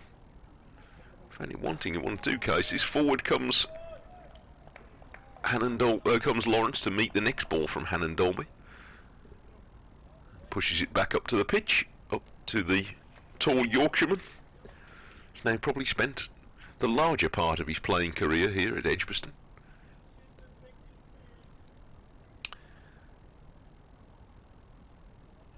He's become one of the senior men in the bowling attack here. Very well respected, and a popular host of the Bears podcast, Pod Blast, I should more accurately say, which is back again. I think they've already had an episode or two so far this season with my colleague Richard Wilford. Ollie Hannon Dolby been an entertaining leader of that. It's been quite a popular innovation in recent seasons. 48 for 5. And the end of another over, and I suspect we might be in for a change. Stone having had 5 more overs in this spell as he did before lunch, and yes, Miles, who must be absolutely itching to get on with it, having had 2 short spells up to now, but took a wicket in each over of his last blast from the Birmingham end before lunch. He's going to have another go. Yep, thank you very much indeed, Mike. 48 for 5, leading by 59, with 3 boundaries having come since the fall of Ryan Tender-Scarter, but those 3 boundaries are just about the only cause for Essex cheer. Nick Hines again comes back to us from Crete, and he says, we've got really foul weather forecast for Crete later. Any chance of that happening there, meaning here at Edgbaston? And well, absolutely none. No, it's going to be perfect till September. Yeah. So I told my wife, I said, plant your tomatoes, they'll be great. It's perfect cricket season on there. Yeah, no escape on the score of the weather for Essex, as here comes Miles, replacing Ollie Stone at the City end. Bowls to Wheater, probably just off the pad, get a single. That'll take the score. Well, in fact, there is no signal there. There must have been a little bit of maybe glove onto that, because it rolled very slowly out into the onside. 50 for 5, and 49 for 5 I should say, but the lead up to a round figure of 60, and Wheater therefore moves up to join Lawrence on 9, and Lawrence just retaking guard, perhaps making a new one on the basis that it's no longer Ollie Stone he'll be facing, but Craig Miles. Lawrence just has a look round the field, and Miles now ready to come in and bowl. And that's a leave, nicely taken by Mike, but in fact he isn't. He dived a long way to his left. That's gone for 4 byes, and that must have gone a very long way away, because when it passed the batsman it didn't appear all that wide, but the wicket-keeper's gone full length. For a moment I thought he'd prevented it going. He'd done some good wicket keeping previously, but he can't get hold of that one, and it goes through for 4 more. So Essex 53 for 5, now lead by 64. No, that did curve quite a bit after it pitched and faded on Michael Burgess. That was a tricky one. But at the moment Warwickshire can afford the odd freebie given away, but Miles is in and bowls to Lawrence, and Lawrence works the ball off the hip to square leg fieldsman on the boundary, and that is Danny Briggs, who bats right-handed, bats extremely well according to this game. 66 not out, but bowls and throws left-handed, and score with that single. Sees Lawrence finally follow Cook into double figures, only the second man, and that's just on the bare minimum of 10 for double figures. 54 for 5. Yes, I'm just going to update listeners for BBC Radio WM in the next few seconds. Yes, Warwickshire in the driving seat here with Essex 54 for 5 in their second innings. They lead by 65. Warwickshire pushing forward in this match on the basis of a burst of 4 wickets in half an hour before lunch, after they reduced their first innings deficit to just 11. Danny Briggs completed a very good unbeaten half century this morning and stretched out Warwickshire's first innings to 284. After that, 2 wickets apiece before lunch for Craig Miles and Oliver Hannon-Dolby, and a couple of very smart catches. Robbie Yates grabbing a low drive off Alistair Cook to dismiss the former England captain for 10, and Will Rhodes took a fine catch low down off Tom Westley. One more since lunch, Ollie Stone hitting Ryan Tendescarter on the pads and winning the appeal. So the champions very unsteadily placed here. The bowling has been accurate without any particular prodigious help from the pitch, and the catching has been sharp. Essex leading by only 65 at 54 for 5. And during Mike's update there, a couple of dot balls, neither played with any great conviction by Adam Wheater. Against Craig Miles, who comes in now, no addition to the score, and Wheater has a lovely shot, and it's played down to mid-on with a fine sprawling stop there, preventing a certain boundary if he'd missed it, and score moves, or rather stays at 54 for 5, and the lead therefore is 65 with Wheater on 9, Lawrence on 10, and Miles certainly disconcerting Wheater on one occasion in particular in that over.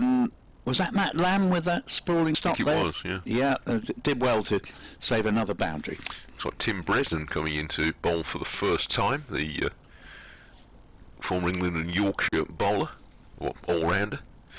Chad emails to say that our friend from Pennsylvania says the point about the internet and being able to follow the cricket is so true. There's not exactly much local cricket here, he says, and I would never have fallen in love with this sport without the access that the internet provides, or learn the game without the commentators.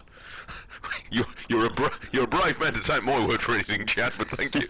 And it's good to hear from you, and it's certainly the 10, 12 years or so the BBC has been running this service has been one of the proudest things that I've been involved in during my service with the BBC. I'm just delighted that we're able to keep supporting county cricket in this way. And the counties, of course, now providing all the pictures as well on top of that. Even better still, and enhancing that service, it grows the game. It's good. Well, it does, but of course the frightening thing is that people can now, whereas before they might have taken our word for it, now they've got the pictures as well. You know, they can say, no, that's not true at all. That's not what happened. Well, country's merely now a basis for negotiation. The first ball from Bresnan has gone down the leg side, and Lawrence flicked at it, but didn't really look to play it. This is full and straight from Bresnan.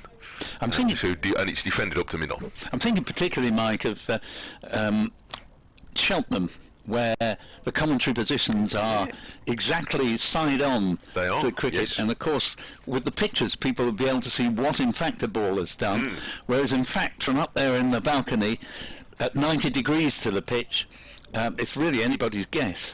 It's why I waffle on about irrelevant things sometimes. Yes. Comes Bresnan.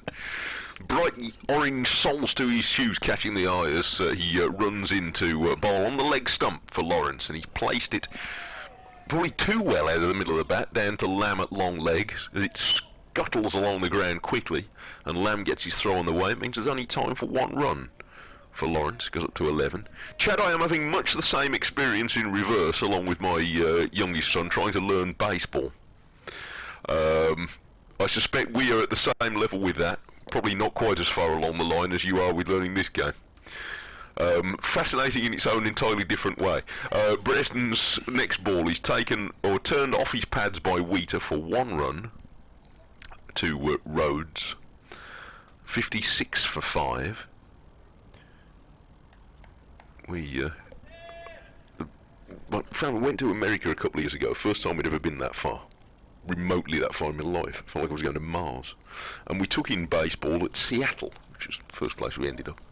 And it was lovely. It was such a lovely day out. Really enjoyed it. Bresnan's next ball is pushed away for a sharp single by Lawrence, and they judged it well. Stone had a bit of ground to make up to get to the ball, and by the time he got there, Lawrence was already 3 parts of the way through completing his run. So it was well judged. Yes, it was, and he is quite quick as well, so if it gets a little bit hairy, he does have the ability at his young age, 23 I think he is now, to accelerate and get there. Got an email which I'll read out in the course of the next over from Paul Harrington. Bresnan bowls. Oh, and it looks as though to the eye from this angle it was drifting down the leg side. It hit Wheater full as he was trying to flick it to leg, but Bresnan can't believe it. Any bowler worth his salt can't believe it when an appeal's turned down. But my impression was that was tailing to the leg side. Nevertheless, a competitive over from Bresnan as always. Wasn't so far away looking at the replay. Anyway, 57 for 5 at the end of the over. I think you're right, though. I think that was the reason why it was turned down, just fading towards the leg. Yes, Paul Harrington, thank you. He says, good afternoon, gents. Thanks for your sterling efforts again and those of your co-commentators from the past few days. Thought I would just remark upon the decidedly flaky nature of the Essex batting and the fact this is not a new phenomenon. Break in, because here's Miles beginning a new over. City end bowls to Lawrence, who leaves. Score remaining 57 for 5. Lead of 68. Paul continues, many of these players have been brilliant servants of the club for years. Ergo, the magnificently long run of positive results and success. Foremost, Alistair Cook, of course. But there have been very low scores at times, stretching back into last year. And some batsmen look decidedly out of touch on tricky pitches and tougher opposition. As I mailed at the end of the last game against Durham, the team has frequently snatched victory from the jaws of defeat in low-scoring games, thanks to the peerlessness of the bowling attack. More to come, but here is Miles in again, 2 slips, bowls, Lawrence defends to Lamb at mid-on, and there is no run. Paul concludes it doesn't look like this turn of fortune will occur in this game, and it might well waken the batting line-up up into some form of self-reflection and shaping up, or lead to an introduction of new blood. Thoughts? Well, there's not a lot of possibilities, Paul, for dropping someone and bringing someone new in. There are 1 or 2 academy prospects.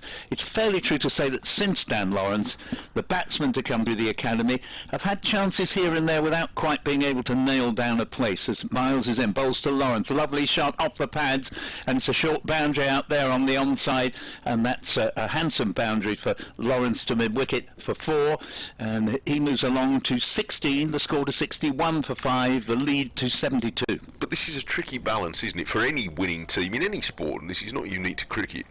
If you've got a team that's performing, and I take your point about there having been some low scores along the way, and you'll know that, and Essex fans will know that better than me, but if you've got a team that is generally functioning very well, as Essex manifestly have been for the last little while, by definition there are fewer chances for players coming through, obviously. That's right, as Miles is in and bowls to Lawrence. Lawrence leaves outside off stump. Yes, when talking to Anthony McGrath, the Essex coach, highly successful Essex coach, following the equally successful Chris Silverwood, he will say, if I say to Anthony, who's a lovely chap, bowling fantastic, Anthony, we could just do with a few more runs, and he'll say, well, you say that, but he said, I always take the view that as long as our batting, however low the scores may be, are making more runs than the opposition, then I'm not worried. And that is a perfectly fair point. As Miles is in and bowls to Lawrence, who leaves outside off stump, because Essex's defeats have been few and far between in 5 years, ironically, particularly since they got into Division 1. 61 for 5 up on the board, with 10 to Wheater and 16 to Lawrence, but certainly what we can say here, that this partnership so far put on 25, and boy, don't Essex need a partnership, and there's not much in-form batting to come. Harmer, as I may have said earlier, is very, very capable and often scored big runs for Essex, but not this season. He's not struck form yet and has got 2 or 3 ducks. As here is Miles in, bowls, and Lawrence didn't know much about that. He's picked up 4 runs, squirting it down to third man inadvertently because he was looking to play that into the onside, and the score moves along to 65 for 5 and the lead to 76, and Lawrence moves to 20 with one of his least convincing shots, although in fairness it was all along the ground. It wasn't that he was nearly out to it, but it certainly wasn't the shot he intended to play. And just going back to the point we were making, though, it is a fair point that Essex pitches at Chelmsford have been bowler friendly for some long time now, with the one exception of the first game this season, high scoring 1 innings match basically against Worcestershire. But I noticed that things had turned round back to the usual manner for the Durham game that ended last week, in which Essex eventually won. And So obviously with bowler-friendly pitches, you must expect that it's going to be hard work for batsmen, and Essex would take the view that, yeah, it's tough for batsmen, but their bowlers make sure that they win games, and the batsmen, while not scoring a lot of runs, are getting enough to beat the opposition. Now, if that's to happen here, then I think one or both of the incumbents out there right now has got to make some pretty impressive scores. Well, Lawrence has gone to 20. That's the second time he's been completely turned around like that, though. He had a similar one against Stone. Bresnan starts a new over bowling to Wheater, who started pretty well, and he gets a run here, guiding a ball that again just tailed towards the leg side, and helping it down to Lamb at long leg. We might be close to Warwickshire turning to spin as well with Danny Briggs, who's already made a significant contribution in this game with the bat. But either he was told to warm up, or he thinks he ought to be bowling and was advertising very busily to the captain that he's ready to bowl, but one way or the other. He was looking very much like he's ready to come in and bowl. Saw him warming up just now, as Bresnan's next delivery is pulled to a slightly shorter length against Lawrence, and he's defending it into the leg side. Just going to update our Coventry listeners. Well, the latest here is that Essex have moved on a little bit more briskly to 66 for 5. There's been something of a flurry of boundaries since the last wicket fell, although the most recent, scored by Dan Lawrence, came very much off the outside edge as he was turned around by Craig Miles, who was bowled very sharply in short spells today, claiming 2 of the wickets. The only wicket to fall, though, since lunch was the one claimed by Ollie Stone when he managed to win a second successive LBW appeal against Ryan Tenduscarter and have him out for 7. But it's been unsteady going from Essex, but they are now starting to build a lead with a little bit more pace. Midway through this third afternoon, Essex are 77 runs ahead at 66 for 5. And Bresnan's next delivery turned into the leg side, and there's no run. Yes, it's going to be interesting to see what help Danny Briggs can get from this pitch if and when his turn comes. As Mike was saying, he's been signalling that he's ready when called on. Bresnan right arm over the wicket once again to Lawrence, who is slightly on the walk defending this to the leg side, but he's steadily enough. Bresnan, of course, at one point was a magical player for England a few years ago. For his first sort of 2 or 3 years in the England team, he was averaging, coming in at number 8, he was averaging getting on for 50 and taking wickets, not quite by the bucket load, but very, very usefully for a man who wasn't, the opening bowler. And he's gone past Lawrence's edge here with a fullish delivery. It wasn't too far wide of off stump, and it had Lawrence groping. Again, it didn't move all that much, but it's just doing enough to make it difficult for the batsman, or so it seems, and Lawrence will be glad to have avoided that. I think 66 for 5 at the end of the over. I do like, and particularly in admiration of cricketers like Bresnan, who at the end of their international careers come back and give something to the county game. Now, Bresnan finished probably at international level a little earlier than some, and I understand why some who've had very long and intense international careers, when they finish that, they say, okay, that's me. And there's been quite a few over the last few years. Andrew Strauss, Nasser Hussain and Michael Vaughan three immediately come to mind. And I understand why, because international cricket is such a year-round treadmill. It's a lot of work. But there's been quite a few others who've set themselves at, 35, whatever it is, to come back and keep playing as long as they can. And I think that's terrific and so exciting. Miles is in bowls and Wheater plays it to mid-on. Yes, totally agree with what you say there. And of course Essex have a current example in Alistair Cook. And I know I heard this interview, and I've mentioned it to Essex supporters often enough, but an interview from Jonathan Agnew last year on Test Match Special to Alistair Cook. And clearly Agnew was at a loss to understand what possible reason Cook could have to go back and play county cricket after his experience at Test cricket, but Alistair was having none of it and said, no, I enjoy it, that's why I wanted to do it. Miles is in, bowls to Wheater, and Wheater plays nicely, but straight to Bihari at short extra, no run, 66 for 5, lead 77. Yeah, and look, those of us who've never pulled on a pair of pads at that level in anger would, it's easy for us to say, why don't they just carry on playing then? And I think, I've no idea what it must be like to live that life, which must be so utterly consuming. Yes. And going all around the world and doing all that. I can sit here and say, I'd love to play cricket every day till I was 100. But it's not like that. I think that's an entirely unfair way to look at it. Miles to Wheater. Wheater has played this ball for 1 run into the offside. Brilliant bit of fielding there, but they're safely home, and the score goes to 67 for 5, and Wheater goes up to 12. Yates again, the sharp fieldsman. So yeah, I can entirely understand that, especially those who've been in captaincy roles. But if you've got the appetite for the game, I mean, Paul Collingwood, it seems that players who literally couldn't get out of bed anymore. That's right. Ian Bell has only just finished here, and what a terrific servant he's been to the game. Marcus Trescothick, I gather, was here.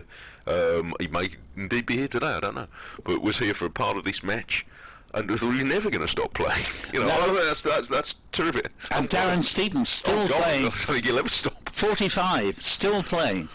Here's the next delivery, and a lot of bottom hand here from Dan Lawrence, but no timing in the shot, unusually for him, and the ball goes slowly out to the man at shortish mid-wicket, the skipper, Will Rhodes, who has been very impressive in the way he's marshalled his attack out there and implemented some unusual fielding manoeuvres.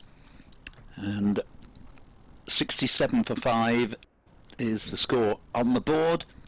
As long as you're not taking up a place without the form to justify it, I think that's the main Exactly, thing. no. I don't think any of those players I've just mentioned wanted to do that.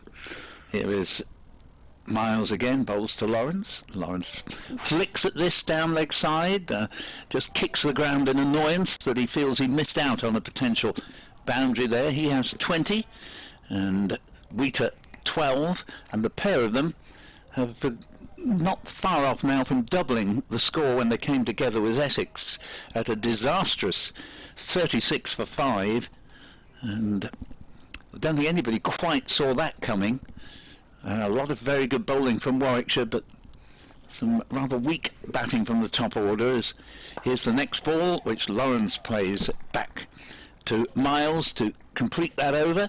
Miles has done very well here. He's got 2 of the wickets to fall. 2 have gone to Hannon Dalby, the other to Ollie Stone, and Essex 78 in front at 67 for 5.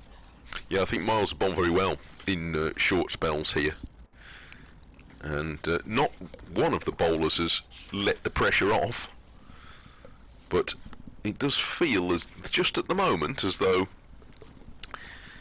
it's not quite as difficult as it was, and yet there is still the odd ball, as we saw in Bresnan's last over. He snuck one past the outside edge. He's going to try and do it again here.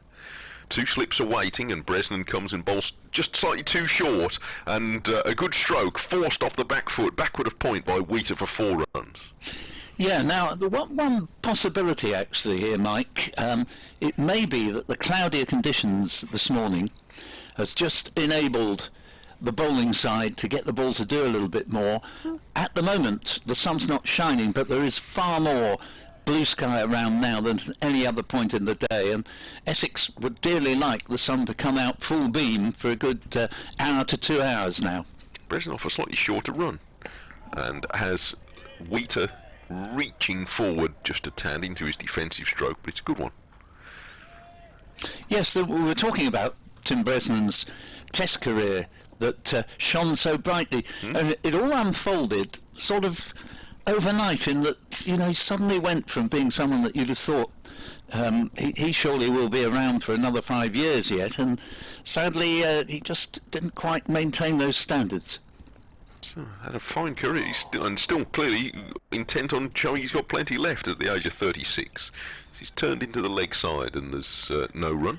Well, he'll always do a good job for whatever side he plays for, but it was baffling, really, the way it unravelled, because, as I say, he made such an impressive start with both bat and ball. And I mean, if you've got an all-rounder there as good as he was, you know, you great advantage. This is just wide of off stump, and no stroke offered by Wheater. Still got a formidable spring in his step, Tim Bresnan, for a strongly built man. You could draw a bit of a parallel with Moeen Ali, who got to 2,000 test runs and 200 test wickets quicker than even Ian Botham did. Yes, where Bresnan's fired this in a bit at the leg stump, but it's just gone down the leg side. No contact from Wheater. But, you know, for the last sort of 18 months or so, Moeen has just sort of not quite achieved, you know, his previous levels. Yes, there are many who think his time will come again, though, Moeen Ali. Sorry, I'm sure he does too. No, dart up again. There we go. And bounces Bresnan, and forward comes Wheater with a sturdy defensive stroke, ending that over, in which there was just one boundary. 71 for 5. So Essex in 9 overs since the wicket have added 35. So if not exactly a counter-attack, then at least things have perked up, and by the quite slow scoring standards of this game so far, a relatively speedy spell of run scoring.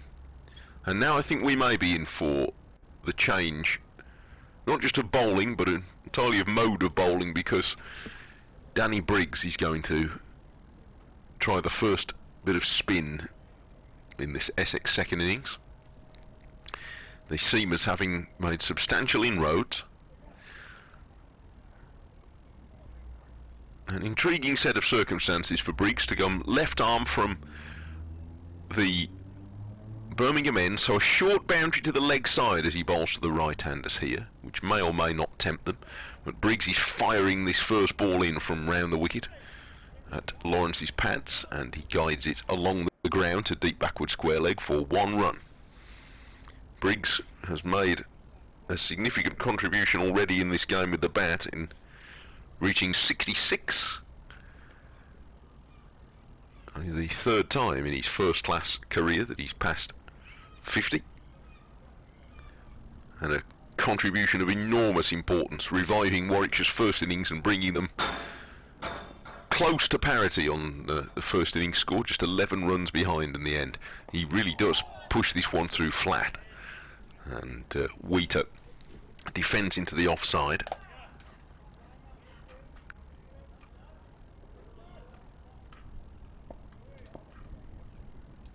Wheater's made 16, and he's gently forward here, pushing back to the bowler.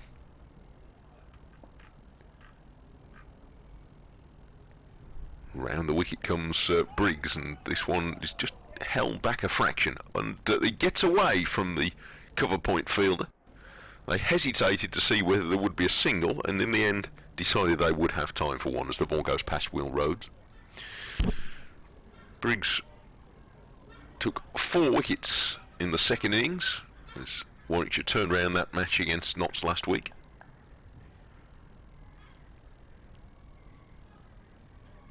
Made some handy runs in that game as well, and 66 not out in the first innings of this one. Oh, that one though has got away from him. It's a full toss, and it's levered through the leg side by Lawrence for 4 pretty easy runs. So that one slipped, and it's picked off by Lawrence, keeping this little Essex revival going. Ball has run away behind the hover cover, I think. That wasn't what Briggs intended. 77 for 5. Lead now of 88. Round the wicket comes Briggs, that's better. And brings Lawrence forward in defence, running the ball out off the face of the bat into the leg side. And another over ends, the first from Danny Briggs in this innings. taking the score to 77 for 5. Wheater's share of that now is 17 and Lawrence 25. They've more than doubled the score since coming together when Essex were at a distinctly queasy 36 for 5 shortly after lunch. Reminder that if you want to get in touch and send us your contributions and thoughts, we really would appreciate it. Tim Bresnan starts his next over, and as Wheater turning this in really compact fashion away into the leg side for no run. You can send us an email. You can send it to me if you'd like at wm.sport@bbc.co.uk. Paul will remind you of the BBC Essex email address when he returns, as he will shortly. In comes Bresnan, and his next ball is wide of off stump, and it's guided on the bounce by Wheater for 4, wide of the diving man at point. Couldn't quite haul it down, so 4 more to Wheater, his 4th boundary already, and Warwickshire not quite with the same level of control in the last half an hour or so. There's been 1 or 2 boundaries available. Yes, BBC Essex cricket at, I'll just come back to that after this ball. Yes, of course Bresnan doesn't hang about, and Wheater's defending into the leg side. BBC Essex cricket at gmail.com is the address to which Henry Lubienski has contacted us, and with some helpful news or information to what we were just saying. He says Tim Bresnan's Test career unravelled after he got, I think, a back injury. Although he played a few tests again after the injury, he never looked threatening again at test level.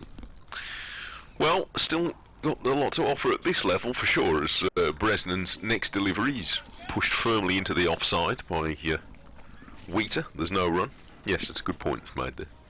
Yep, particularly if you're a bowler, these injuries, I mean, same in football, you know, you get players who just can't, they come back and play, but you can see they're not sort of 100% in the way they used to be. Yeah, there's such a formidable workload on players. At international cricket level, there's a lot asked of them, and injuries can hang around. And I'll tell you what, most sportsmen, rugby, cricket, football in particular, the real truth is that hardly any of them are ever 100%. No, that's quite right. Nearly everyone is carrying at least the aftermath of 2 nasty knocks that they've taken in, or not necessarily knocks, but strains. Yeah, it's managing that, isn't it? Yeah. It's the art of it. This is slightly short. Oh, good shot by Wheater. On the rise, hitting it through the covers, and 2 boundaries he added in that over, through the offside, taking him to 25, and he's probably been the most confident looking of the batsmen we've seen so far today. 25 to him and to Lawrence, and 85 for 5. A half-century partnership now assembled by these two in only 11 overs. Yeah, got 36 down where the last... Oh, sorry, yeah, no, you're right, yes, I beg your pardon. Well, then, what almost? Well, it's very kind of you. The spirit's good there. It's very well intentioned. But just underlining... Underlining the point about how fluently Wheater has played, he's made 25 from 31 deliveries, and Lawrence has made the same number of runs from 60 deliveries. So you're quite right, Wheater has played well here. It will continue to be Danny Briggs from the City end. Just this 3-step run up, comes in, bowls, and Lawrence uses the feet, comes down the pitch, but doesn't really hit that where he was aiming it. Again, he was looking to angle that ball, I think, more towards mid-on, but the ball ends up at cover, and Briggs again bowls to Lawrence. Lawrence much more watchful this time, just drops a dead bat on the ball and sends it only just off the cut strip, and Rob Yates nits in to save the bowler bending down. Briggs again bowls, Lawrence forward, and it's a repeat of the previous ball, with the exception that instead of Yates nipping in, Briggs himself insists on doing his own dirty work, as it were, and bending down, picking it up. Here he is again already. Quicker ball, worked into the onside here. That's going out to within a couple of yards of the boundary. nicely prevented from going for 4. They just get the single, and now that really is the 50 partnership there, and it's come off 70 deliveries, and I just wanted you all to be ready for it, so you wouldn't miss it when it happened. You were totally justified. Here, around the wicket, slow left arm, Briggs bowls, and dabbed a little uppishly into the offside by Wheater there. I think he was initially thinking he might go and hit it quite hard, and then changed his mind in mid-stroke. He has 25, Lawrence 26, 86 for 5, leading by 97. Wheater defensively this time into the offside. Bihari Fields, the over ends, just the 1 run from it, and Essex, though in a parlous position, will be rather relieved that they've actually got a partnership to stick together for much longer than the other 5, you might almost say, put together, really. 86 for 5, leading by 97. Yes, a couple of the other games are moving on. Somerset have dismissed Leicestershire in their second innings for 199. 5 wickets for Craig Overton at modest cost. So that has left Somerset to make 115 to win, so on course to win today. Durham have a first innings lead of 208 after dismissing Derbyshire for 267. Chris Rushworth 6 for 58. Durham, though, have not enforced the follow-on. They're going to bat again and build on that lead. An already won result today, Middlesex having beaten Sussex by 10 wickets. Sorry. Dear. Maths and geography, I've got much else to get wrong. Well, it was an alarming defeat, wasn't it, for Surrey, because there they were at 105 for 3. At that stage, they were just 9 runs away from knocking off the first innings deficit, but they were all out for 130, and Middlesex were left needing only 17 to win, and finished 18 for no wicket in next to no time. And you have to say, fair play, Surrey have injuries, they have test calls, and so on, but they can't be terribly happy with the start they've made to the season. Bad news if you're a Surrey fan. Not only did your team get beat, but you've probably got to go to the shops this afternoon as well. Yeah. It's just a rotten day, that is. Somebody signed himself Morton's Mam on Twitter. Says, thoroughly enjoying the live streams. It's a game changer for lockdown. Well, I'm sure it has been. And I hope it will be. Hope you'll carry on enjoying them long after that. Come on, you Bears, they say. Craig Miles is on his way and starts a new over. He's changed it again, hasn't he? With this, he's bowls 2 or 3 overs at one end, then pops back to the other. And his first ball is turned into the leg side by Lawrence. Yeah, I think probably the change slightly enforced on Will Rhodes, because Tim Bresnan was just probably a little bit short, sometimes straying onto leg side a bit too often. Yeah, that's true, though. And obviously, what would worry Will Rhodes, with Essex's reputation, is not to let them off the hook. No, you don't want to be chasing an enormous target. Not that the pitchers looked any way to blame, but equally, pitchers don't get better in the long run, do they, usually? No. Because he's turned it off the pads by Lawrence for 1 run, 87 for 5. I mean, again, you had a contribution before lunch, someone suggesting that 240 might be a score that gives both sides an equal chance. Yep. My feeling is that might be slightly on the high side. Not because the pitch looks difficult, because it doesn't, but chasing over 200 in the 4th innings, I'm well aware that Warwickshire did quite a bit more than that last week, but nevertheless, the fact that it was such a big deal that they got that many last week reminds us how difficult it is. Miles sends his next delivery to Wheater, and it's pushed away into the offside. And then, against a bowling attack of Essex's calibre, you wouldn't want the chase to be too tall. No, particularly with Simon Harmer, although the pitch wouldn't be as helpful, I think, to Simon Harmer as many that he's bowled on. No.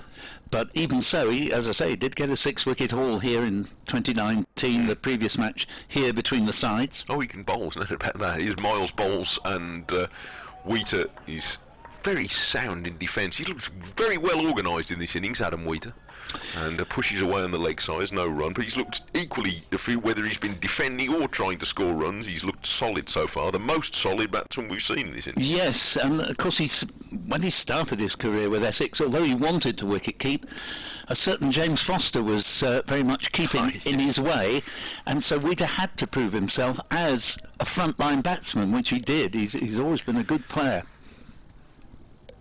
Miles runs in rapidly, and Wheater is forward, pushing away on the offside.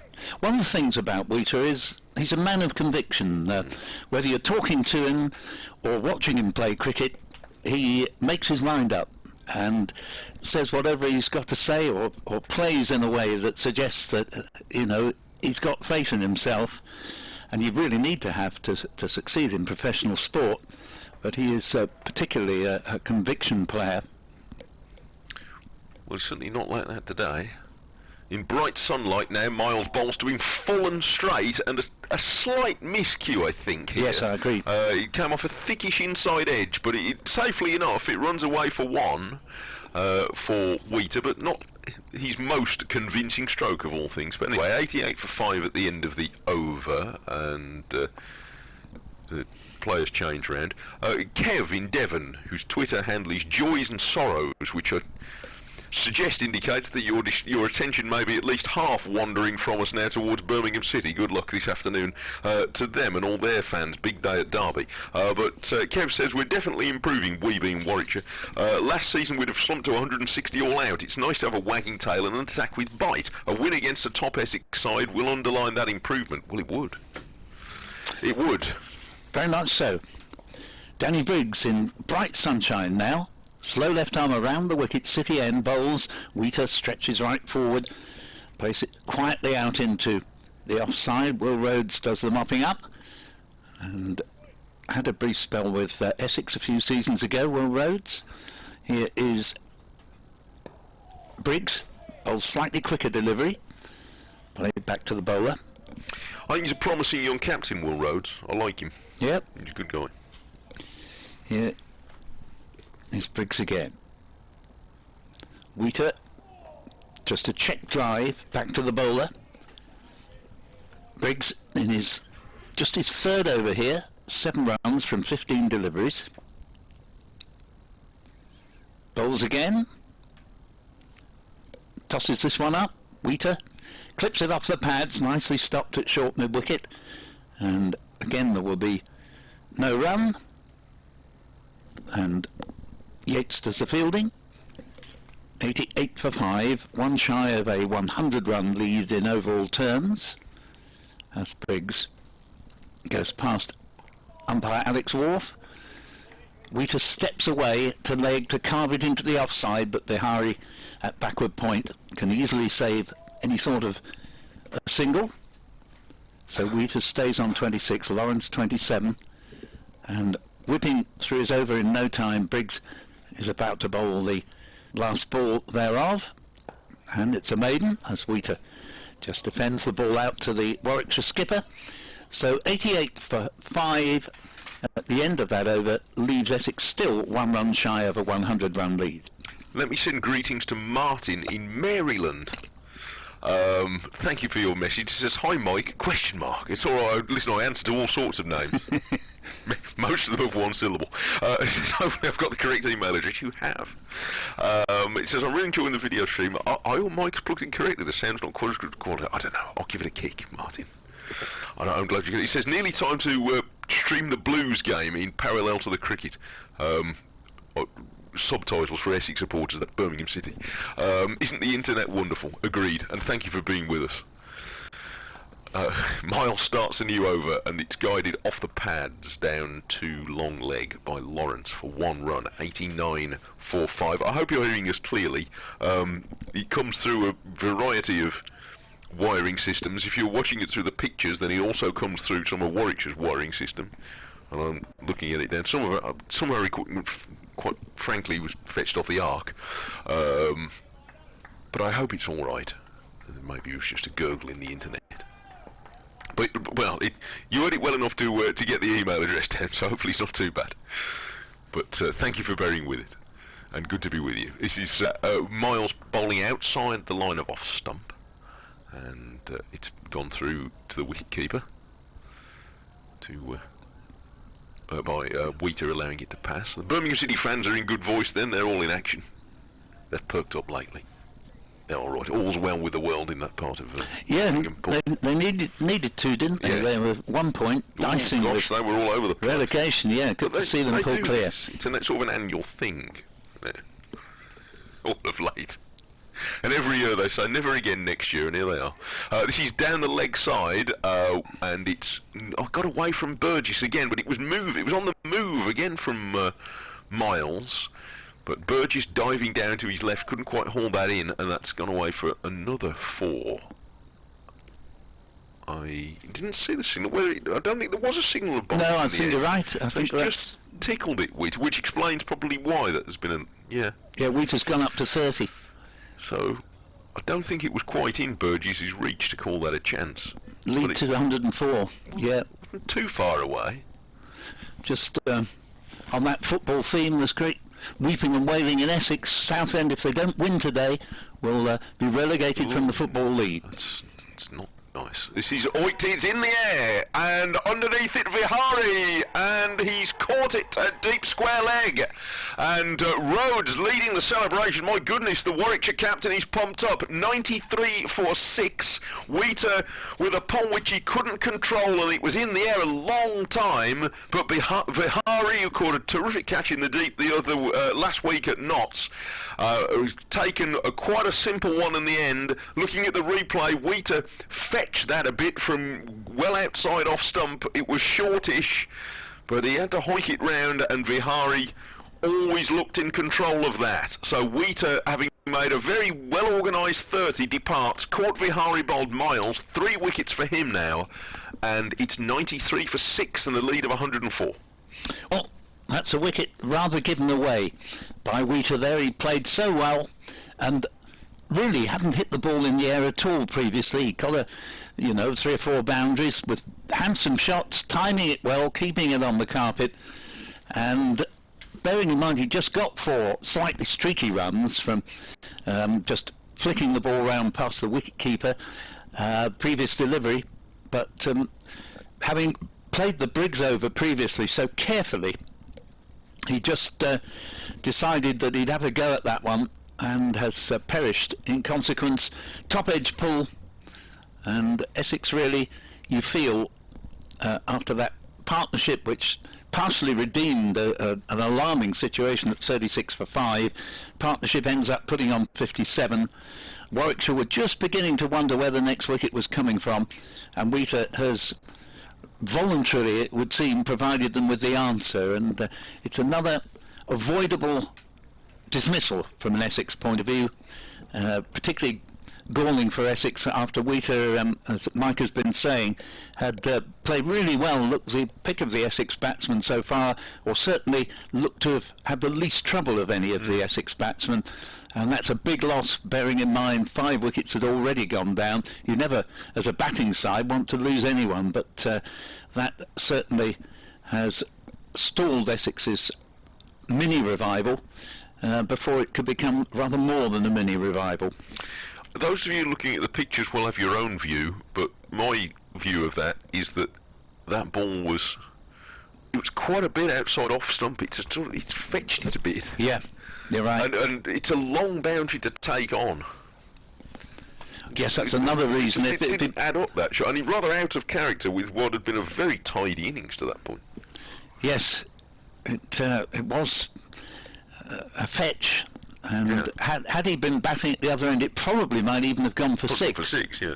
But here, long boundary to the leg side when the bowlings from the pavilion end was asking for trouble. Simon Harmer's come out to join Dan Lawrence, and normally I'd have a lot of faith in Simon Harmer. He's made very, very useful runs over his career with Essex, coming in at number 8.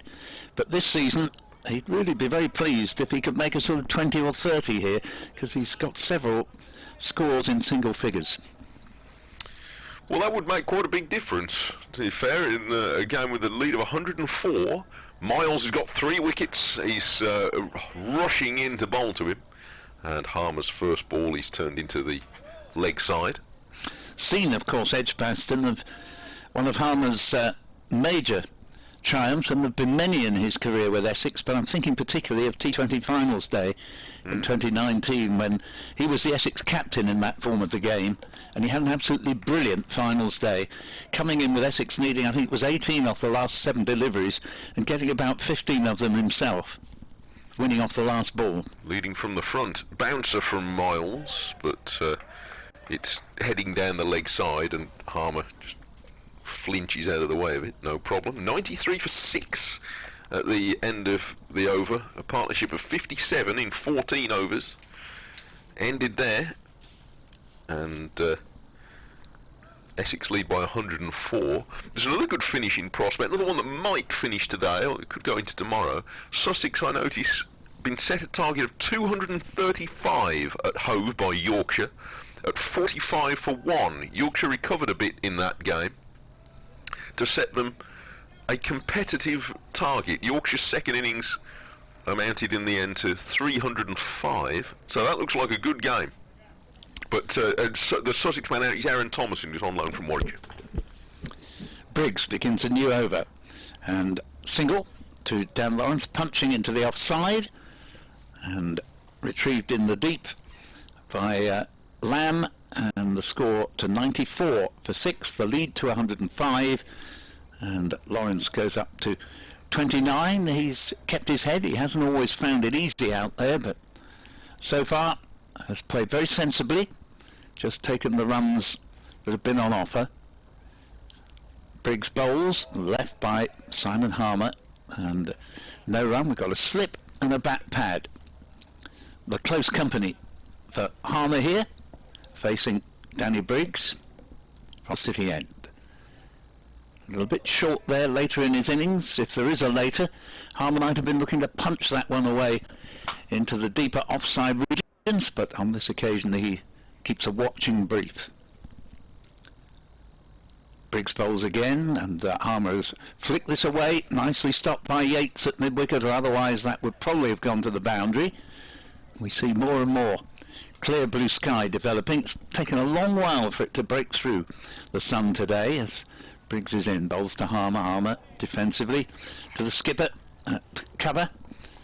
Score remaining at 94 for 6 here for BBC WM, BBC Essex. Paul Newton and Mike Taylor doing the honours for you today, as Briggs is in and bowls, and Harmer flicks this one into the onside. It just evades the bat pad, goes out to Yates at mid-wicket, and no run. So just the one run off the first ball of that over to Lawrence, who's on 29. Harmer yet to get off the mark, and Essex lead by 105.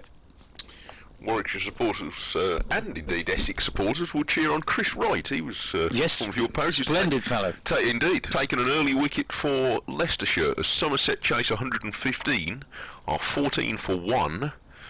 Chris Wright was very much, along with Keith Barker, the spearhead of the Warwickshire Championship winning team in 2012. He really did bowl well that summer. Yes, he's a lovely chap, Chris. He is, yeah. And too nice for a fast bowler. No, yeah. I'm joking. He's a smashing fella. Miles starts a new over and is pushed away on the offside by Lawrence. There's no run. Chris's mother used to email us as well from time to time. She's a delightful lady. And yeah, I've followed Chris's career because, you know, when he moved to Essex from Middlesex, he immediately did well. Yeah. And of course, at the time, Essex weren't generally going well when he moved to Warwickshire, and it seemed a sort of punishment on Essex that they let him go, and he proved an inspired signing for Warwickshire in that season you mentioned. He did. I well remember as Miles bowls, and if he's turned off his pads for possibly more than one run by Lawrence, he's certainly set off as if he'd got the intention of making it 2. But Lamb is brisk around the boundary at long leg, and they get 1. Graham Welch had seen him apparently and thought he was in Essex seconds at the time. Yeah. And said we can do something with him. And his first game was at Headingley, and he bowled one of the England batsmen for Yorkshire coming down the hill at Headingley with a ball that was really quick. And I remember going down to do the interviews at the end of the day, interviewing Jim Troughton. And the chat among the Warwickshire players, we didn't know he was... where did that come from? Who knew he was this... When Chris had got all the gears going in the right order, he was really quick. And did a super job. Some of he and Barker led the attack to win the championship. They were brilliant. Now, there's a lot of changing over going on in the field here for Harmer being on strike. A third slipper's come in after quite a long discussion. And Miles balls, and he hits Harmer on somewhere high up on the thigh pad. And Harmer was in no sort of shape to play that. No, he wasn't. And, yes, no, not a complete mug with the bat either. No, far from it. Chris Wright, nice to hear of him. Of course, Graham Welch, I think, had a little spell helping with the coaching at Essex. Yes, he did. And good to see he's still very much making a very good contribution. Chris made himself a specialist night watchman at one stage. Got quite a few runs doing it. Yeah. Off goes Miles, runs in and bowls to Harmer, who is forward and pushing back to the bowler. Miles is very busy. He's bowled well today.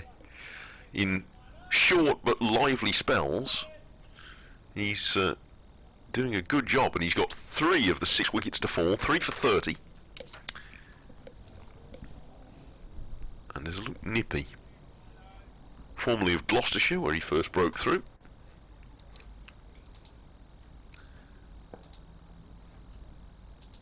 Here he is now with Warwickshire pushing for more to inflict more damage on this Essex second innings, and Miles certainly thought by his reaction he was in with a shout there as Harmer turned this into the leg side.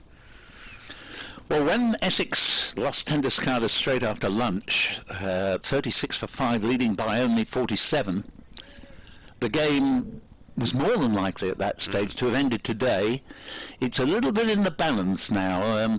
We're the last 4 to go down. Cheaply probably still would finish today. If they can put at least another 50 on between them, then I think it would go into a 4th day. Third slip has now gone to leg slip. Miles bowls to Harmer and turns this off his pad, but he's going to get one just backward of square leg. And Vihari comes in and fields. Rhodes looks as though he's a busy captain here. He's keen to try things out. We've seen different inventive field changes. I like him as a captain. He's still quite a young man. He's a promising player. Really caught my attention. Made a very good 100 on an awkward pitch at Lords about 3 years ago that I enjoyed seeing. And I interviewed him after that, and he was buzzing, as you would be. He scored a century at Lords, and his dad had been down to see it. It was great. And he really blossomed from that point. But he's an interesting choice of captain, picking up over the last 18 months or so. He's doing well. Briggs, new over City End. This one's left by Harmer. And for a man with his ability, it's sort of sad to say that 1 not out is one of his highest scores this season. He's got 2 or 3 ducks as Briggs is in bowls, and that's a leave outside off stump. I agree with you about Rhodes' captaincy here. It's been impressive, and he's had some ingenious stratagems, adjustments to the field, kept the bowlers changing over nicely. There's another leave outside off stump, 96 for 6, leading by 107.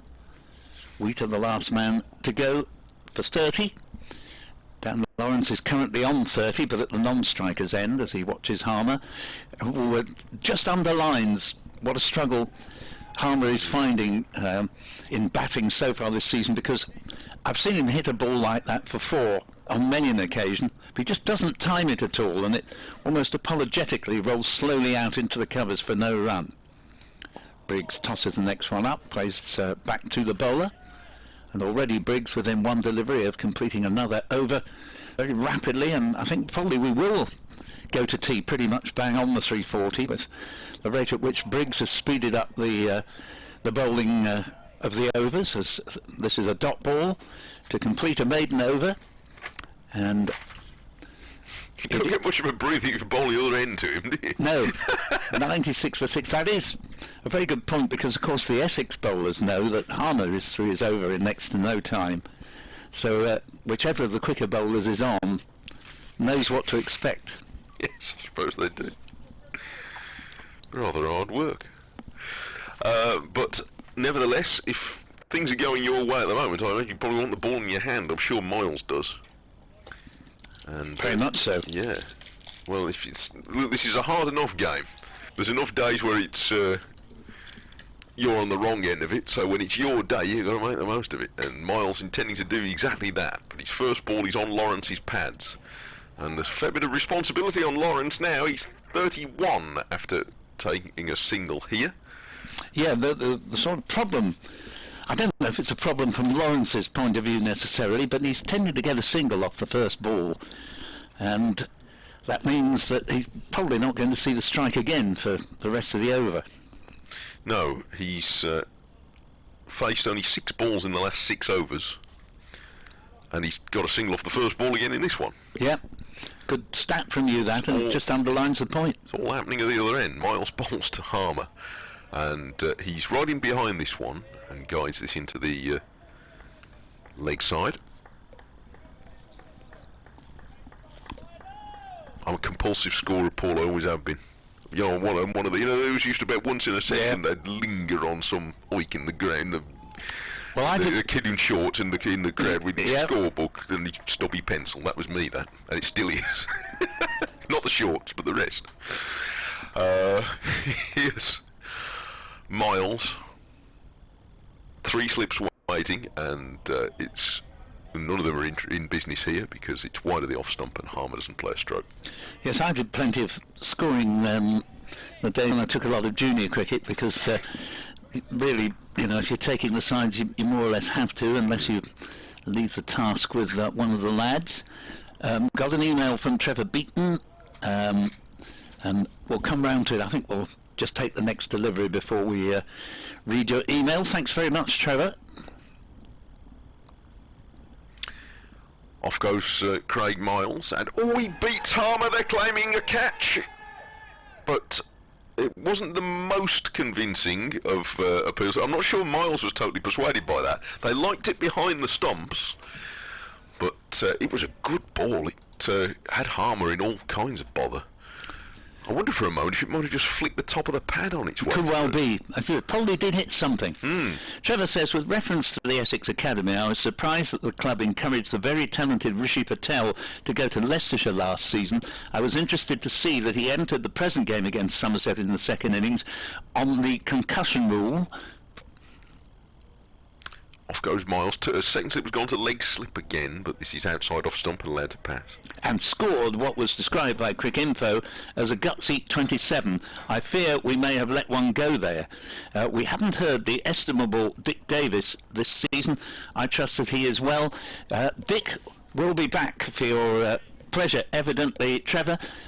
He's doing the first 2 days at Worcester next week, and thoroughly looking forward to returning to his, I think I can say, favourite ground outside of Essex. Here comes Miles in bright sunshine. He finds the outside edge and it goes through where third slip would have been, although possibly not a catchable height, and away for 4 runs. And every captain, I'm sure, knows that feeling, but there it is. It would have been on the bounce, I think, however, to third slip. I'm not sure that would have been a catch. However, it raises by hook or by crook the Essex 100, 101 for 6 at the end of Miles's 12th over, and the lead is 112. Well, you can see what I mean when I say that Harmer, very capable batsman, just hasn't struck form this season. At the moment, he looks almost as if he's blindfold out there, because he's now moved on to 5, and it has not been an easy passage even to get to that modest score there. And well, maybe his luck will change today. There is no diminution to his bowling skills, that's absolutely for certain. But here's a new over from Briggs, bowls to Lawrence, who for once doesn't get a single off the first ball, and plays it to mid-wicket, and Yates. Score remaining 101 for 6, a lead of 112. Briggs in again, sun shining, and Lawrence with a slightly unconventional short-arm jab into the offside, picks out Lamb on the cover boundary, or actually about 15 yards up from the boundary itself, And there he is. He didn't waste any time after not getting a single off the first ball. Got one off the second this time just to keep us interested. 32 to him, 102 for 6, lead of 113. Harmer with a slip and a bat pad. Mows this one away and in fact doesn't get past the skipper, Will Rhodes, at cover. And again it was one that sat up and begged, but he just calmed the ball at the moment.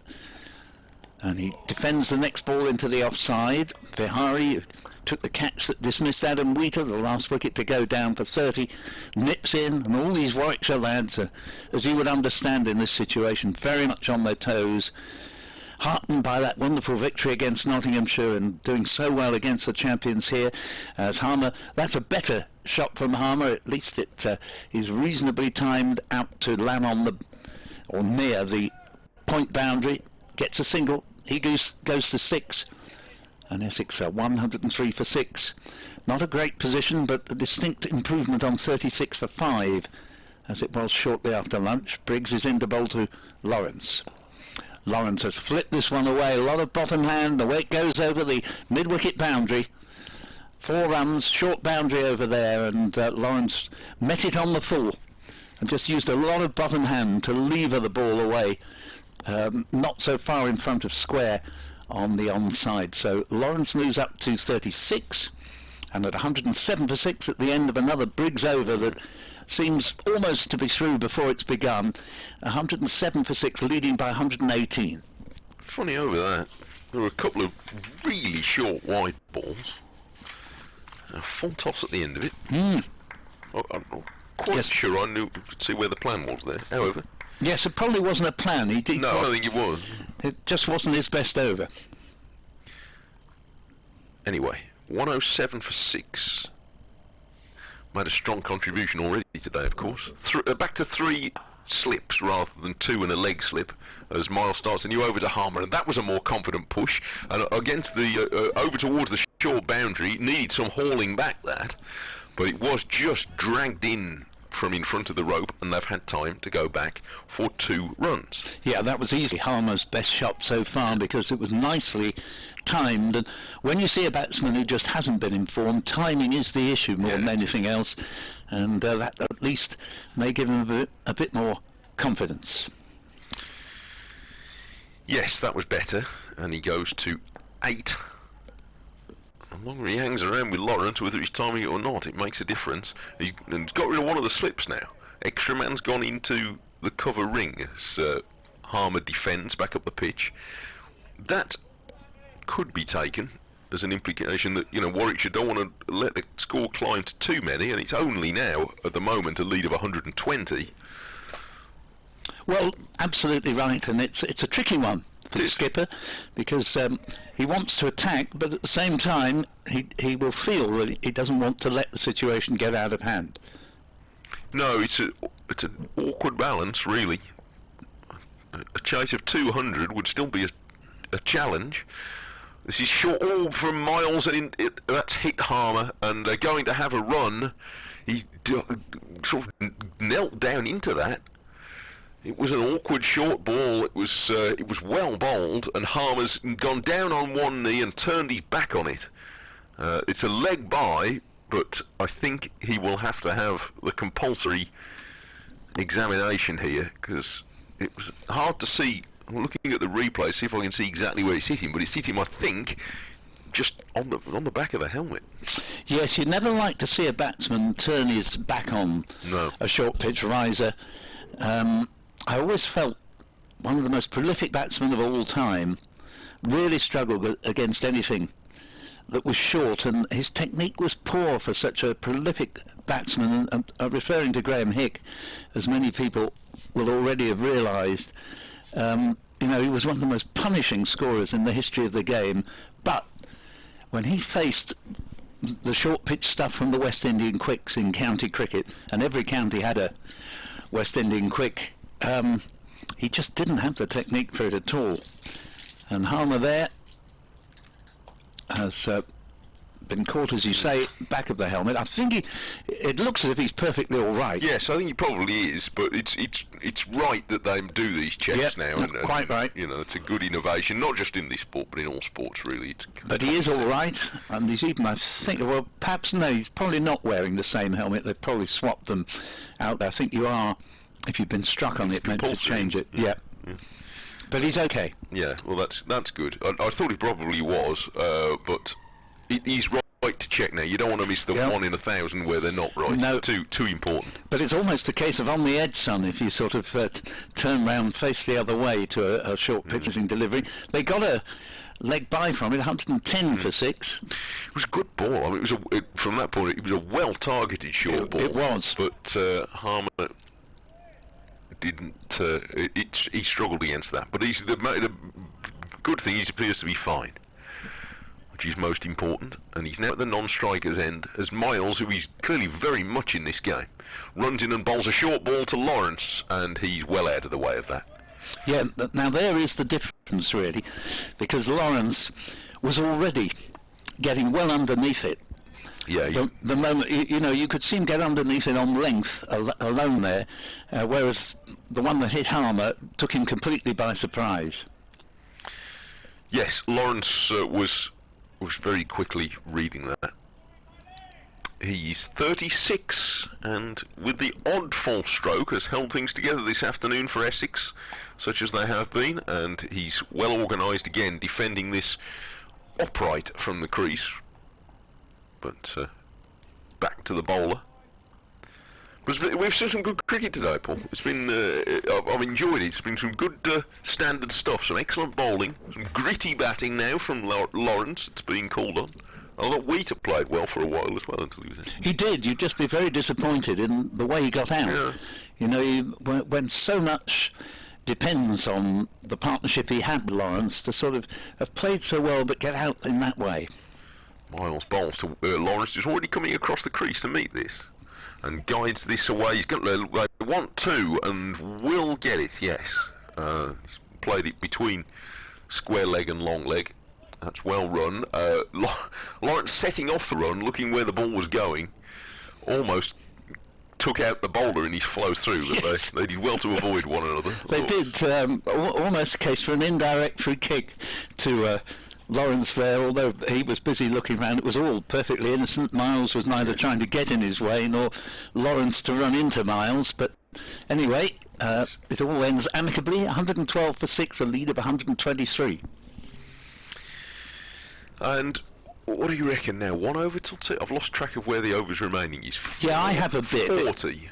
It's I think there'll be, in any case, at least 2 more, because we haven't got to 340 yet. No, haven't.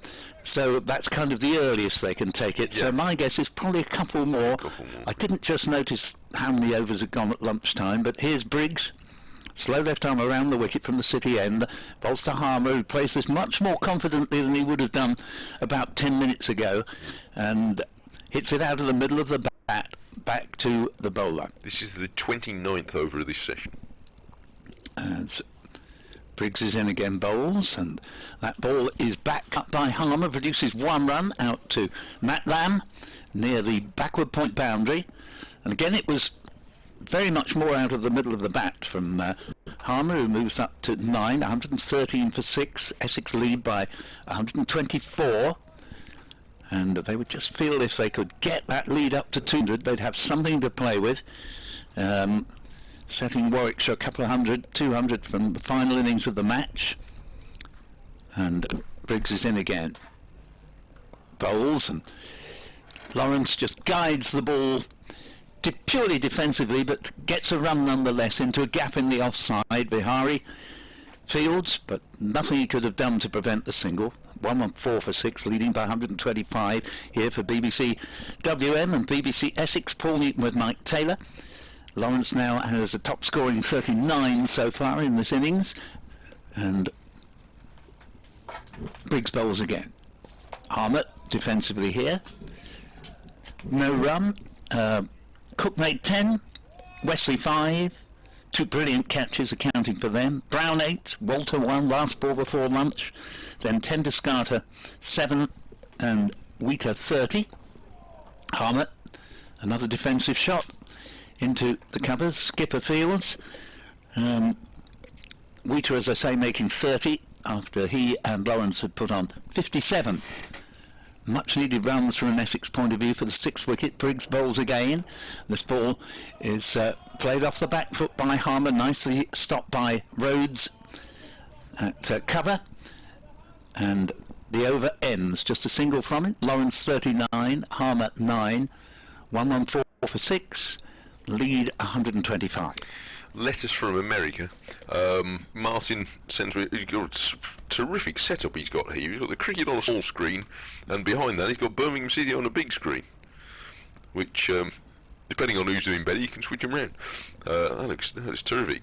Chad says, baseball facilitated my love of cricket. At college I spent time with a Brit who was very interested in baseball. I took him to a few local minor league games, explained the game to him, and we had detailed conversations. He, in turn, got me listening to Test Match Special, providing the same kind of explanations, and it was an Ashes year. So we quickly learned that the shared vocabulary between the games caused more confusion than was helpful, I'll bet. A baseball box score is up there just above the theory of relativity on the most complicated documents known to mankind. It's just... But I'm going to figure it out one day if it kills me. Oh look, Ollie Stone's back with a change of ends. He's come to the pavilion end for the first time today, and his first ball he's guided into the leg side by Lawrence for 1 run. Another case of Lawrence getting a single off the first ball of an over. Yes.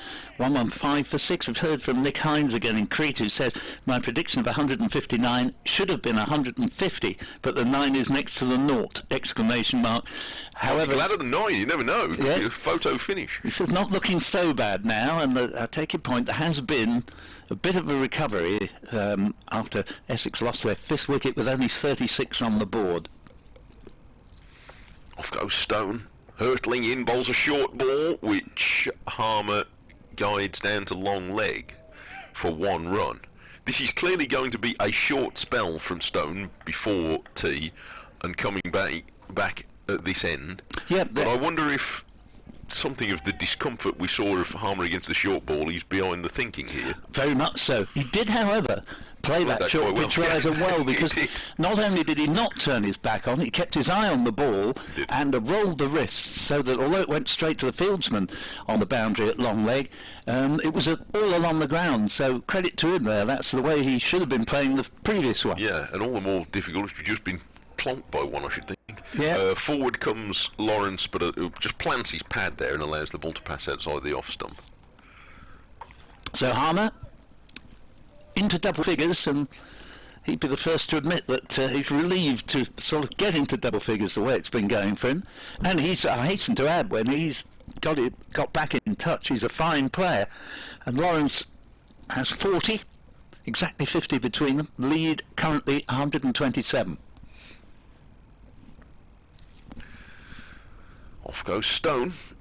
Surges in to bowl full to Lawrence, but he meets that with the face of the bat. Plays the ball up to Miles at mid-off. Yes, he's very unconventional, Lawrence. He does play the ball with the bat sort of held in front of the pads. Tends to get a bit squared up, but it's a method that he's made work for him, and credit to the Essex coaching staff, as I always say, for getting someone who's an idiosyncratic way of doing things and not trying to change him, working with that. Stone bowls, and this is guided by Lawrence. Turns this backward of square leg, and Vihari comes in and fields.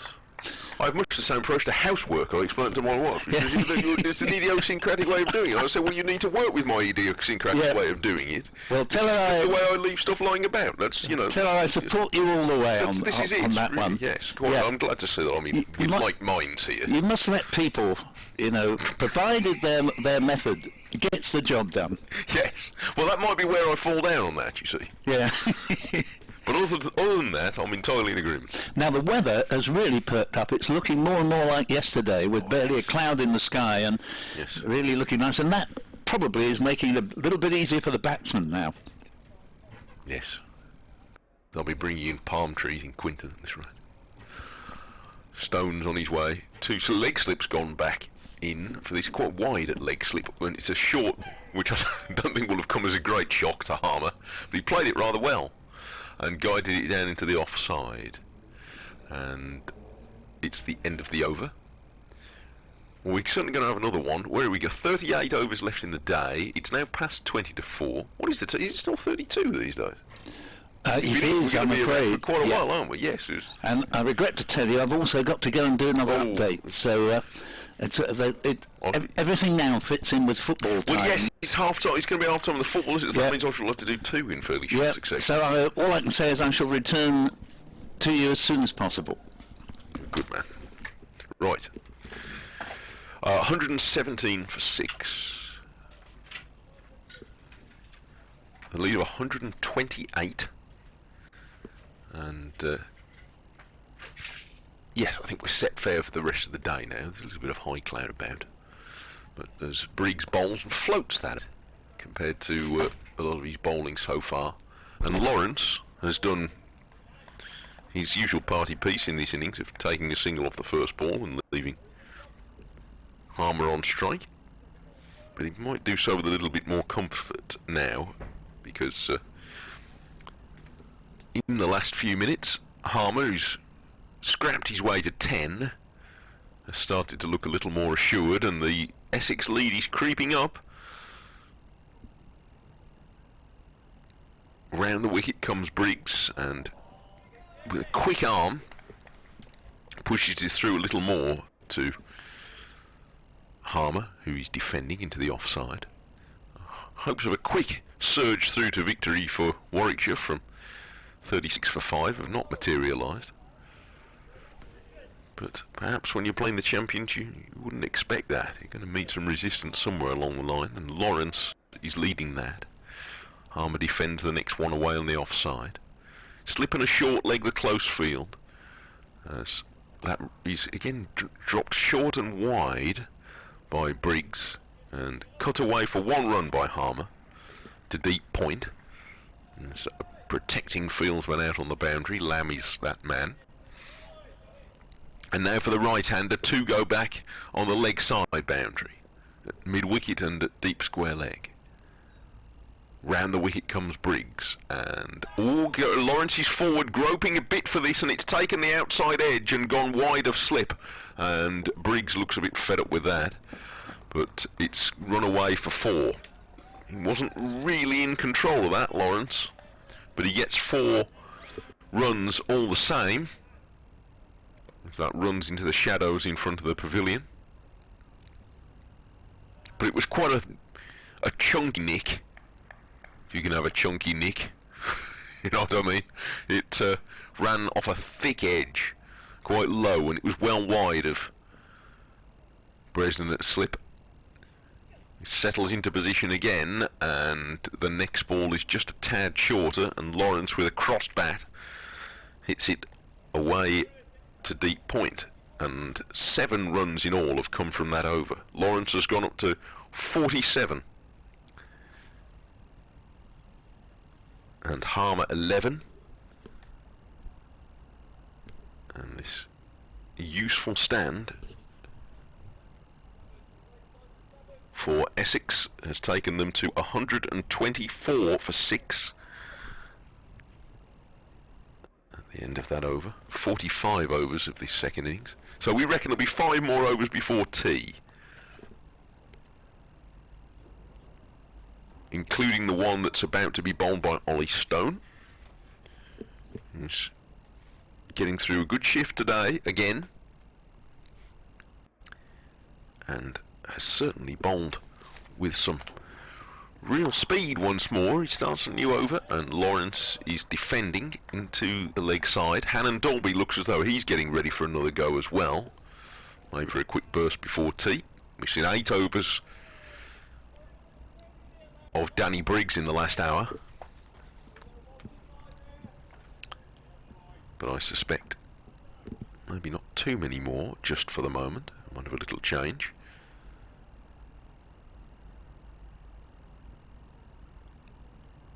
Off goes Stone, passes the umpire, and just a little shorter of a length to Lawrence outside off stump, and he rides the bounce here. Guides this carefully to deep backward point, and there's one more run.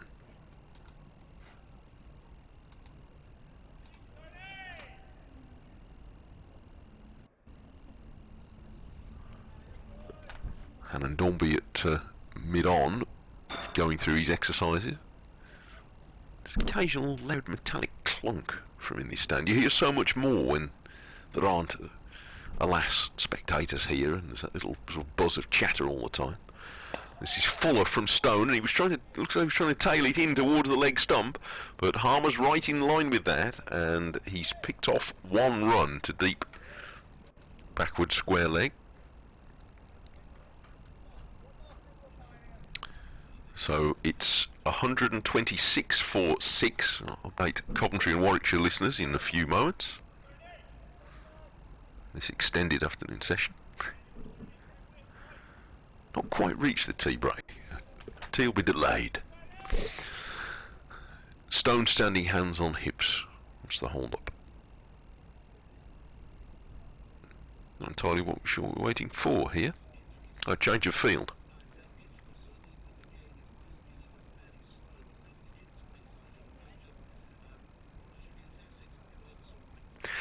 Yes, Essex have held Warwickshire up a bit this afternoon. They're 126 for 6 in their second innings. It's a lead of 137. There was a time, not long after lunch, when it was possible that Warwickshire could have surged through to a quick win when Essex were 36 for 5. But from that point, the Essex middle order, with Dan Lawrence, the young England batsman, being joined in partnership by Adam Wheater, managed to hold them up. Wheater actually looked the most assured batsman we've seen today in making 30 until he chose to fetch a short ball from Craig Miles from outside off stump and pulled high to deep square leg where Hanura Vihari took a catch. But Lawrence has hung around. He's made 48. There were a few full strokes early on, but he's now been joined by another willing partner in Simon Harmer, who's gone through some rough times early in his innings and survived one clout on the head from a short ball from Miles to be hanging on unbeaten with 12. Still 4 more overs to go until tea after the one that Ollie Stone is currently bowling, and the champions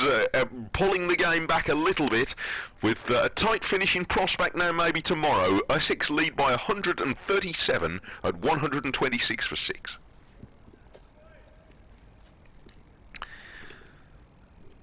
While I was doing that, Stone tried a shortish ball. It was rising on Lawrence, but he got out of the way of it. And now he's waiting again for Stone to bowl, and he's right in behind this, defending very correctly. So 2 from the over, 126 for 6. Lawrence is a very pleasing defensive player to watch when he's got everything well organised, and he often has. He looks very sound in the way he's set up. You can tell he's been well schooled in these techniques. And he looks in some control now, Lawrence. He was hurried into a couple of mistakes early on, but notwithstanding that one that ran off the edge in Briggs' last over,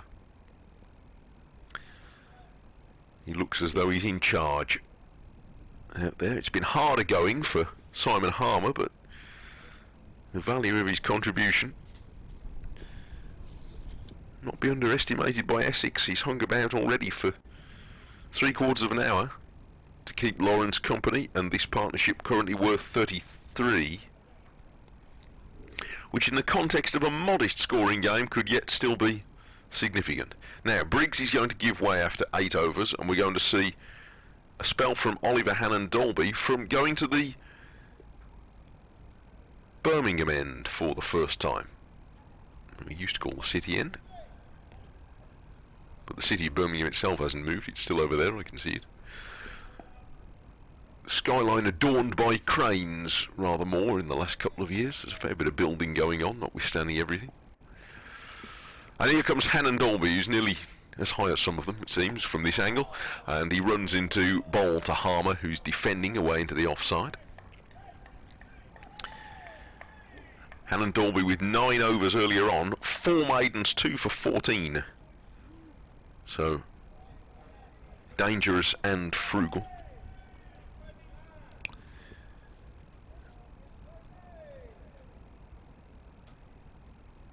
Wind just ruffling his clothes as he walks back towards the end of his run up, although I don't think it's a particularly strong wind, and not as strong as it was earlier.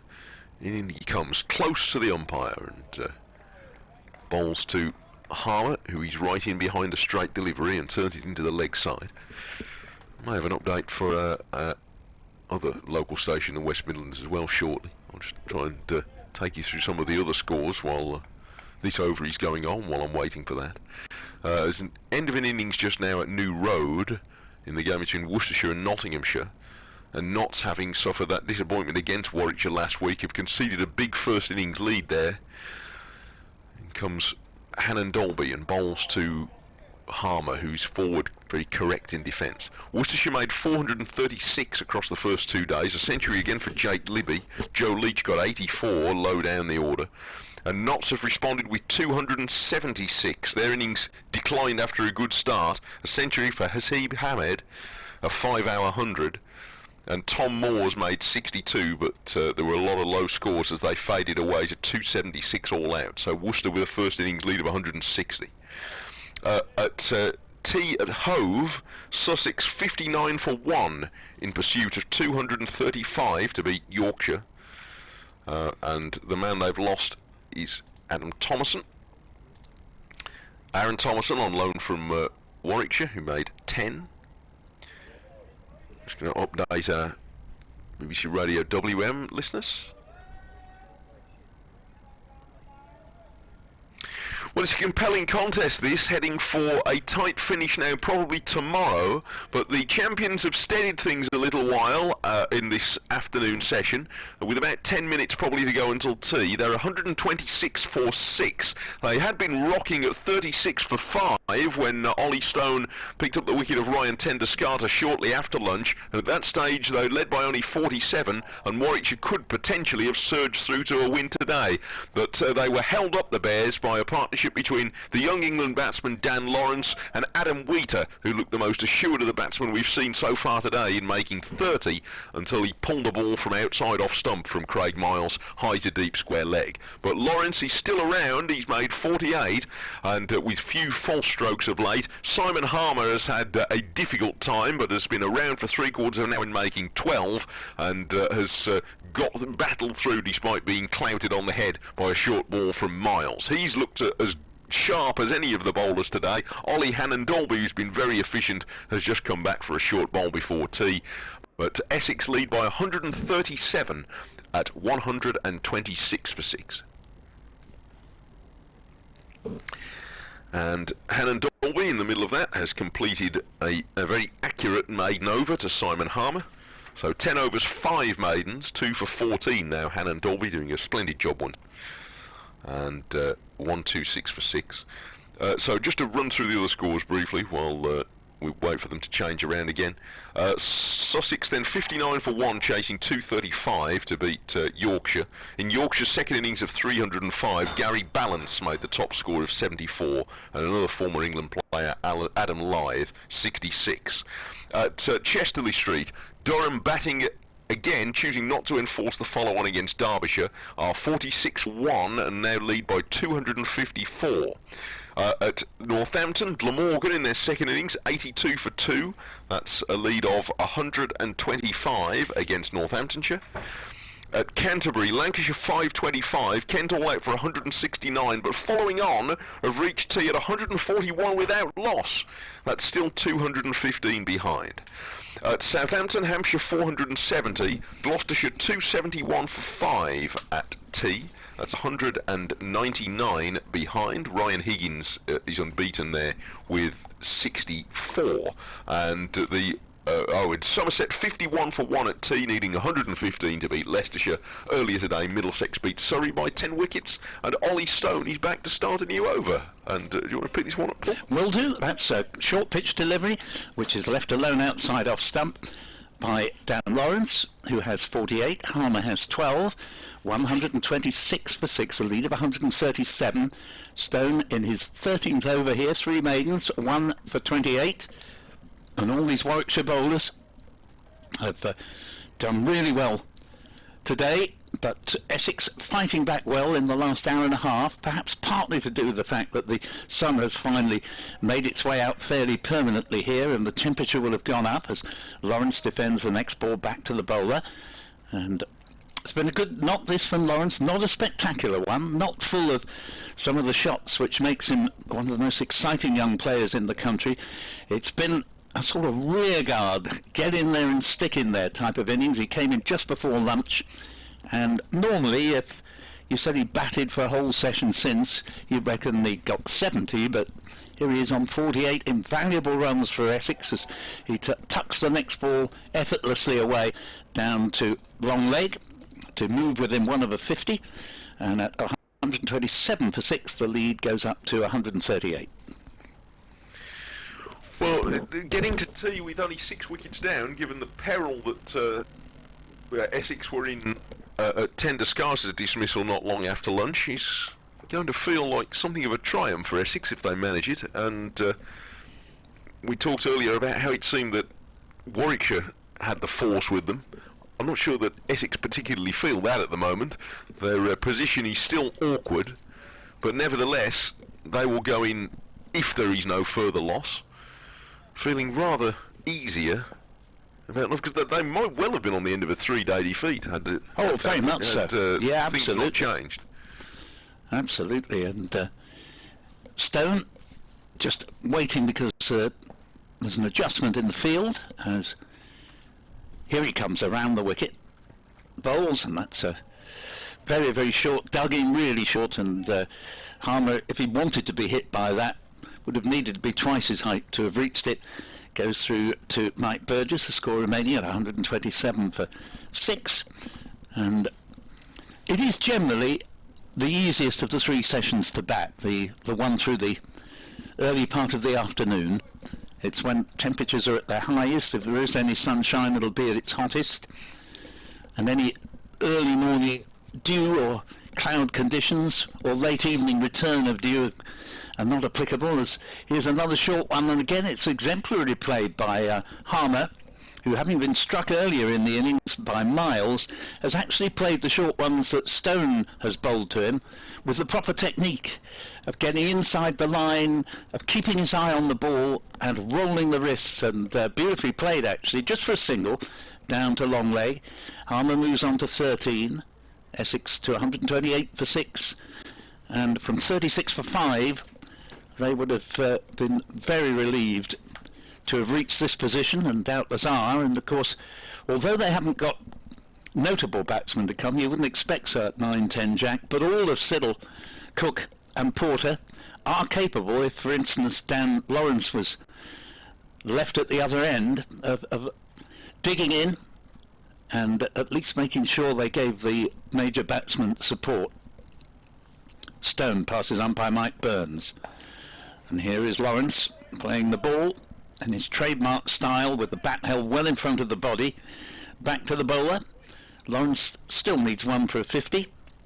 Harmer has 13, and when you're out of form, as Harmer has been, if you can just manage to stay out there and not immediately be on your way back to the pavilion, you know, your confidence begins to climb and you begin to play in the way that you know you can do. 128 for 6, a lead of 139. And he's done a service to his team merely by hanging about for an hour. Yes. And for part of that time he was doing little else, but it doesn't matter in that this partnership is already worth 35, and that's not to be sniffed at in the context of this game. 2 overs to go until the tea interval. Well, Hannon Dolby is going to bowl the first of those, and he's been very reliable indeed, and the way that Warwickshire have come to depend upon him in white ball cricket in particular. By 2 or 3 years ago, he was in the common absence of Chris Wokes, he was the senior man. His first ball of his over turned into the leg side for no run. Yeah, I would say of Hannon Dolby that I'm tempted to say if someone said I could only have one of the Warwickshire bowlers in my team, he might well be the one, because he's so consistent and reliable. Very dependable. Tends to make the most of any help there is in the conditions. It's a little bit short here, and it's an easy pull by Harmer, without really trying to hit it too hard. He's guided it to Vihari at deep square leg and taken a comfortable single. I'm convinced in county cricket, a bowler who, even if it's not his day, and he's not taking you many wickets, if you can say that he's not going to go for much above 2 and over, if at all, then he really does an invaluable job. And here he is in his 11th over, 2 for 15. Every county needs one, and Warwickshire have got one. In this man, Oliver Hannon-Dolby, who runs in and bowls to Lawrence, who plays a slightly awkward-looking stroke from this angle, but he's defended it neatly enough in the end. Yes, I mean, he's not easy to play. He doesn't give you many out balls, and you know, nagging away all the time. He's not the most spectacular of bowlers, but very often, you know, I was giving the example this morning. 2 English guys have got 1,100 Test wickets between them. They're not sort of super fast, but Anderson and Broad have just been phenomenal.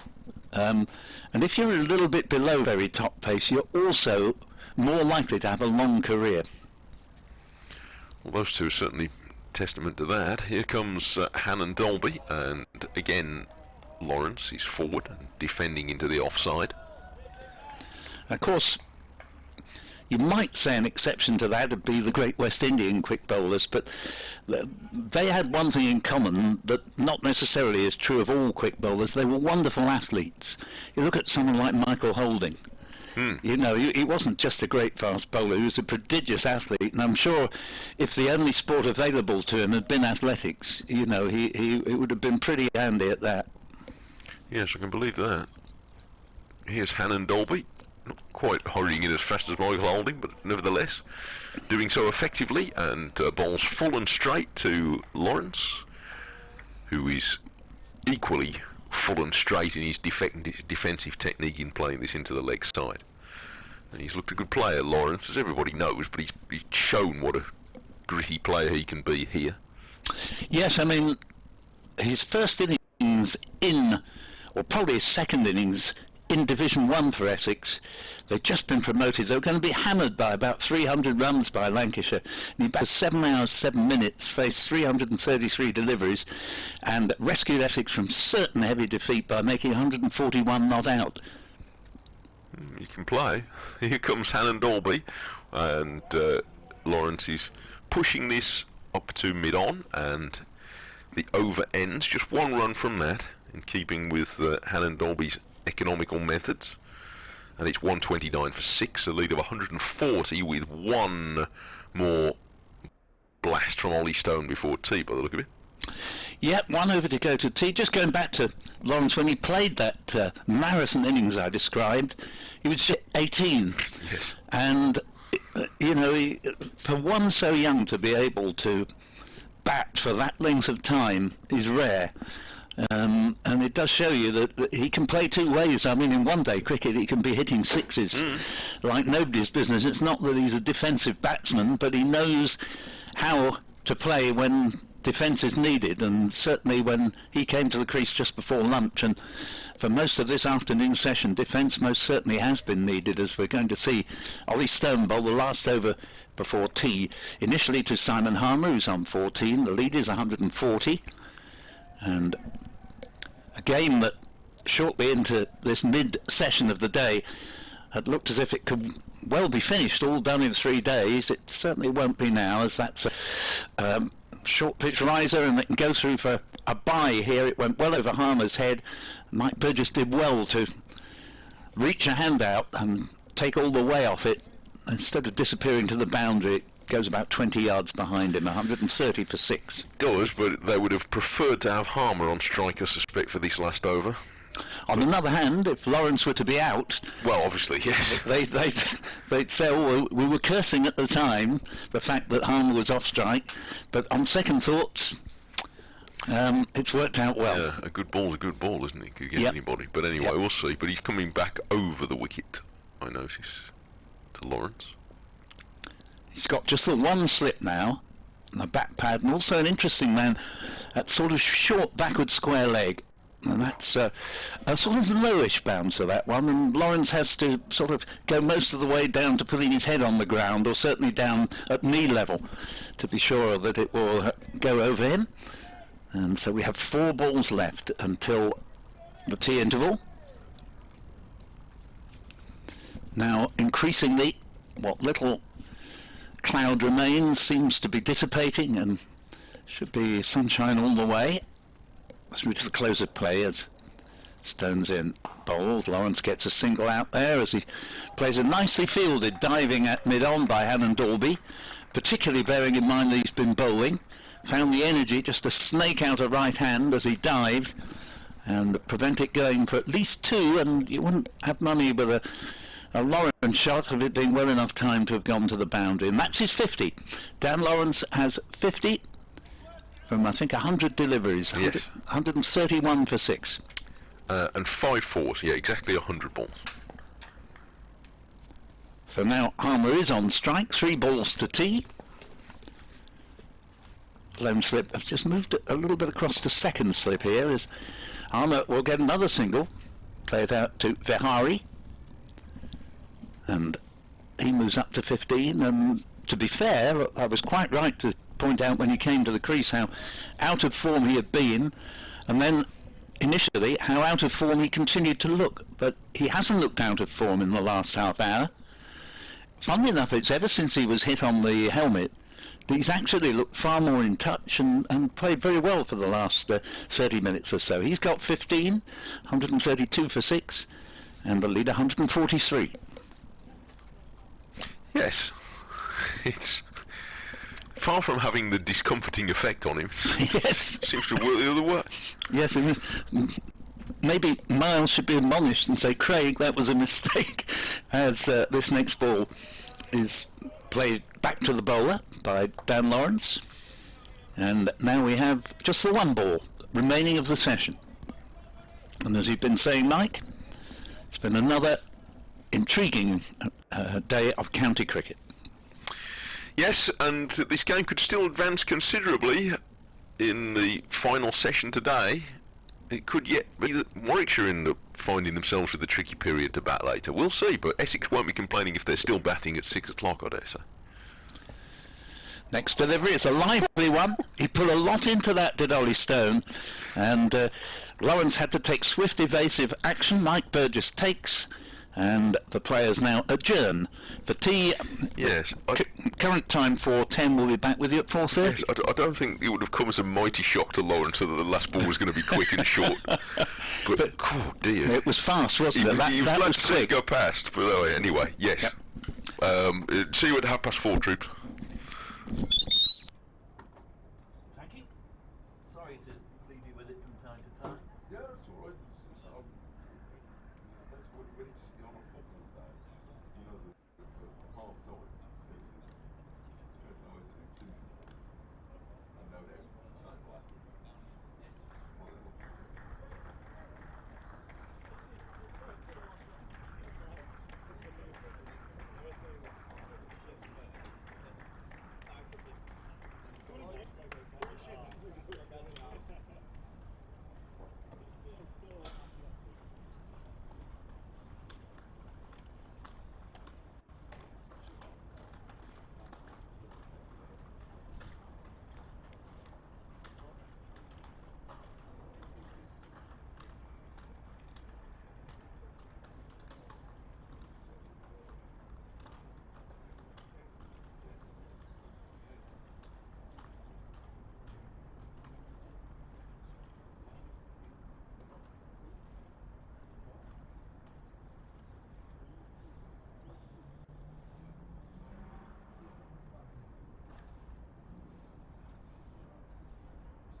Time is just coming up towards 4:30, and we've got two prompt batsmen. We've of course got two prompt umpires. Here come Warwickshire, emerging from just below us, and for a third session of this third day, which is full of possibilities, with the match very close to evenly balanced now. I wonder what our viewers and listeners think, but I suspect that this match is more or less on par now. I'd suggest the 132 for 6, a lead of 143. The pitch is not behaving badly, but Essex have a strong bowling unit. Maybe Warwickshire will feel they're very fractionally in front, but I think it's set up for a really good sprint to the tape, this game today, or well, probably tomorrow. Yeah, strictly as of now, I still make Warwickshire favourites, because, you know, they bat deep, as we saw in the first innings. You have to factor in that Essex, as you say, have got a strong bowling lineup, but obviously there's nothing like as much in it as there was when Essex were 36 for 5, and at that stage you might have thought that Warwickshire would need fewer than 100 to win the game, and do so with a day to spare. Clearly now this game is going to go into a fourth day and some way into it, and just depends how many more runs Essex's final 4 wickets can eke out. Well, I hope you enjoy it with us.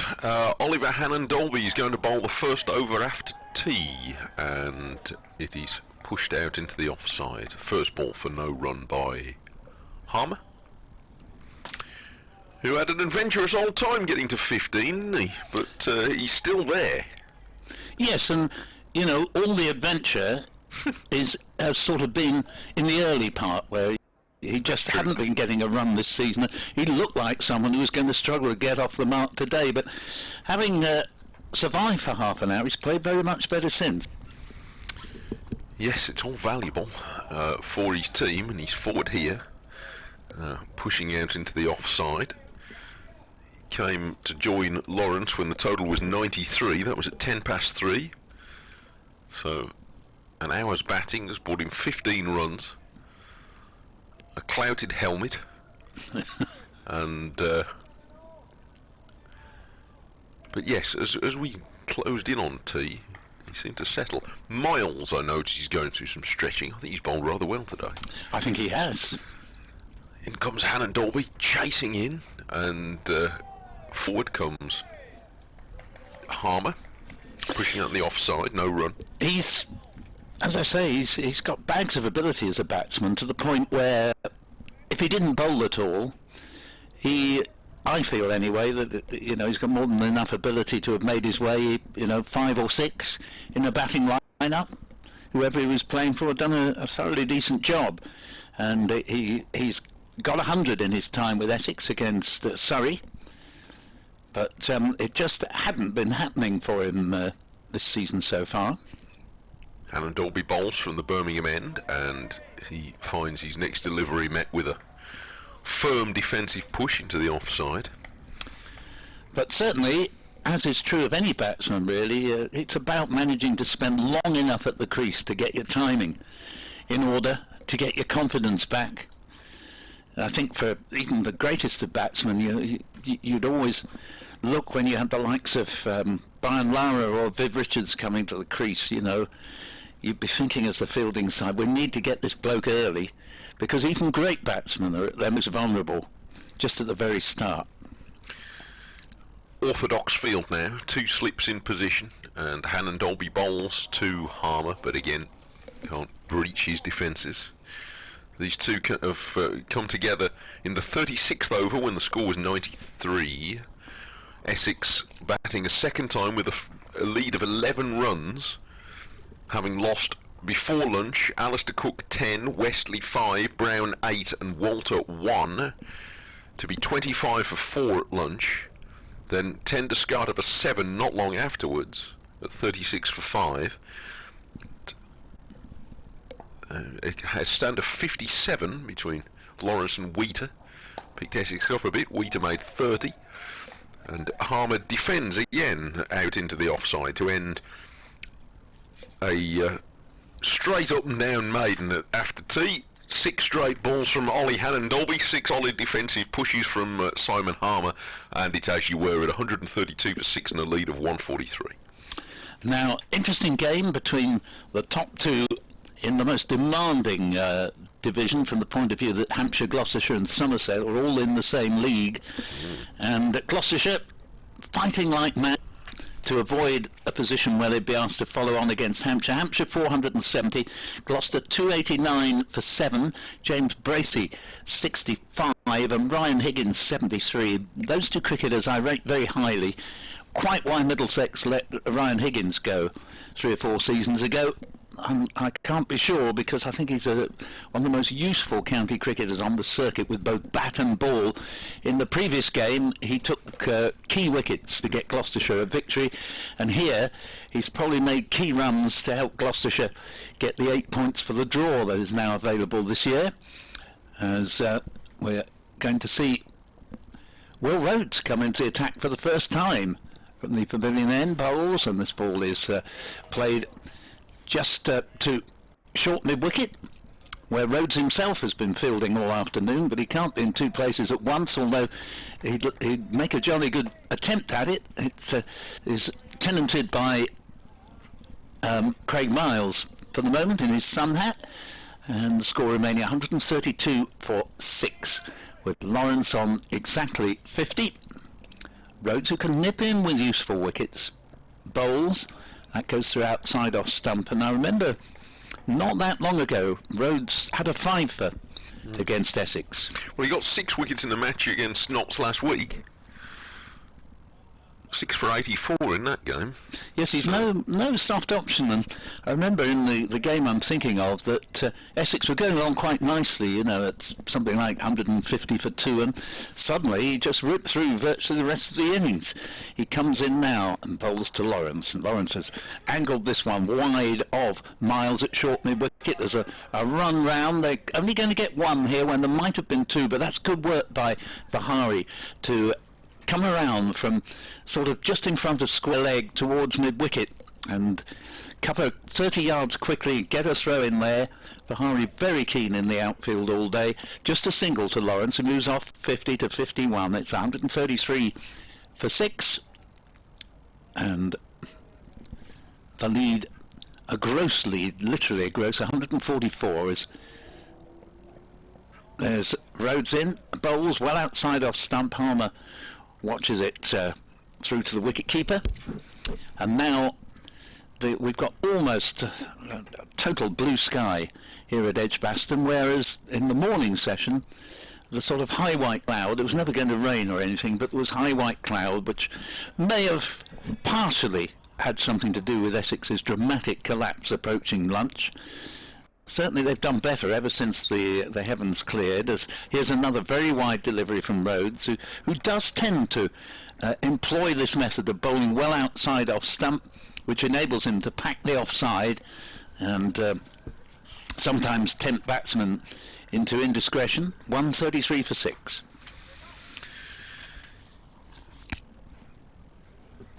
He's turning himself into an increasingly a leader in the way he plays as well.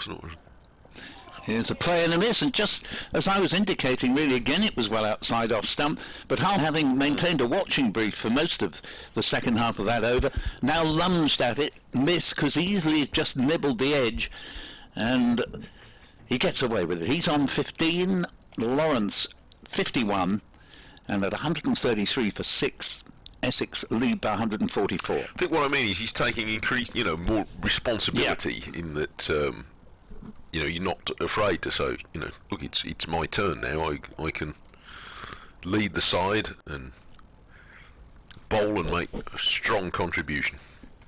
He does well. Notts are following on against Worcestershire. Worcester 436, Notts at 276, and they're 8 for no wickets, still 152 behind. Yes, hard game. Here's Hannon-Dolby. Bowls once again this time to Lawrence to start a new over, and he's met with just the same defensive as he got bowling to Harmer last time. Somerset are just 23 runs away from a victory. They're second in 3 games this season, but they've still a lot of ground to make up to get anywhere near Hampshire and Gloucestershire. However, they bowled Leicestershire out for 199 second dig and already leading by 85 on first innings. At 92 for 1, Somerset in their second innings need just 23 more to win. And Middlesex routed Surrey today and have gone on to win by 10 wickets. Yes, it's a good win that in that London derby. Lawrence is guiding this along the ground to Miles at mid-on. Yeah, I think they call it bragging rights in that sort of situation. Much rejoicing at Lord's. Not too often you can say that these days. Lancashire 525, bowled Kent out for 169, but Kent have rather, I won't say turned the game on its head because they haven't, but they are 153 for no wicket in their second innings. We'll just see who's got all the runs there. Bell Drummond 80 not out, Cox 66 not out. Strange game, isn't it? It is. Off comes Hannon Dolby, and again another solid stroke on the front foot from Lawrence, pushing up to mid-off. And you're quite right to say strange game, but one of the factors why we see so many follow-on situations where the follow-on isn't in fact enforced is that so often if you do enforce it and the side then bat again, bat third rather than fourth, and they do very much better. And I can fully understand why a lot of captains now are averse to enforcing a follow-on. Yeah, Durham have decided not to today. In Derbyshire, Lawrence drives, and it's a good stroke. Gosh, he's timed that well. And Yates on the cover boundary has no prospect of cutting it off. It's 4 through extra cover for Lawrence, and he goes to 55. First runs off Hannon Dolby since tea, who's been right on target, but Lawrence there found the angle to put it away in a fine stroke. Well, sublime cover drive there, as you say, the timing immaculate, and it is to the long boundary, but even though the fieldsman's probably only about 15 yards away from it, initially no hope of cutting that off, and Lawrence has rather reined himself in today, understandably, but that was vintage Dan Lawrence. Hannon Dolby bowls. He's pushed this away for a quickish sing. Oh, he's run out! He's run out! And it was Miles at mid-on who scrambled in for that. He made his ground to the ball so quickly, and I think Lawrence knew he wasn't making it. He's dived and thrown himself at the crease, and I think he might have hurt himself. I hope he's all right. But Miles got quite close to the stumps before underarming it, and on the dive, just from probably 3 or 4 yards, his throw has flicked the stumps and run out Lawrence in the third over after tea for 55, 137 for 7, and a grievous blow to Essex's chances there, given the way that Lawrence has been playing. Well, previous ball, vintage Dan Lawrence, lovely shot for 4, and he's got to try and put this right, that sometimes the way he gets out, you're left saying, I don't know what possessed him to do that. In the previous game against Durham, he was going very, very well and hold out to the man on the square leg boundary, just not quite getting hold of it well enough. And he made the second slowest departure from the middle I've ever seen, only to be beaten in terms of time by Phil Simmons in his time with Leicestershire, the West Indian. I remember. Phil Simmons took an eternity to leave the middle, and Dan Lawrence, this time it's slow by normal standards, but he has now crossed the boundary rope, departs. He has literally, in cricketing terms, committed suicide. There wasn't a run there, it's gone straight to mid-on. He wasn't intending to run originally, but then he suddenly, having thought, no, there isn't, for some reason thought, yes, there is, and he is very quick between the wickets. So the fact that he was run out probably by a good yard or so, rather than it being millimetres, I mean, I think Craig Miles knew immediately he was gone, you know, as soon as his good low throw hit the wickets. But you rightly described it as a grievous blow to Essex's chances. With Lawrence there, they might well have been setting Warwickshire well over 200. Well, they could yet do so. Peter Siddle has come out at number 9, but That was such a lift for Warwickshire as well as another factor to it. Harmer has pushed away the last ball of the over. Siddle obviously went to the non-strikers end. 137 for 7. The lead is 148. But that did well. It remains to be seen. But that felt like such a shift of momentum in this game because you could see it in Lawrence, and I'm sure it'll be reflected in his teammates to some degree. Although they'll try and hide it as well. What have I done? Look, and Warwickshire, just at the point where they seem to be running into resistance, and it must get an enormous lift out of that. Well, latterly Lawrence hadn't looked in the least bit like getting out. No, he played really well, well. And Warwickshire would have been thinking, crikey, if we don't get rid of this bloke, heaven knows how we do it, but we just have to hope and get the other 4 out at the other end, sort of thing. And then, having just cracked a boundary, why would you suddenly go for what at best was always going to be a highly risky single? It's Rhodes to bowled Harmer.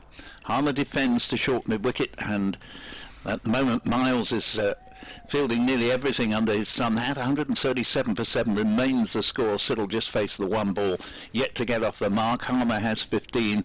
The thing about Lawrence is that if he could have stayed there and been there, when the 9th wicket falls, so in other words, he's still in there, he might have crashed late runs on and got to 100 and seen Warwickshire perhaps facing as many as 250, but that would be something of a miracle now as Harmer digs another one out and plays it to short extra, and there is no run.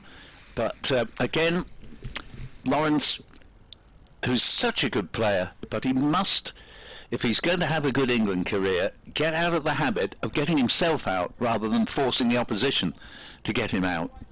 He did Warwickshire's job for them. He did, alas, for him. Rhodes bowls, played back to the bowler. Harmer the man on strike. No run there. Score remaining 137 for 7. But that's one of the reasons why this is such a beastly game, isn't it? In that you can play the most marvellous innings and play a splendid stroke, but you're only ever 1 ball away from tripping yourself up. Yeah, and after that dismissal I was describing from the previous game, not the first innings here, but the previous game, as here's the next delivery from Rhodes, and it's left outside off stump. Wicketkeeper standing up, and there's no run. 137 for 7. Lawrence did play, to be fair to him, all the way until his dismissal. He played like a man who said, I failed in the first innings, I got out stupidly in the previous match, I'll get my head down and make the opposition get me out, and they hadn't managed it. And then he descended into the lands of whatever the opposite of Cloud Cuckoo Land is, I guess, as this next ball is played into the offside. There's no run there, and 137 for 7, just a complete aberration, and it's nice to pinch a quick single, but your judgment's got to be good. Yeah, well, this is the game, and nobody has ever quite mastered this game. No. You never quite do. Some of us never remotely do, but that's neither here nor there. There it is. He's a good player, and he's going to be a very good player, but these things happen. Rhodes bowls, and this is turned down to fine leg by Harmer. Just beat a single. 138 for 7, leading by 149, but with Lawrence run out for 55. Run out technically by Craig Miles, very good bit of fielding, but principally run out by himself, because he just hit it straight to mid-arm. I'll warrant you that it wasn't hit really hard, so the ball would have taken a little bit of a while. But what made the run all the more debatable, Mike, we haven't even considered the implications for the non-striking batsman, because Harmer has got to wait at the non-striker's end until the ball has definitely got past the bowler, because it's fairly straight. The bowler did make an attempt to sort of get across to it, couldn't quite get there, and Harmer's no sooner thinking, well, we're not going to run here, because initially Lawrence didn't immediately call him, only suddenly to be summoned. And it strikes me, not only was Lawrence himself in danger, but if Miles had, for instance, decided to throw it to the wicket-keeper's end, that also might have produced a run out. Could have done. Here's Hannon Dolby to bowl for the first time to Peter Siddle, and he allows that to go past outside his off stump. 138 for 7. Sussex are 81 for 3. They need a further 154 to win a tight contest against Yorkshire, a game in which the balance of power has shifted dramatically at regular intervals throughout the match. Yes, it's been an exciting game, as is this one. Oh, and that's taken the outside edge, but it's going to be 4 to third man. There were 2 slips there, and it's gone wide of them, and he can't believe it. Oh, Dolby. Dear, dear. And he's got head in hands there, but it was a good enough ball, but away it went. So 4 to Sidley goes up to 5. Yeah, well, Siddle did feature in a very important last week partnership for Essex up at Headingley in 2019, where they were facing being asked to follow on in a rain-affected game, and Yorkshire had to be able to enforce a follow-on to have any chance of winning it because time was getting short, whereupon Sam Cook came out at number 11, and he and Siddle put on 86 for the last wicket. Both of them sort of got, I think Siddle possibly just into the 40s, and Cook was something like 37, and Essex desperately need that sort of contribution from the two of them here.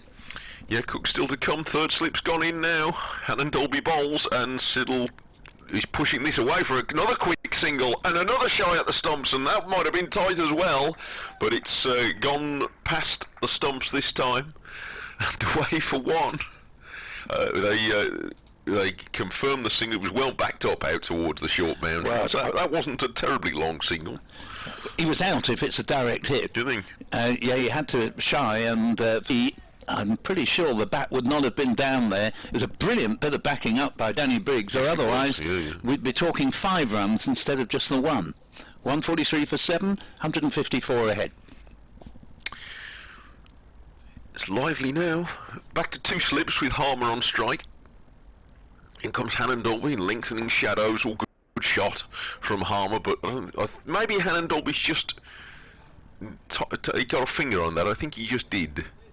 He's shaking his hand as if he did, and it's just hauled enough momentum off it to allow it to be fielded at mid-off. It was a good strike of the ball. It was a good shot, as you say, a nice straight drive, not with maximum power, so I don't think there was going to be more than a single in it, but as you say, it probably just took some of the way off it, and instead it's a dot ball. But he's now the senior man out there, Harmer, I suppose. Yep. Which didn't look terribly light early on, but he's gotched it out. And he gets the next one off his pads, down to Briggs at long leg for 1 run. So Harmer's to 16, 144 for 7. I do like Briggs's arm. He throws the ball beautifully, and you know, it's rather ironic that he's a slow bowler. He just sort of walks into bowl rather than runs in. But there he is, you know, fielding on the boundary, and just with a lovely, languid throw of the arm, sends a lovely low flat throw into the wicket keeper. He's really got a very good arm. Siddle's back on strike. Yates back into third slip alongside Hayne at second, Bresner at first, and of course Burgess is the wicket keeper. Here comes Dolby. And Siddle is a little bit squared up by this, but he's run it along the ground to Lamb at backward point. And that's the end of the over. 6 runs from that one, the 55th over of Essex's second innings. And they are 144 for 7, a lead of 155, 16 to Harmer, and 6 to Siddle. And still 27 overs to go today, so this game could still advance in a number of different directions between now and then.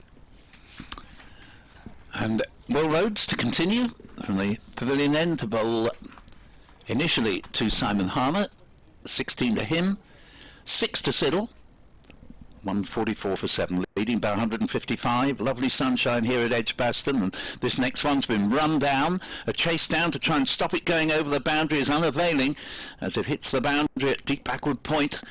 And that was a deliberate shot there from Harmer, nicely timed as well. He moves up to 20 and the score to 148 for 7 of 159. Well, these are all good runs for Essex. Certainly are. Yeah, 2 out on the leg side boundary here in that long boundary with Rhodes bowling from the pavilion end to the right-hander. And once again, Rhodes is in, bowls. Nice defensive shot from Harmer, now playing the ball confidently. That goes to Sam Hain in the covers. There's no run there. And, well, we had one of our callers earlier saying he's a big Birmingham City fan. Listening to both, he'll be pretty pleased as they're well into stoppage time now at the end of the second half. I noticed that Birmingham are leading Derby County by 2-1. Well, it'll be Birmingham safe, I think, just yeah. If they do. Rhodes is in. Bowls, and this ball's played down to Stone at mid-on for no run. Harmer has 20 and 66 deliveries. He's paced for that. Siddle is 6 not out, new to the crease. 148 for 7, lead of 159 with the man to go since tea. Lawrence, having just hit a boundary, unthinkably hesitated, then decided he'd go for a run, having hit the ball straight to Miles at mid-on.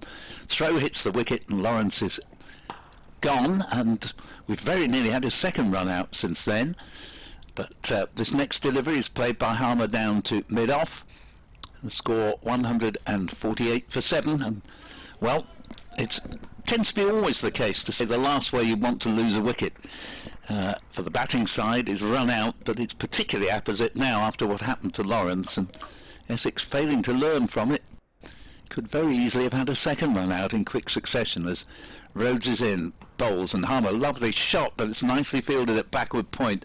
No run, but Harmer, beginning to find his touch here for the first time this season, remains on 20.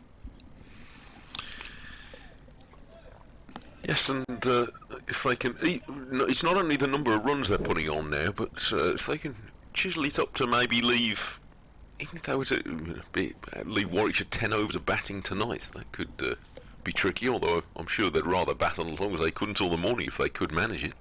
Rhodes bowls, and nicely struck down to Hannon Dolby at mid-off by Harmer. Again, there will be no run. They hit it far too well for there to be any run, even though mid-off is deep, as is the custom nowadays. Harmer has 20, Siddle 6, and Essex are 148 for 7, at the moment 159 in front.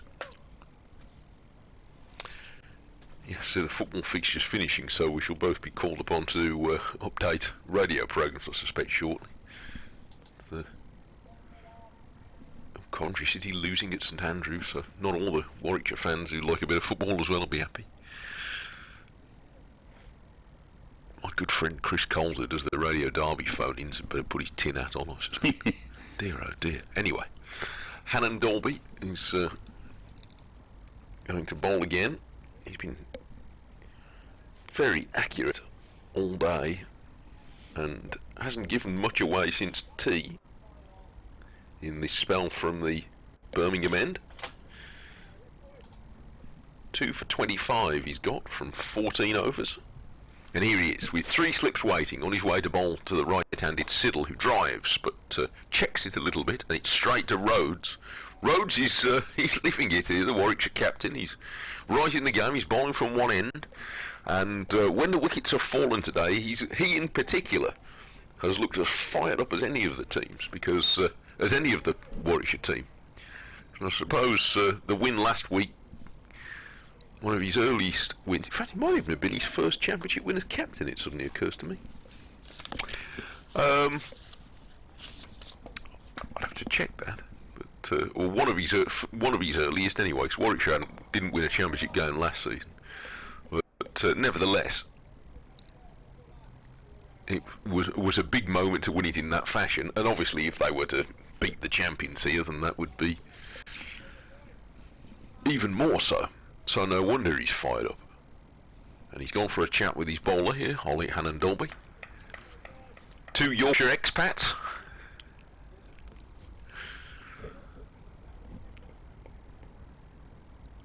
I'm not sure off the top of my head if Will himself is actually born in Yorkshire. I know he was raised there. I seem to remember him telling me he was born somewhere else. Hard to imagine somebody with the name Will Rhodes might not have been born in Yorkshire. Anyway, this is slightly short of a length from Hannon Dolby, and it fades away. Russell and Page is to my right. Thought you were going to check it. I have a vague memory in telling me he was wanting not, but I might have mixed that up with somebody else. Born Cottingham. Yeah, you're right. Not born Cottingham. Born Nottingham. Nottingham? Yeah. Right. I was had to remember. I had a feeling you told me Nottingham. Yes, he went to Cottingham High School. Oh, right. In Hull, but born in Nottingham. Right. So we went from Nottingham to Cottingham. Yeah. It's all rhyming slang up there. Good gracious. Here comes Hannon Dolby. And he's on his way to bowl to Siddle, who's forward, pushing that just a little bit uppishly from the bat, but into the ground eventually. And I suppose most things go into the ground eventually. And it's gathered by Hannon Dolby. What long shadows being cast now, not only by the fielders and the batsmen and umpires, but also by the upper levels of this stand. Pavilion, as you want to call it. And the floodlight pylons, with the floodlights shaped in the letter E for Edgbaston, starting to see that a reverse of that imprint on the field in shadow. Siddle is driving through the covers, and has he got enough urge on it to go for 4? It's a fielder teaser. Oh, it's one of those horrible ones that makes you run after it all the way, but you know all the way that it's going to hit the rope 2 yards before you get there, and it's exactly what it does. So good shot for Siddle. That's right. I mean, as fielders, you're obliged to sort of put every last ounce into it. But even as you do so, you know, crikey, I'm never going to get to this. And you're right on this occasion. Both Lamb and Rhodes must have known there was no prospect at all of them cutting that off, but it's got to be done. Siddle up to 10, 152 for 7. You're listening, we're commentating for the benefit of listeners to BBC WM and BBC Essex Online. Paul Newton here with Mike Taylor, enjoying an absorbing day's cricket of the first order. Yes, I feel enjoying it too. The wind's picked up a bit, judging by the way it's ruffling the slip fielders' trousers as they get into position, and the last ball of this over, which Siddle has played rather well.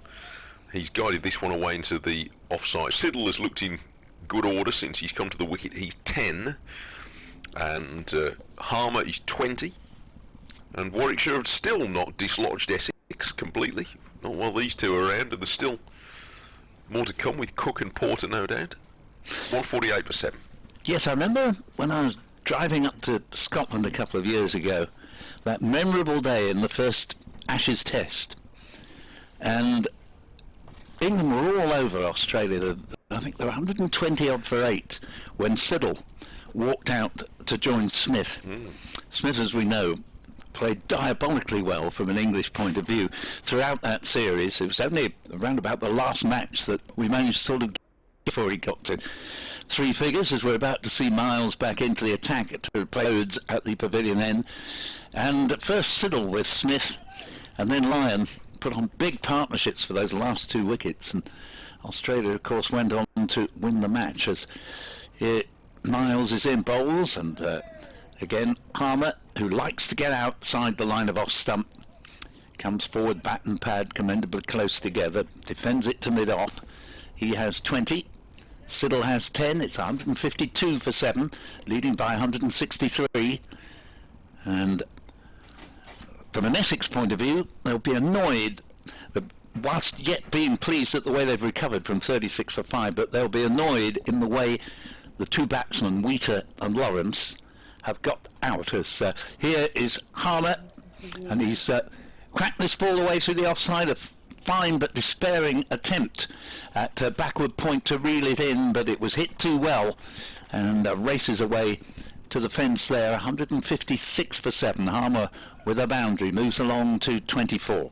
I might be being kidded on, but Rhodes' reaction, looking directly across at Yates, and he would have had as good a view of it as anybody, just made me wonder if that was in the air. I think it was. Yates, yeah, anyway. I think you're right. Certainly for some of the way, and that ball is stroked out to mid-off for no run. 156 for 7. But Wheater and Lawrence played really well to put on 57 for the 6th wicket, but Wheater top-edged a pull that really wasn't the right shot to a ball outside off stump. Paid the penalty, caught in the deep by Vihari, and then Lawrence, having just cracked a sublime 4 after putting on 40 odd with Harmer, then ran himself out off the next ball, going for an impossible run if the throw was anything like which it was, and Harmer has belted the next ball out to Vihari on the mid-wicket fence for a single, and he moves up to 25, 157 for 7, as Essex, in spite of the losses of Wheater and Lawrence, are inching their way up to not that far off being able to set Warwickshire at least a workmanlike target of 200 in the 4th innings of a match. Well, 200 would still be a fair fetch. Absolutely. For all that Warwickshire no doubt feel that they can climb the north face of the Eiger after last week. Off goes Miles outside leg stump, and this ball's clipped off the pads. They're going to come back for a second here, and that is 2 onto the score as the busy Vihari does the retrieving. 159 for 7, and now 14 to Peter Siddle. We've heard from Martin Levin, says it's tea time and therefore a cup of Earl Grey for me. I praise the commentary team and the technology. Where else can we see such iconic grounds such as Edgbaston, Trent Bridge, etc. without live stream? Thank you most sincerely. Martin, great to have you along. Thank you very much for your encouragement. Here comes the last ball of this over, after which I must nip next door again to update for BBC Essex, and at the end of that over, the last ball goes by through to the wicket-keeper. Essex at 159 for 7, Harmer 25, and Siddle in fact they've taken him back on the board there to 12. 12, I'm making 12 as well. Yeah, that those 2 runs, which I think they originally put up to Siddle a moment or two ago, they had him as 14, should have gone to Harmer. So he's got 25, Harmer, Siddle 12, 159 for 7, lead 170. Yes, a tremendous, compelling finish in prospect, most likely tomorrow. And it's lovely to hear that so many of you are enjoying the pictures, as well as I know that probably some of you listening on just the audio streams as well, wherever you are, if you're out and about or whatever data you've got available to you or your circumstances. But the pictures as well, the audio services have been there for some time, largely from the BBC. The counties, I know, are putting a lot of investment into the pictures, and that's been a great benefit to all of them, and it's a good service to the game. And if the BBC and the counties can work together like this, then my personal opinion, speaking on behalf of nobody, is that's a jolly good thing. And as a cricket fan, I should be out there on off duty enjoying all these games with all of you, as I have been. Here's Hannon Dolby starting a new over, and it's forced off the back foot, the first ball by Harmer, and there are 3 fielders in pursuit, a mob after it this time, but their best endeavours between them are still not going to be able to prevent. Well, it is 2 runs in the end, because Siddle's ended up in a heap at the non-strikers end. At the end of running a second, they might well have had a third, but he's gone down in a pile there, Siddle. He's looking at the side of his, he's just slipped or tripped or something. But while I was looking at the fielder throwing the ball in, Siddle was picking himself up off the floor. That might have inadvertently cost them a run. Harmer stayed on strike. Just 1 slip to him now. It's a short extra cover gone in. Oh, he gets a ball that doesn't bounce a lot. It's wide of the off stump. He goes to cut, and he cuts over the top of it. Through to the keeper. Nothing much has wildly misbehaved off the pitch today. The occasional delivery is kept low, although not from a very straight position, particularly. Certainly I wouldn't say that the pitch has contributed to any of the wickets we've seen. 161 for 7. And off goes Hannon Dolby, and Harmer is forward, leaning into this defensive stroke and guiding it precisely to mid-on. Value of persistence being an endeavour being shown by Simon Harmer, who has had a little bit of a working over at times in this innings. In the first half an hour it was a real struggle, but he's got on with it and still going. Slower ball from Hannon Dolby, well bowled but well played also by Harmer, who pushes back, and although maybe his primary role in the side will be to try and bowl to victory in the 4th innings. This innings could prove to be just as important in giving himself and his colleagues, not least Siddle who's with him, as large a target as possible to defend. So far they've got it up to 172, the lead, with 3 wickets still in hand. Hannon Dolby bowls and Harmer turns this into the leg side. The fieldsman needs Rhodes, and he prevents a run.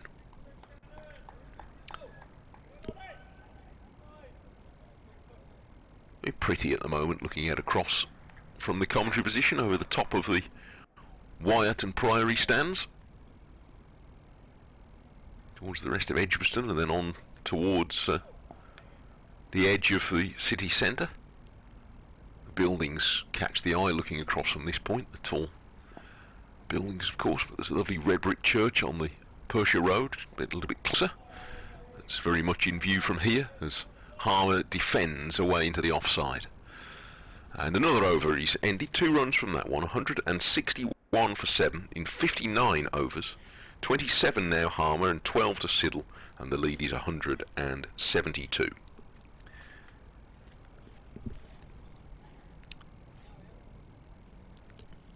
Hasn't caught my eyes any planes. You can usually on days like today in particular, looking out from here, from reasonably high up in the pavilion, you can see planes on their way into Birmingham Airport.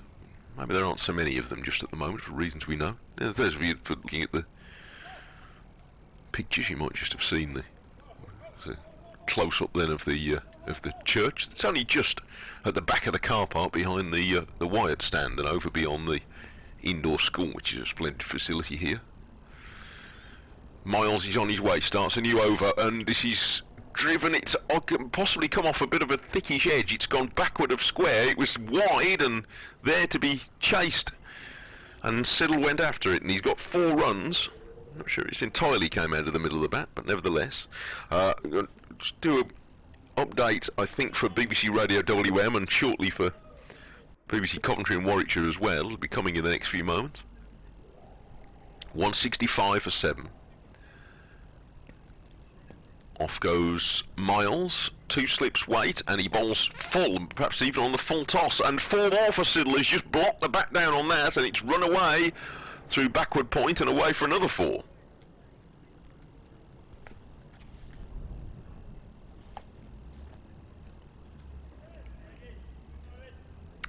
Yes, a real tug of war this into the final session of this 3rd day. There was a time earlier today where Warwickshire were in with a chance of a 3-day win. Now the teams might be more or less on par. If anything, the champions, as they build their lead to 180 with 3 wickets still standing, arguably, given their bowling strength, just pushing their noses back in front, but it's a tight contest in prospect.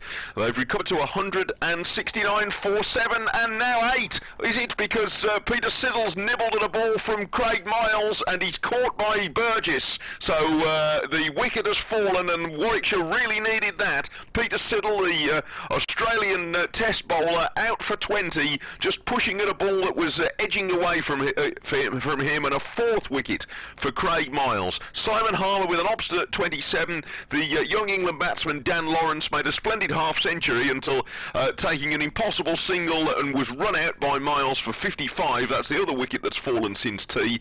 But it swings back slightly towards Warwickshire with that wicket there for Miles. Siddle caught behind by Burgess for 20, and at 169 for 8, Essex lead by 180.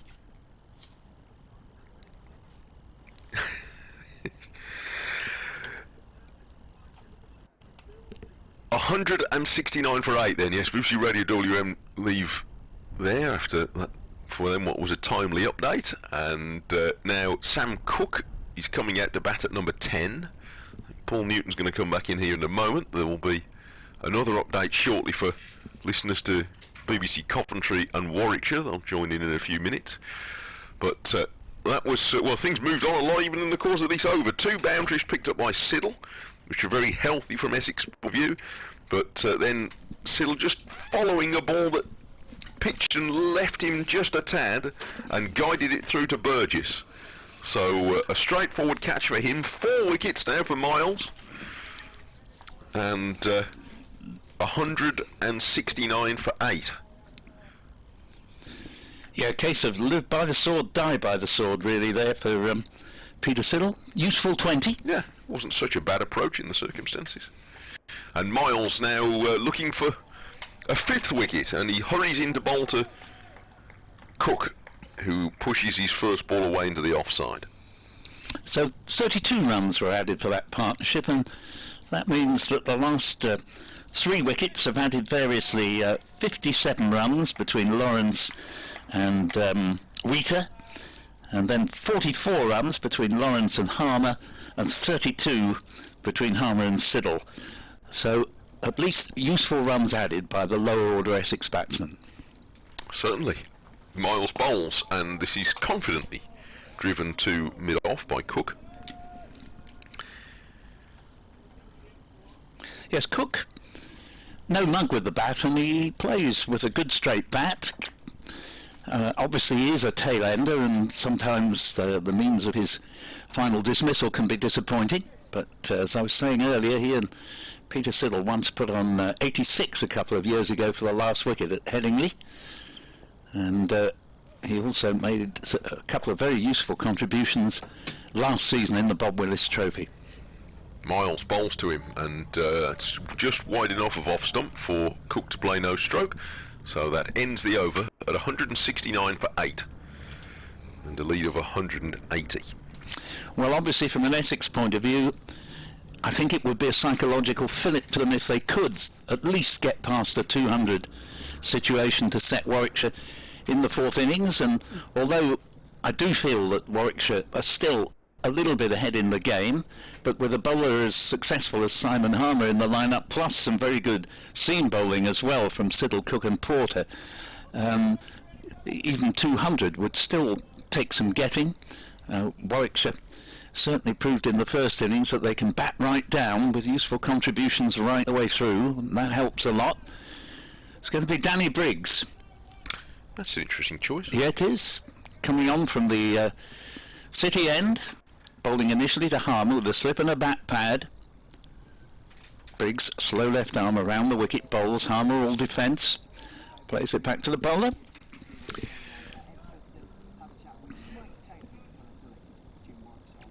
Yes, the situation here is that the game is very delicately balanced on this 3rd evening, with Essex 169 for 8. The champions have a lead of 180, and we're accumulating runs quite nicely in this session, and maybe arguably just pushing their noses back in front in this match. But a 4th wicket just now for Craig Miles has restored the balance. Peter Siddle, the Australian Test player, made a quick 20 before following a ball that just was moving a fraction away from him and edging it to the wicket-keeper. Earlier since tea, Dan Lawrence, the young England batsman, completed a very well-made half-century and was looking in fine touch until taking a next to impossible run to mid-on, and Craig Miles ran him out for 55. Simon Harmer with an obstinate 27 not out. He's holding up Warwickshire, but it really is a tight one to call this. A 10th finish in prospect probably tomorrow, with Essex 180 runs ahead at 169 for 8. Well, you've missed very little there, a couple of dot balls. Briggs bowling to Harmer, does so again now. And that's a little, ooh, that kept low, and Harmer does well to watch it carefully, guide it out to Lamb in the deep on the offside, near the cover boundary for a single. 170 for 8. Harmer keeps the strike. Cook yet to get off the mark. Harmer has 28. 170 for 8. Miles has taken 4 wickets, as Mike was saying, for 55 in his 15 overs, and is going to bowl the next over from the pavilion end. But although the manner of Essex's dismissals, particularly those of Wheater and Lawrence, has been extremely difficult for Essex to take, the runs that they added from 36 for 5 would be very welcome indeed. Just one slip for Miles to bowl a shortish ball to Harmer. He's played that well, and he might get 4 unless Vihari can make a stop, and he can't rush around the boundary. It was... It was short, but not short enough, really. And Harmer just rode the bounce of it and guided it backward of square leg. Very nicely played, as you imply. And what helped Harmer in that particular instance, Mike, is that he does get outside the line of off stump, and that ball was pretty much probably on about off stump, but because he got so far across, he was just able, without taking any great risk, to guide it round. Played it well. He's chiselled out 32 here, Simon Harmer, which looks ever more important. And oh gosh, that one from Miles started off wide of off stump, and again it darted in after pitching, and Burgess had to move quick to grab that. It was a very good grab, because we noticed when Miles was bowling from the other end on an occasion, just after lunch I think it was, that he went full length and couldn't pull a ball in. That I made the point at the time that as it passed the stumps, it wasn't very wide at all, but he can move the ball on occasion a long, long way from off towards leg as he comes in again and bowls to Harmer, and Harmer defends, just plays the ball into the covers where the ever enthusiastic skipper nips across to do the fielding, and score remaining at 174 for 8, a lead of 185 as Essex, from a parlous position at 36 for 5, have done well in overall terms to recover to 174 for 8, and could of course, bar that unfathomable decision for Lawrence to go for an impossible single when he just hit a boundary anyway, might have done better still. But here's Miles in and bowls, and that's a long way outside off stump and left by Harmer, and a little bit of a wayward over, and you haven't been able to say that often about the Warwickshire bowling today. It's been very good indeed, but that was this over so far has been a little bit one side or the other. And we hear from the Grumbler, who writes in and says, "Hi Paul, hope all is well. First thing, would you like to follow my weekly county cricket newsletter? I think it is the only email newsletter being produced. My motivation is the lack of promotion for the championship from the ECB, as here is the next delivery, left alone outside off stump," and you go on to say, entirely free, not for profit. Hopefully you can announce this on air, but no problem if not. I understand the rules, and there's a ball left of this over. Just give me time to complete your email, Grumbler. My point about Dan Lawrence, he's a classy player, no doubt, but I sense some frustration with him amongst Essex fans. Some say he flatters to deceive. Not sure I agree with that, but if you look at today, he was set to play the crucial innings for Essex, and he gave it away as Miles is in, bowls, and that's a nice shot but straight to mid-off for no run by Harmer, playing it up to Hannon Dalby. Ended the over 174 for 8 with 32 to Harmer. Cook yet to get off the mark. Lead 185, and the Grumbler concludes, Lawrence needs to actually win more games for Essex, play the key knock. Fair point, regards there, and I'm sure Dan Lawrence would be the first to agree with you there. He's been mortified at 2 of the last 3 ways he's got out. Yes, I don't think there's too many counties that would complain too much about if you play like Dan Lawrence. I think if you've got a player as good as that, you'll let him learn on the job. Yes, absolutely. It's going to be. He's a terrific player to have in your side. I thought the county wouldn't mind him. Prig starts a new over, and Cook is pushing away on the offside. The point. I mean, he said as much to me on interview that he knows he'd been getting out in silly ways. Sadly, he's still doing it. Well, he's a bright boy. I mean, we all heard that when he was interviewed with England in the winter. This is pushed away on the offside for Cook's first run out to deep cover point. So he won't need too much telling, even though, as we've just heard, he's getting it. 175 for 8, and now Harmer. You won't have been too upset to see one scuttle through a bit low in the good point from Briggs. And he might have been too upset to see that one either, although I'm not sure he played it as well as he might, going back and trying to chop a ball. It wasn't all that far wide of off stump, and straight away Briggs is at him again, and this time he's forward and defends back up the pitch. Yes, bearing in mind the old one's keeping low, very much a scenario that demands you get on the front foot. 1, 2, 3, 4 paces up to the crease. Harmer drives. Ooh, and now I think Vihari at backward point thought that was a catch. I don't think it was to Rhodes. The shadows were a little distracting. Good bit of fielding though to cut off what would have been a boundary. Took one smashing low catch earlier. Briggs fires that through to a proper dart, and Harmer's on the back foot. Ups it away to Lamb, deep cover. So they have 2 from the over in all, 176 for 8, lead of 187. Yep, it's 33 to Harmer, and as we were saying earlier, how ironic that it was from the moment that he was struck on the helmet, having taken his eye completely from the bowling of Miles. But from that moment, he's gone from sort of looking what he has been up to this point this season, completely out of form.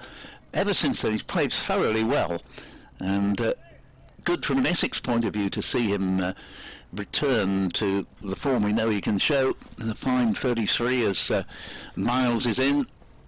Bowls to him, and this is played defensively back to mid-off, and there's no run. 176 for 8, and Warwickshire will be very keen not to have their own trick played on themselves here, in that their last 2 wickets in first innings, Warwickshire, aggregated very nearly 100 runs, and obviously if Essex were to manage that, that would be very galling from a Warwickshire point of view. Yes, they couldn't tolerate that. As Miles bowls, this ball's played nicely into an offside gap for a single to the batsman there, and 34 now to Harmer, 177 for 8, lead to 188.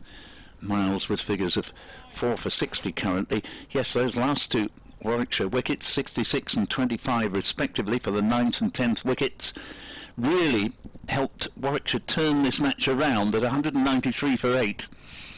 They were in danger of conceding maybe even a 100-run first innings deficit, certainly getting on that way. So to get it down to just 11, put them back in the game, and then they backed this up with a terrific spell going up to lunch, which Essex collapsed to at 25 for 4, and it was soon 36 for 5. Good rally from Essex since then, as Miles is in 2 slips. Bowls, Cook plays the ball down to mid-on, confident enough shot. He remains on 1, there's no run, 177 for 8.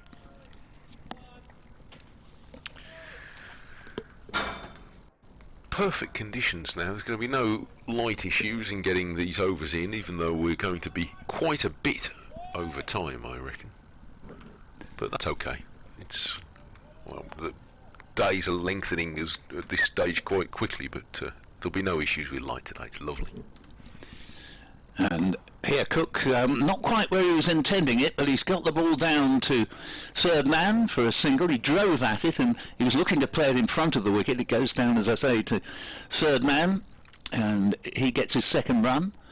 And the score goes to 178 for 8. Harmer has 34 and comes into strike with 2 balls left of this Craig Miles over. And the lead, 189. Essex led by 11. And are now 11 runs short of making Warwickshire make over 200. Miles on his way, bowls to Harmer. Harmer's pulled this round and rolled the wrists, and it's another single out to Bihari on the mid-wicket boundary. Nicely played by Harmer, and he's made 35, score to 179 for 8, the lead up to 190.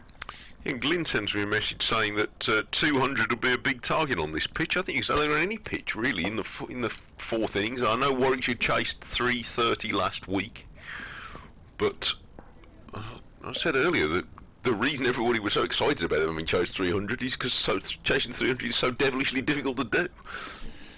And Miles is in bowls, and this ball played by Cook to short mid-wicket, and there is no run. The over ends with Harmer on 35, Cook on 2, and the score 179 for 8. Essex are 190 in front. Having said that, whether it's the influence of limited overs cricket, I don't know, but you do see teams approach big targets that would have seemed unthinkable years ago, also in first-class cricket, with more confidence than they used to. But this will be a tricky chase, no doubt about it, even if it's only what's on the board now, and Briggs is going to try and bring that about if he possibly can. He bowls to Harmer, the start of a new over, the 65th of this innings, and Harmer defends out into the offside. Who's that warming up now at mid-off? Well, I think they all want to go. Briggs round the wicket, seeking his first wicket in this innings, and met by Harmer's defensive bat. Rhodes is at extra cover, throws the ball back to him. Just a slip and a short leg close in as Briggs pushes this through. His arm comes over very, very quickly, and Harmer is taking a step to the offside and defends out into the covers. No time at all. Briggs is ready to come back at him, and a push forward to Rhodes, who's probably fielded the ball more than anybody else today. He's so often in that position. Somerset have beaten Leicestershire by 9 wickets. No great surprise there. Didn't take long about it. And the wicket comes Briggs, and this is tickled down the leg side. It was just drifting on that angle, and they take 1 down to Hannon Dolby doing the fielding. That shorter leg side boundary, of which he's the only man protecting for the time being. The number 11 on strike. The short leg comes across the silly point for Cook, but he is very well organised here and defends a quickish delivery. Briggs is... it's more about the control of pace, really, I think, if anything, or the variation of that. He's not an enormous spinner of the ball, or it doesn't appear it, but he does vary the pace, and he can fire it through a bit. But this time, Cook defends quite comfortably, and the over ends a quiet one, 180 for 8, and lead of 191, and Harmer's ever more valuable innings now worth 36. Gloucestershire are poised to avoid being asked to follow on. They might not necessarily happen anyway, but Hampshire made 470, Gloucester 319 for 9. So you could say Hampshire also poised to enforce it if they can get that last wicket down. Gloucestershire a little bit of a collapse, having at one point been about 280 for 5. Given the time fading in the game, we're already on the third evening, you might have to enforce. I think you're right. I think that's why Notts were obliged to follow on by Worcestershire, because time was short in the game, and Notts in their second innings 42 for no wicket. So they will be reasonably hopeful of getting the draw out of it. Difficult to imagine they'd end up winning the game. But it's been a good round of fixtures, generally speaking, with some very interesting developments. Durham 475 didn't enforce the follow-on against Derbyshire 267. Durham second digger 139 for 2. Just looking to what I haven't given you. Middlesex thrashed Surrey much earlier in the day. Kent, having been asked to follow on zillions of runs behind Lancashire 525, are doing very much better. Second dig 188 for 1. Glamorgan 407, Northants 364. Glamorgan second innings 148 for 2. That looks set to be a draw. Yorkshire getting into a strong position against Sussex, as here comes Stone returning to the attack at the pavilion end, and outside off stump to Harmer, who leaves it, remains on 36. 180 for 8 equals 191 lead. Yorkshire 150 and 305, Sussex 221, useful first innings lead of 71, but in their second innings they are 113 for 5, and recent wickets have gone down, and they still need a further 117 to win. Sussex there, so a little bit of a suspicion that Yorkshire may well win that game, as Stone's in and bowls to Harmer, who elaborately leaves this ball to go through to Mike Burgess, and Harmer, who's played very, very intelligently out there. He's a very intelligent man, and he is 36 not out, and Sam Cook with him on 2 not out, and Cook will know that his job is, although he is capable of hitting a ball a long way, but he will know that his job is to, while Harmer's there, make sure that he keeps his wicket intact as Stone is in, bowls to Harmer. Harmer turns this ball straight to mid-wicket. Craig Miles. We were hearing Will Rhodes had done a ton of fielding today out there, and the other man who might just push him for the lead of the most fielding done today is Craig Miles, who's also got through a mountain of work, quite apart from his bowling. Yes, there's been some major contributions from Warwickshire around the field, and they have looked a very disciplined and well-organised unit today. Here's Stone chasing in to bowl to Harmer, who's going to get runs here. That's a good flick. He's managed to beat Miles at mid-wicket, and Vihari's got a long chase round the boundary. By the time he gets there, and he does as the ball's easing up, they've taken 3 runs. 183 for 8. Harmer up to 39. Stoney still running in. This is his 15th over today. Let me see, he's on Thursday he got through 21 overs, took 4 for 89. So he put a good shift in again in this game, and he's running in hard from the pavilion end. Here he is, and bowls to the right-handed Cook, but he's able to play that pretty comfortably. And this, I suppose you can look at, I was talking about the ones that kept low from the spinner a couple of moments ago, that maybe that would encourage Essex. This is also true though, that Stoney's surging in, and like the other seamers, the Essex lower order, now that the ball is obviously not new, they are able to play him reasonably solidly most of the time. That ought to be encouraging for Warwickshire. There's nothing terribly frightening happening with the pitch. Stoney's giving it everything, but that passes through reasonably harmlessly outside the off stump. And another over finishes. First of a new spell from Stone. 15 overs he's got through now, and has taken 1 for 35. And it's 183 for 8. And they're going to persist with Briggs.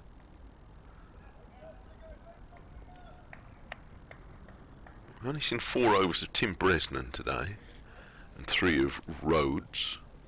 The other seamers, Miles and Hannon Dalby, have done a fair bit of bowling, 17 and 16 overs each. Miles has got 4 for 62. He's the most successful bowler so far. Briggs is looking for a wicket, and he bowls a slow delivery which is just patted into a gap by Harmer. It's well placed, and they take 1 run.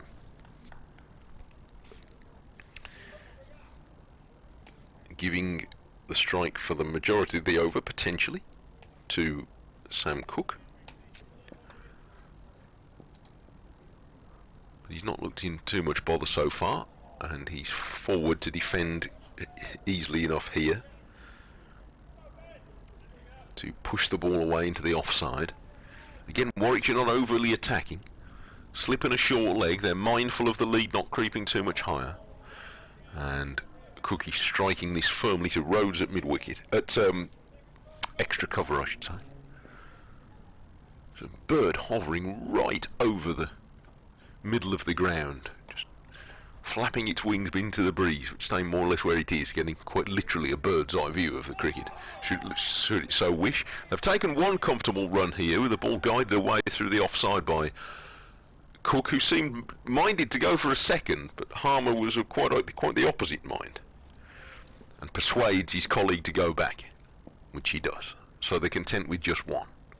And it's 185 for 8, and Briggs is in, and Harmer drives wide of the short extra cover man who has gone back there. That was the bat pad fielder.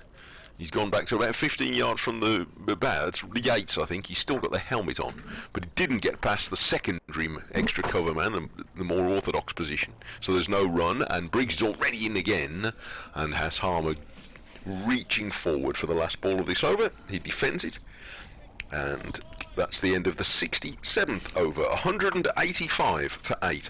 40 now for Harmer. Riches untold from where he started. 3 to Cook, and this stand already worth another handy 16 for Essex. No, you're quite right. It is riches untold, and, well, you don't become champions, and Essex have only had 1 season when they haven't been champions really, since they got back to Division 1 in 2017.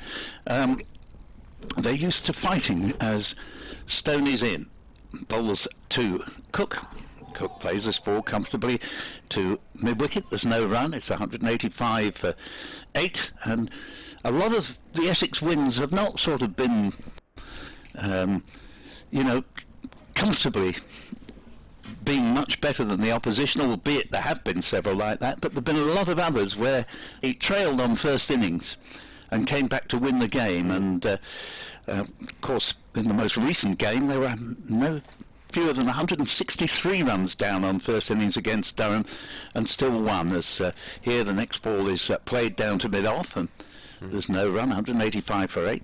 Yeah, champions in any sport do not by definition dominate every moment or every day of every game. That's not how it is in a proper competitive sport, and I think most people would accept that Essex have been the primary county side for the last 3 or 4 years, whatever, but that doesn't mean to say that they're going to dominate in all situations, but they must believe that they can win from almost anywhere. That's right. Because after last week, Warwickshire do too.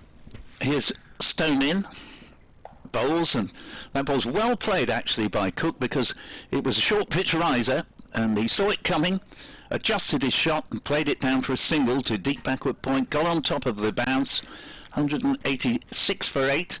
Cook goes up to 4, doing a grand job for his side here. Overall lead 197, and by the same token you get the reverse side of the coin, where some sides start games really well, but when it comes to actually winning it, suddenly seem to lose their way, and obviously that's got a lot to do with Nottinghamshire's current impasse, where if they don't win the current game, and it doesn't look at all likely that they will, they'll have gone 30 championship games without a single win, or since their last win, as Stone is in, bowls to Harmer, plays the ball down to mid-on, and there is no run. I would be reasonably encouraged here if I were Warwickshire, because look, they've got Stone here, who is as quick as anybody around, and he's not sparing it, and he's not really able to hurry up these tail enders. No, it's a good point. And Briggs has made, we've seen 1 or 2 scuttle a bit, but not much. We haven't really seen the ball misbehave off the pitch at all. Stone bowls. And that ball's nicely turned off the pads by Harmer, single out to Bihari, coming off the square leg fence. 187 for 8. They're very, very quick on the scoreboard here. And for, what I was going to say, for all that Essex's top order got in a pickle, even then we didn't see anything crazy going on. Now, it's not to say that Essex can't make things happen, and tomorrow is another day, and they're very good bowlers, but it's not like you say, well, this is an obvious minefield, we'll never get these. No. Quite the opposite. Stones in to complete the over, and that's very nicely taken by Mike Burgess, way down leg side, 187 for 8, leading by 198. Harmer 41, Cook 4. That's the 68th over of the innings, and I was making the point around lunchtime, and I think it's still very relevant now, that the appearances that the new ball is the key factor here, and whenever it's new, your batting side's in trouble, but once the shine wears off and the hardness, it looks as if batting becomes easier and easier. Another update coming for BBC CWR, our Coventry listeners, at some point shortly. During, it might well be, well, it's almost certainly going to be during this Briggs over. So, he's so brisk, I might take this one here. I think that might be the way to do this, Paul, otherwise I'm going to end up... Well, you'll go anyway, yeah. I'll never know it is. I lose track, can't count at 2. Here's Briggs bowls short outside the off stump, and it's carved into the ground. And there's no run. What have we got today? 14 overs to go. We've got about an hour's cricket left, maybe a little less today, with a great deal of competition left in this match for it to finish tomorrow. 187 for 8, Essex continuing to extend their second innings, which was lurching towards a complete capsize at 36 for 5, but they have been turned around by some disciplined efforts from the young England batsman Dan Lawrence, who made 55 before taking an unwise run. Adam Wheater made 30, and now Simon Harmer, who's 41, has been chiselled out hard. In the first half an hour, he looked in horrendous trouble, but oddly enough, has seemed rather more composed since wearing one on the helmet from Craig Miles. Miles has bowled as well as anybody today. He's operated in short, sharp spells and picked up 4 wickets, including the most recent one of Peter Siddle caught behind. But the Essex lower order are now doing to Warwickshire what was done to them by Warwickshire's lower order last night and this morning. They're holding up the Bears. Nevertheless, a good chances for both teams in this match tomorrow. Essex lead now by 199 runs at 188 for 8. Well, Got just a whole one- over in that one, I think. Yes. From Briggs, and only a single off the last ball. Yeah, just that one run taking Essex to within 1 run of 200, and if nothing else now, they will be setting Warwickshire Yes, they will. a minimum 200 to win. Harmer's playing well enough to suggest that that might go up by a few yet. He's 42 not out. Cook, for that matter, hasn't really looked in any trouble, and this was the point that Mike was making just before he did his update, that really batting has looked eminently possible even for tail-enders in this match, provided they're not facing a new ball. Yes, after the first 25 overs or so. Yeah. But as we saw earlier on, a lot can happen in the first 25 overs or so. So it's a tricky business. Stone begins a new over from the pavilion end. 2 slips, bowls, and a ball very stylishly played by Harmer back to the bowler, who fields sharply to his own bowling, and score 188 for 8, and that means the overall lead's 199. 13 overs to go, including this one, so if these wickets were to fall, knock off a couple for the change of innings, there could yet be a little bit of a awkward period in the shadows for Warwickshire tonight, which might turn out to be a mixed blessing, getting these wickets now. Stone bowls, played down to mid-on by Harmer. Oliver Hannah-Dalby does the fielding. Just looking at the Sussex attempt to beat Yorkshire, and they're 132 for 5, still another 100 or so needed to win. In fact, they need a further 103. They were going well. They got into the 80s, then they lost, they were 2 down at that stage, then they lost 3 wickets in the 80s, and now a little bit of a recovery with a near 50 partnership between Brown and Garton. As Stone comes in, passes umpire Mike Burns, bowls down leg side. Harmer attempts to just help it on its way for 4, but misses, taken by Mike Burgess, and score remaining 188 for 8. Stone 1 for 37, getting through good workload today in his 17th over. Yes, and still running in as well as he was in his first. Indeed. Now the skyline is completely blue as Stone bowls again. And Harmer this time has done what he attempted to do the previous ball, as Stone again just straight onto leg stump, and Harmer's guided it down with a leg glance to the boundary to take Essex to 192 for 8, and now their lead is over 200, 203. Harmer within 4 over 50, and Cook has 4. Yes, that was only fractionally offline, but it was well steered by Harmer. Played with great assurance, and what an achievement if it would be if he can walk off here with a half century. Having not, when in the early stage of his innings, looked as though he would be retaining Warwickshire for very long. It'll mean a lot to him to have rediscovered his form here today, as Stone bowls to him. Oh, he's fallen over in the crease, but he's all right.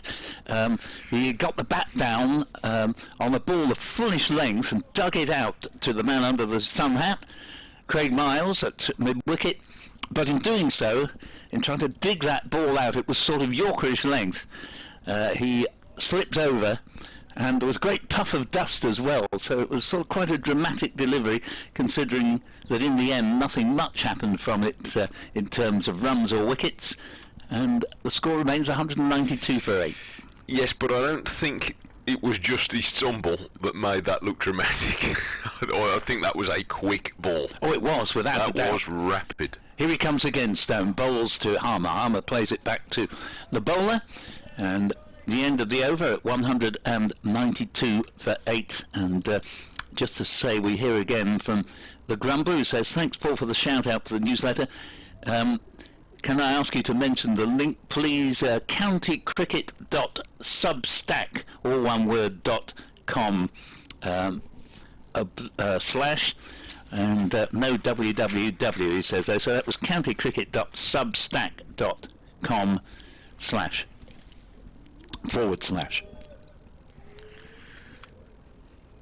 70 overs of this innings complete. We've got 12 left today. Wind's just ruffling the tarpaulin. Oh gosh, that's a horrid wide one from Danny Briggs to start a new. First wind of the day. Yes, first one called today. There's been a few that have been a little bit on the wide side, but that one came out wrong. 12 overs to bowl, so we're having a bit of overtime. This is also wide-ish of off stump, but guided by Cook to backward point.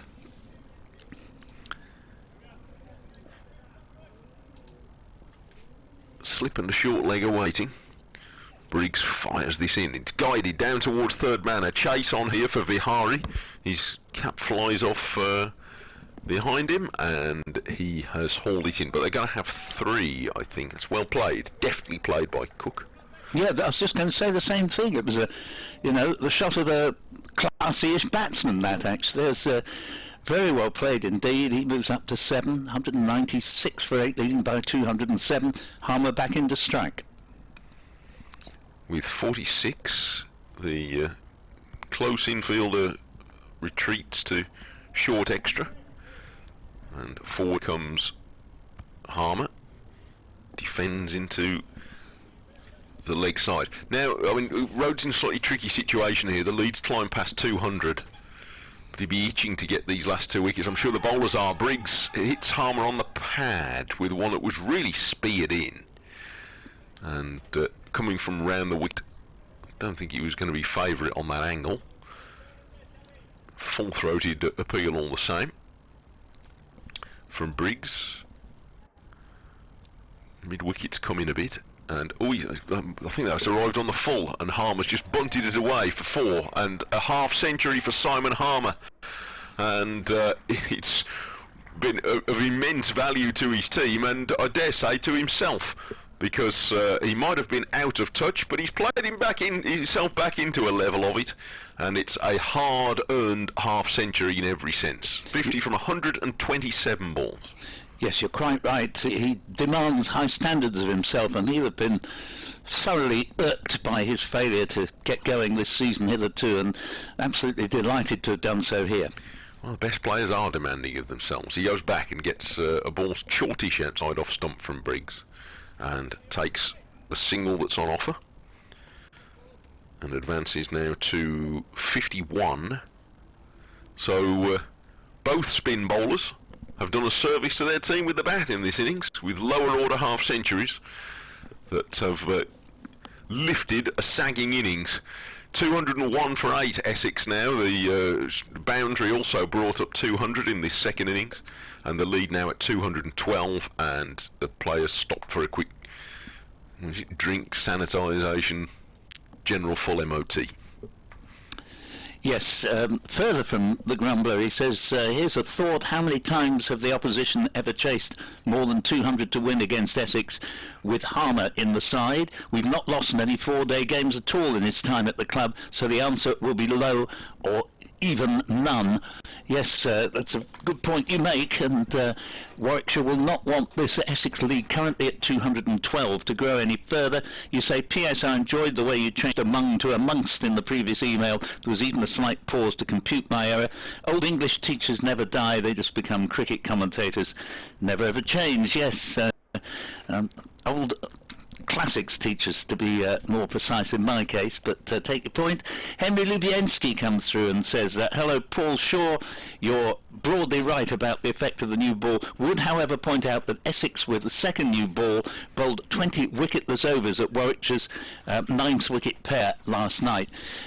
You're right there, and I've often noticed how a second new ball doesn't tend to have as much effect as the first one, particularly in first innings. Not always the way, but it can be, as often is. Stone is in, bowls to Harmer. Harmer stylishly, but for no run, steers the ball down to mid-off. and he remains on 51. Cook has 201 for 8, and so every partnership since the 5th wicket fell has added very, very useful runs for Essex, and this one has so far put on 32 with 57 for the 6th wicket, 44 for the 7th, and Stone just about to bowl again. I'll look at what the 8th wicket put on in just a moment as Stone is in, bowls, and good delivery, well kept out by Harmer, plays it back to the bowler. Yes, that 8th wicket put on a further 32, which this one has currently put on, and it just underlines the point we've been making, that actually when the ball is new, certainly the first new ball, wickets have been fairly easy to come by, but when it's lost its newness and its hardness, runs have become pretty easy to come by instead, and nice balance in the game therefore as Stone is in. Bowls, and that ball's nicely played. He does play that shot very well, Harmer. The secret of it is he gets a single to the long leg, 202 for 8, lead 204 13. The secret of that is because he gets outside the line of off stump, when the ball is fired in more or less on middle and off, he's in a very good position just to tuck the ball off the pads, provided bat and pad are close together, and he's a good eye for that shot, 202 for 8. Yes, he's has looked all along like quite a good player who's out of form rather than someone who isn't able to bat, and he's worked his way there in this innings. Stone bowls to Cook, who steers the ball to point. Played very, very easily and comfortably so far. Sam Cook remains on 7 not out, 202 for 8, and I'm sure the point would have been made to him before he came out. He's a bright lad actually, Sam Cook, so hopefully he wouldn't need the advice anyway, but I'm sure they will have said to him pretty much, you just keep Simon Harmer company, don't go for any frills. Yes, but that ought to hearten Warwickshire for the same reason. Yep. But they will be under no illusions of that the target is difficult tomorrow, but I'm sure they'll draw confidence from last Sunday. Be a good game. Stones in, bowls, and that is short outside leg stump and goes through to Michael Burgess, 202 for 8. At some point in a shortish while, but possibly between overs here, we'll see. I'll be updating listeners to BBC Radio WM one more time before their sport programme goes off the air. Listening to commentary on behalf of BBC WM, BBC Essex, and Paul Newton with Mike Taylor is just about to do this update. Mike. Yes, here we go, just a moment. Oh, short ball, this could be...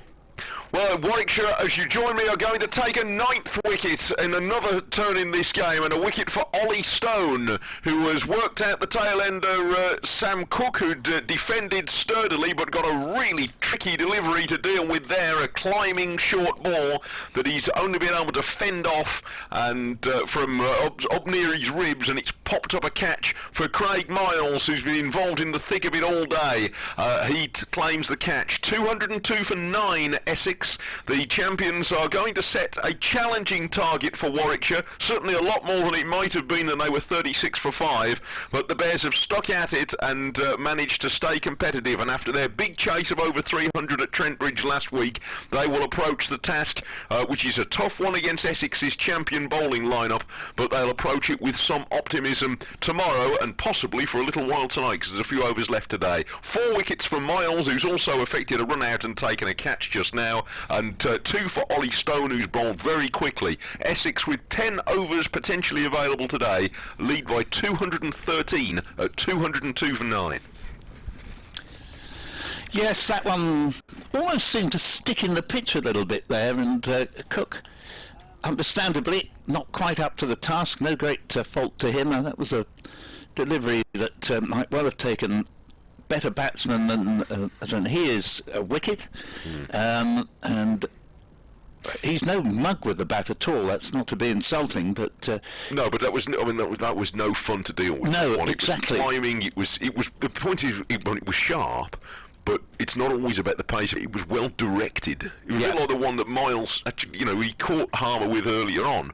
But Harmer got into a terrible tangle. It was actually a really well-directed bouncer in that it wasn't too short. It was right in an awkward area, and I didn't envy Cook that much. No, certainly I didn't either. And well, this final partnership for Essex could actually be what decides who wins this game, because the last four partnerships of 57, 44, 32 and 33 have lifted Essex from an impossible position to a viable one. If they could have another partnership of those proportions, they might even go into the final innings as favourites. As it is, I think Warwickshire just with the advantage.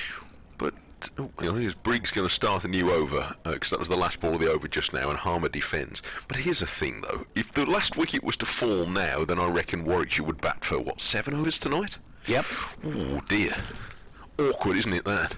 Briggs bowls, and Harmer cuts out to Vihari, and they refuse a run. Okay. We're going to play it again, because there was the longest of singles there, but Harmer turned one down and sticks with facing Briggs. And he edges that wide of Bresnan, and he's going to get 4 runs, probably down to third man. He went to cut, and well, he's deserved a bit of good fortune, I suppose. He might think Simon Harmer, he's worked hard enough for it, and he gets a bit of a bonus there. Yeah, now if first slip had just been a bit wider, it would have been straight into the midriff, you know. Yes. It's a bit fortunate there, to say the least. Yes, but he gets 4-2-0-6 for 9. This is wider of the off stump, and Harmer is letting that go. He'll be glad he didn't take the single from the previous delivery, but only just glad. Well, he will, but he's still got to find one now, because I don't think he'll want to expose Porter to Stone. So, where's he going to find one now? He doesn't find one here, because he pushes this out on the offside. These little tiny wrinkles of cricket are what makes the game so compelling, or one of the many things that does. Briggs bowls, Harmer's sweeping, premeditated sweep. He knew what he was going to do, and I'm pretty sure Briggs knew what he was going to do, and he speared that one in. That's an appeal for LBW. Nobody's got what they wanted out of that. In that Briggs didn't get his wicket, Harmer didn't get his single, and it's 206 for 9. But Warwickshire won't mind the fact that that Stone, who I'm sure is going to rush up and demand the ball, whatever the captain thinks, he's going to have the number 11 to bowl at. Let me at him. Jamie Porter is made of stern stuff. Oh, I don't know. And he is Essex's night watchman in different... I mean, you could almost describe this as a night watchman situation innocently, because he's got no option but to come in now. Except it could be argued he's acting as Warwickshire's night watchman here, because... Yes, that's it. Very well put. I suspect, and, Will Rhodes and one or two of the Warwickshire top order might be standing there thinking, actually, if you blocked out 3 or 4 maiden overs, I don't think I'd be terribly up. If I were Rob Yates, I might be thinking, do you know what, Skip? Yeah, absolutely. Give him 3 or 4 maiden overs here, and because let's come up about in the morning. At the moment, the lead is 217. Harmer's just become Essex's top scorer in the second innings. 56 to him. Well, they've always said he's their second innings match winner. Stone is in to bowl to Porter with 2 slips and a back pad, and Porter gets right behind the first delivery of the over. Stone pauses to have a little bit of advice at Porter there, and Porter, of course, not for nothing does he come in with earplugs in both ears, and it's 206 for 9. There may have been a touch of irony in that comment, but he wouldn't be ill-advised if he did. And maybe Harmer went for a bit of advice to him. Maybe he said, get your earplugs in, mate. As Stone bowls, well kept out by Porter, gets a single, just found a gap between the wicket and mid-on. And it was a ball that probably have missed leg stump, and he came down late on it and prized it into the onside to get off the mark. 207 for 9. I was being slightly unkind to him, because most number 11s are reasonably durable these days. Well, they are. But nevertheless, for a number 11, the ball that got number 10 out wouldn't be one that would slow your heart rate down. But nevertheless, he got into line nicely there, and he can look after himself, I'm sure. Well, he's never made all that many runs, but he often takes a bit of prizing out as Stone is in and bowls to Harmer. Ooh, and that's turned into the onside by Harmer, and there's no run, and the score remaining at 207 for 9, a lead of 218. We're in the 74th over of the innings, and there are this and the further 8 overs remaining of the day's play. So technically, if the last wicket hadn't gone down, Warwickshire could take a new ball with about 2 overs left of the day's play. Stone's in. Bowls bouncer, and Harmer, again rolling the wrist in admirable fashion, picks up a single. Didn't time it at all, but Lamb had to come in off the mid-wicket boundary in an easy single. Sees Harmer, who took the run, move up to 57. 4 balls of this over have gone, and Porter isn't one to shirk a challenge, so he was more than willing to come down to face the music. And Stone prepares to deliver the penultimate ball of the over. Still 1 or 2 adjustments being made in the field, but here he is now on his way. Bowls to Porter. Ooh. That one strikes Porter and deflects away to a second slip there, but again no appeal, and I think that one would probably have gone down leg side. 208 for 9, leading by 219. So Warwickshire will need a minimum 220 to win the game on the last day, and pretty good cricket match developing here. Yeah, I should say so. I hope people have enjoyed it today wherever they've been following it on. I'll be able to do so tomorrow as well. Stone to Porter. Last ball of the over, well kept out by Porter. His courage never in question, getting solidly in behind every one of those deliveries. And he is on 1. Harmer has 57. 208 for 9, leading by 219. Yeah, he's done well there. But, and again, as I say, although that ball was a nasty one that Cook got, it has not been a pitch that would, appreciate going into a final day, and it'll no doubt wear a little bit. But the way it's played, it's looked a pretty tidy cricket pitch. I don't think there's nothing there that should be giving Warwickshire's batsmen sleepless nights tonight. 8 overs possible today. Briggs bowls full to Harmer, and he turns this out towards the mid-wicket, and again turns down a single to remain on strike,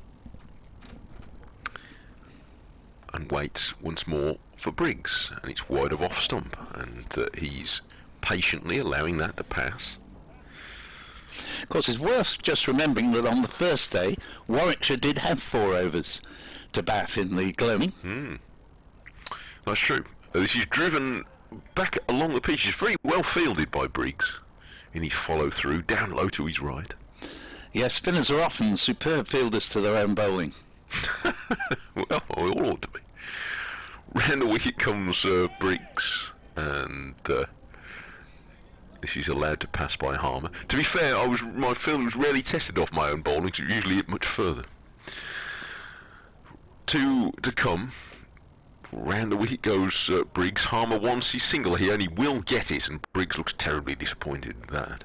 He's fiddled it away off in front of his pad. He's got away, so only leaving 1 ball for Porter to face in this over. Can have a silly point in position here for Porter. Plus First time he's bowled at the number 11. Danny Briggs still looking for his first wicket of the match, and Porter's having nothing to do with the ball that's outside off stump. And another over ticks by. 205 for 9. Essex, a lead of 209 for 9, I beg your pardon. A lead of 220. So the 2 batsmen have a conflab, and it'll be Harmer on strike to Ollie Stone. 7 overs remain of the day's schedule, and obviously if a wicket were to go down, you take 2 overs off, So the most number of overs, if a wicket fell in this over, that Warwickshire would have to face would be what they did have to face at the end of day one. They'd have 4. Even if it falls to this ball, it counts as a full over in this context, and a wicket doesn't fall as Porter plays the ball back just past the bowler, and there's no run. 209 for 9, but yeah, they were something like, I think it was 6 for no wicket at close of play on day one, give or take 1 or 2 either way. 4 overs were bowled that evening. I wasn't here for that particular day, so the memory a bit vague. And here comes Stone again, in and bowls to Harmer. Harmer's pulled this one away and eschews the single for the 3rd time here. It's fielded by Lott on the square leg fence, and Harmer's played that shot well generally in this innings after early difficulty with the short pitch deliveries, but he's come out on top since then. He's got 58. Essex's top scorer, Lawrence, the next best with 55, will still be cursing himself back in the dressing room for needlessly going for a single that was never there. And Stone is in, bowls, defended back down the pitch. We've heard from Stephen Abbott, who says, Paul and Mike, we have to admire the mental strength of Essex.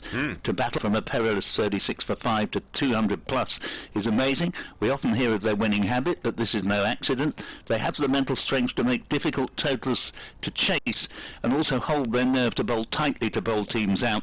We are lucky to be in the midst of a team at their peak. Steve from Southend, PS, I wish Southend United had such battling qualities. Well, they did at least win today, Steve, and they're still alive, as here's the next ball. That ball goes through almost on the second bounce from a bowler of Stone's speed. It wasn't one of his quicker deliveries, but even so, wicket-keeper Mike Burgess there with some grovelling to do to make sure he prevents any byes there. 209 for 9, and we have 2 balls left of Stone's 20th over, and after this these 2 balls there will be 6 overs left of the day's schedule. That's a very fair point about Essex's champion qualities, we've said a few times today. Yeah, and that's quite right. Stone again, passes umpire Mike Burns. Bowls played down to mid-on by Harmer. There's no run there, so almost a maiden here. Can he prevent Porter being on strike at the start of the next over?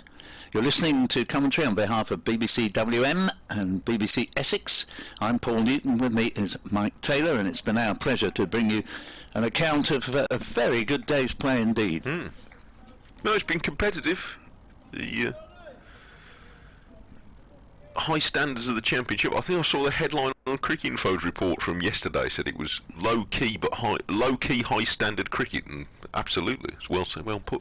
Stone is in bowls, and maiden is completed, because all Harmer can do there is to play it back to the bowler, and Porter will be facing the first ball of Briggs's next over, assuming that he continues from the City end, with Essex 209 for 9 and 58. Top scorer Simon Harmer, and 1 to last man Jamie Porter. There were 2 results earlier today in the championship. Middlesex beat Surrey by 10 wickets at was that Lords or the Oval? Sorry, at Lords. At Lords, I thought it was. And as Briggs is getting ready, and Somerset beat Leicestershire by 9 wickets. But several of the other games have now called it a day for today, a little bit earlier than this one, so I'll run through those scores during this Briggs over. Slipping a silly point in place for him to bowl to Porter, who defends the first ball. At Hove, Sussex, this will be a good finish in the morning. Sussex, 99 runs short of victory at 136 for 6. 5 wickets there for Dom Bess. It is all over for the day at Chesterley Street, as Porter defends again.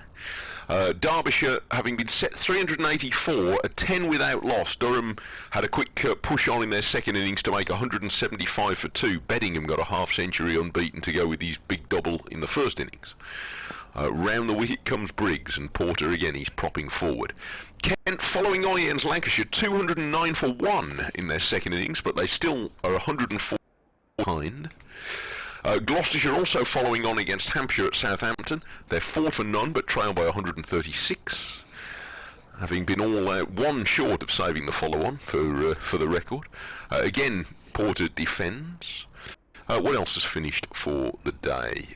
I think that's it. I think all the others are still going. Round the wicket comes Briggs. 1, 2, 3 up to the crease he comes. Oh, he floats up a real tempter there for Porter, and Porter declines it. Self-denying ordnance pushes it away into the offside, and there's no run. Floodlights, pile and shadow now stretching right across the ground behind Briggs as he bowls to Porter, who defends back up the over, and it was all very gentle. And another maiden over ticks by, and now 5 to go for today. 209 for 9. And this won't be necessarily troubling Warwickshire all that much, because as you implied, Mike, they'd be quite happy not to have to begin their attempt, make whatever they need to make tonight. Yeah, I mean, not at the expense of lots of runs, obviously, but if they can keep them, we just had 2 maiden overs, exactly. So that they wouldn't mind, they'd buy another 5 of those, or even, 3 of those would be enough, wouldn't it? Now, it's worth bearing in mind as well that there are now only 3 overs before a second new ball is obtainable. 5 remain on the day, so the last 2 could be with a second new ball. I saw Oliver Hannon Dalby warming up during that Briggs over, and it may be that Will Rhodes is thinking of bringing him back, either to take over from Ollie Stone at this pavilion end, or indeed from Danny Briggs at the City end. Here's Stone in, bowls, and Harmer with a rather extraordinary one-handed shot here as he takes the right hand off the bat, has played it out to Lamb on the mid-wicket fence. Again, he declines the single that was clearly there, and score remaining at 209 for 9. Don't think you'd have to patent that one, would you? No. But refused another run.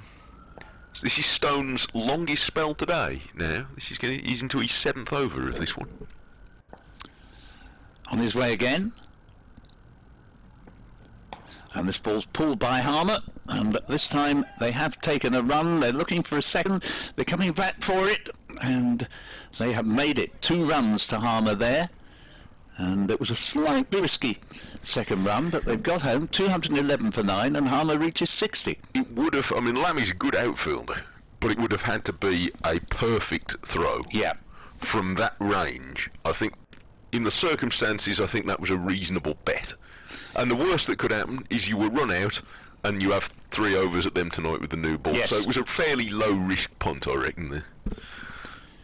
Stone again. Bowls to Harmer. Harmer. Let's flick this one away down to fine leg. They could have had a single, but Porter would have had the call there and probably wouldn't have been over-enthusiastic about taking it. He's more than courageous enough to face Stone and get right in line, but even so, quite happy to watch Simon Harmer deal with him. Do you know what, Paul? With a ragged old ball, as I imagine it is, up to 78 overs, I reckon that was a pretty good Yorker. It was. I don't think you want too many of those. No, he's bowled pretty well in this spell. Dear. His 7th over of his spell and 21st of the day. And it's still enough to make you up about. Here he comes again. Bowls to Harmer, and Harmer's pulled this ball round, and again there was an easy single there out to Lamb on the mid-wicket fence, but Harmer, despite this being the 4th ball of the over, still didn't want to take the single. Porter's run 2 there. Yes. He's very That's right. run 2 himself. Certainly run more than 1, but he got 2/3 of the way down. Still had plenty of time to get back after Harmer declined to go for the run. The irony is, if he does the same thing to the next ball, he'll almost certainly take the run. I'm running up and down this pitch. Stone just pausing while Will Rhodes takes second slip out and puts him in the covers, because there was a large gap there offered to Simon Harmer. It's now been closed. Stone's in again, bowls, and Harmer's played it exactly there to the fielding change position, and there is no run. 211 for 9 at the moment. Double Nelson is the lead, 222. That was a pretty good slower ball, I reckon. Yep. Harmer's just groping for that a little bit, and he's ended up pushing it exactly to where Rhodes went. So what do you do with this one then if you're Harmer, if you're the last ball? Where are you going to try and get your single? Because this is going to be 2.5 feet wide of the off stump by the look of the field. We shall see as Stone bowls. And this ball driven firmly to mid-off, but it was struck too well for it to be a single there. And Harmer's got enough about him not to be so obsessed with trying to engineer the strike that he throws his wicket away. No reason why he wouldn't have every confidence in Jamie Porter to see the night out. He is officially the night watchman. 60 to Harmer, 1 to Porter, 211 for 9, lead 2-2-2. It's such a tiny little bit of this go, and yet I found that absolutely compelling, that little dodge around, shall we take a single? Is it, where can we stop him getting a single? These lovely little nuances. Now what have we got? Lots of... considering there are only there's only a handful of time today, there's a sudden load of drinks and extra bits and pieces and instructions, I dare say, come out for the batsman. And sanitation requirements. Oh, of course, well. yes. Are we at one of those? Yes. Yeah. So they've probably got no option. No, you're quite real. No, almost certainly right, I'm sure. So new ball due in 2 overs. 4 overs remain of the day. And here's Briggs round the wicket to bowl to Porter, who defends, and has given the impression that Briggs could bowl him absolutely anything he likes at the moment and try and block it. Here comes Briggs and spears this one in, and Porter is doing the same thing over again. Should be said that Porter takes his batting very, very seriously. He's a serious fellow, and he'll be absolutely giving it everything he's got out there. Oh, for sure. And this is wide of the off stump. And I don't think the circumstances, the way that everybody else is playing the game, he's not doing the reputation of be batting any favours here, because everybody else is panning around him as if he's never had one in his life, and he clearly has. Briggs bowls, and forward comes Porter.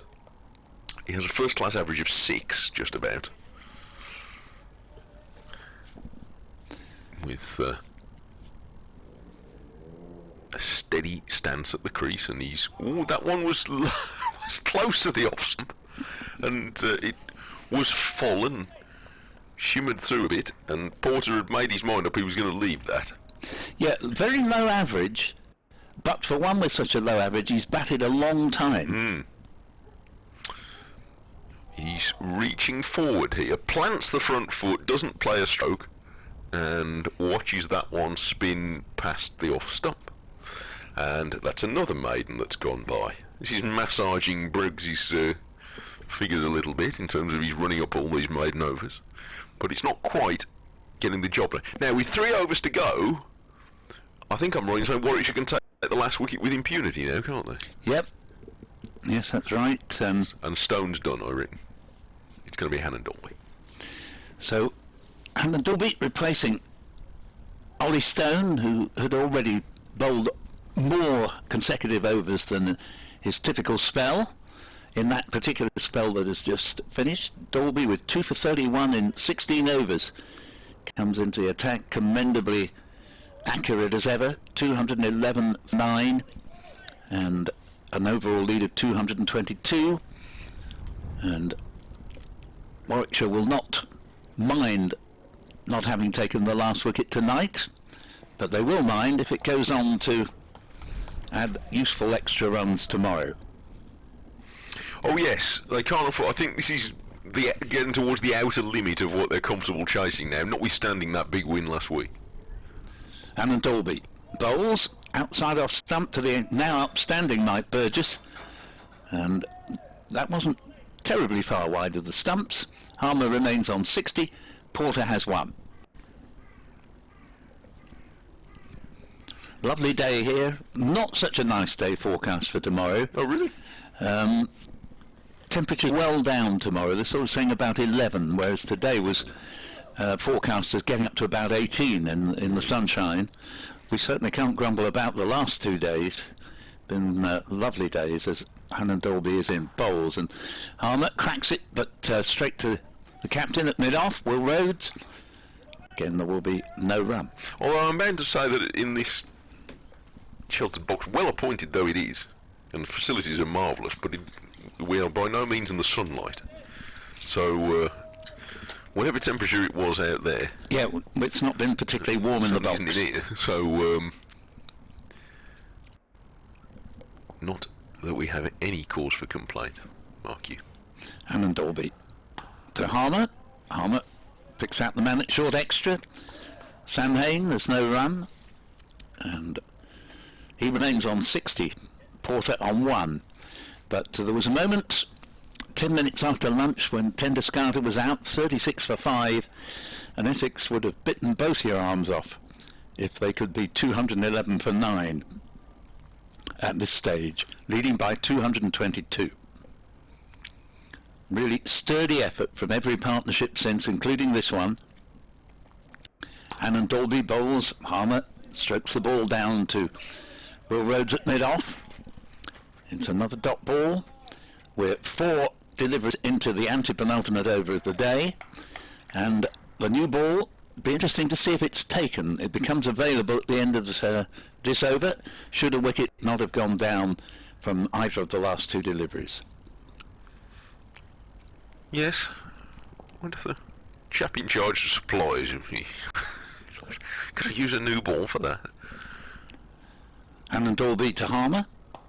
Harmer has the chance of a single and takes it here as he just flicks the ball into the onside. Easily accomplished. 212 for 9, a lead of 223. Harmer has 61. Porter, 1 ball of this over to negotiate.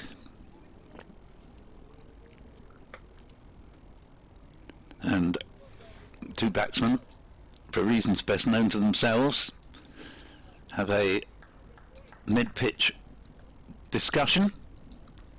It's amazing what they can find to chat about. There's always something. May have been as to whether they'd take a single if Porter engineered one, or here's Anand Dolby bowls to Porter. He doesn't, because he plays it well, but straight out to short extra. And the over ends with Essex 212 for 9, 61 to Harmer, 1 to Porter. 80 overs of the innings have now been completed. And if it isn't Danny Briggs to continue, he's coming forward as though he's expecting to. I was going to say, if it weren't him, then probably the new ball would have been taken, but it is him, and clearly it won't have been. Another stumps drawn now at New Road, and another side starting well after following on, in that Notts, asked to bat again with a deficit of 170 by Worcestershire, have reached the sanctuary of stumps at 87 without loss, so they're still 73 behind. And although it's hard to see them breaking their run without a win from there, they at least have given themselves a reasonable chance of avoiding another defeat. Forward comes Harmer to start what will be Briggs' final over of the day, come what may. And he plays the first ball away into the offside, and the second he hits a little bit further into the offside, but only down to mid-off, and there wasn't going to be a run anyway. So he doesn't have to go to the process of refusing one, which he's done now, on my count, on 6 occasions, to help, in his eyes, prolong this partnership. And there's another one, because he goes back and cuts easily out to Vihari, who's quite a long way away at backward point, but declines the long single. 212 for 9. Porter is waiting, backing up as if he's about to sprint a quick single, though he probably isn't, but I suppose they could try and get 2. Having said that, it's guided out to Vihari, and they are content with just 1. And that leaves Porter 2 deliveries to face from Briggs, not that he looks ill-equipped to do that. He's managed to successfully negotiate 18 deliveries so far, and there are only a possible 8 balls to bowl today. After which we will get a quick word from respective camps that you'll perhaps hear on the radio for shows in the morning. In the meantime, here's Briggs forward to coming into Porter and draws him forward. He defends out on the offside. And then wherever you've picked up this service tomorrow, whether it's just been the sound or with the pictures as well, it'll be available again for you tomorrow from 11 o'clock. And my colleague Clive Egan will be in this seat as ringmaster. A second slip comes in now for the last ball of Briggs's spell today, and Porter, all the same, defends firmly back on the onside. And that's the end of the over. 212 for 9. 213 for 9. I didn't disservice. Didn't matter of a run. Could matter. Matador in that game, what was it, 18 years ago? New ball being taken. Ah, well there it is. Worth waiting for. 1-3 for 9 after 81 overs. Lead is 224. So, 6 deliveries of the day remain. Warwickshire resuming 243 for 8, made 284, adding 41 further runs. Last 2 wickets adding 91 priceless runs. Harmer finished with 4 for 89. Essex collapsed to 36 for 5 and have made a good recovery from that position to 213 for 9, leading by 11 on first innings. That means they're 224 in front. Warwickshire will therefore need a minimum 225 for victory, as Hannah Dalby bowls the first ball of the second new ball to Simon Harmer, played back down the pitch. And if Warwickshire were now to take the final wicket, they'd consider that it had worked out pretty well. They'd have been delighted not to have to go in just for the odd 3 or 4 overs at the end of the day, where you've got very little to gain and quite a lot to lose. Harmer has led the Essex fight back with 62 not out, his first innings of consequence and indeed substance of the season. A fine knock it's been. Porter is 1 not out. Hannon Dalby bowls to Harmer. Harmer leaves. Knight Burgess takes. Score remaining 2-1-3 for 9, and we now have just 4 deliveries of the day left. It's funny though, isn't it, Paul? Because this, you could have got to this situation, a lead of 224 with 1 wicket in hand, by all sorts of routes.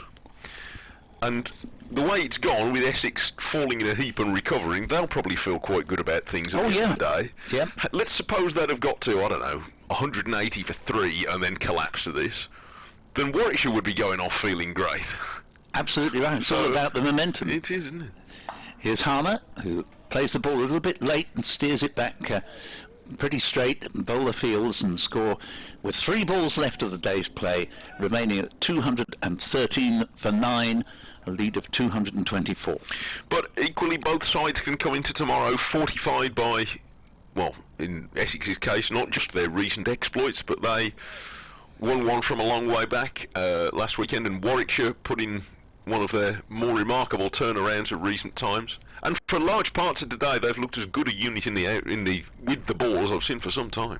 Hannon Dalby bowls, and the ball's played down to mid-off, and Harmer is the batsman, who remains on 62 out of Essex's 213 for 9. Hannon Dalby 17.4, 6, 2 for 32. Well, I do suspect, as we've said a number of times already, that after the first 20 overs or so with the new ball, if the pitch tomorrow is playing as similarly as it has today, and there's no reason to suggest that it's particularly struggling at the moment, the impression is that it will not be an impossible chase, but clearly against an attack of this calibre, not a straightforward one. Hannon Dalby to Harmer, penultimate ball of the day, played back to mid-on, and no thought in Harmer's mind to look for the single there. It'd be interesting to see if he is going to try and get a single from the last ball to be on strike at the start of tomorrow's play. Porter has 1, Harmer 62. Thank you very much for your emails today, and to everybody listening. Been a lovely day here in Birmingham, and we look forward to your joining Clive Eakin, it will be, and myself, Paul Newton. Thanks very much to Mike Taylor. Great to work with Mike today, and last worked together 3 or 4 seasons ago at Chelmsford. Very much enjoyed your company, Mike, and we've seen a good day's cricket. Yeah, excellent day. Good cricket today, played by good cricketers, and the county championship is not just here, but in lots of games at the moment, with lots of competitive teams reminding us all, as if those of us who follow it this closely needed it, it's in good health. And Dolby, dot ball to end the day, a maiden over with the second new ball, remember. And so, both sides have had a pretty good day of it. It's certainly been a very good day for Warwickshire, but as Mike was just saying, Essex have come back strongly from that moment after lunch when they were 36 for 5, and a score of 213 for 9 then would have seemed like absolute gold dust for Essex, thanks to Dan Lawrence with 55, Adam Wheater with 30, and most of all Simon Harmer with 62. That is the score they've go to bed with a lead of 224. Thank you very much for the moment.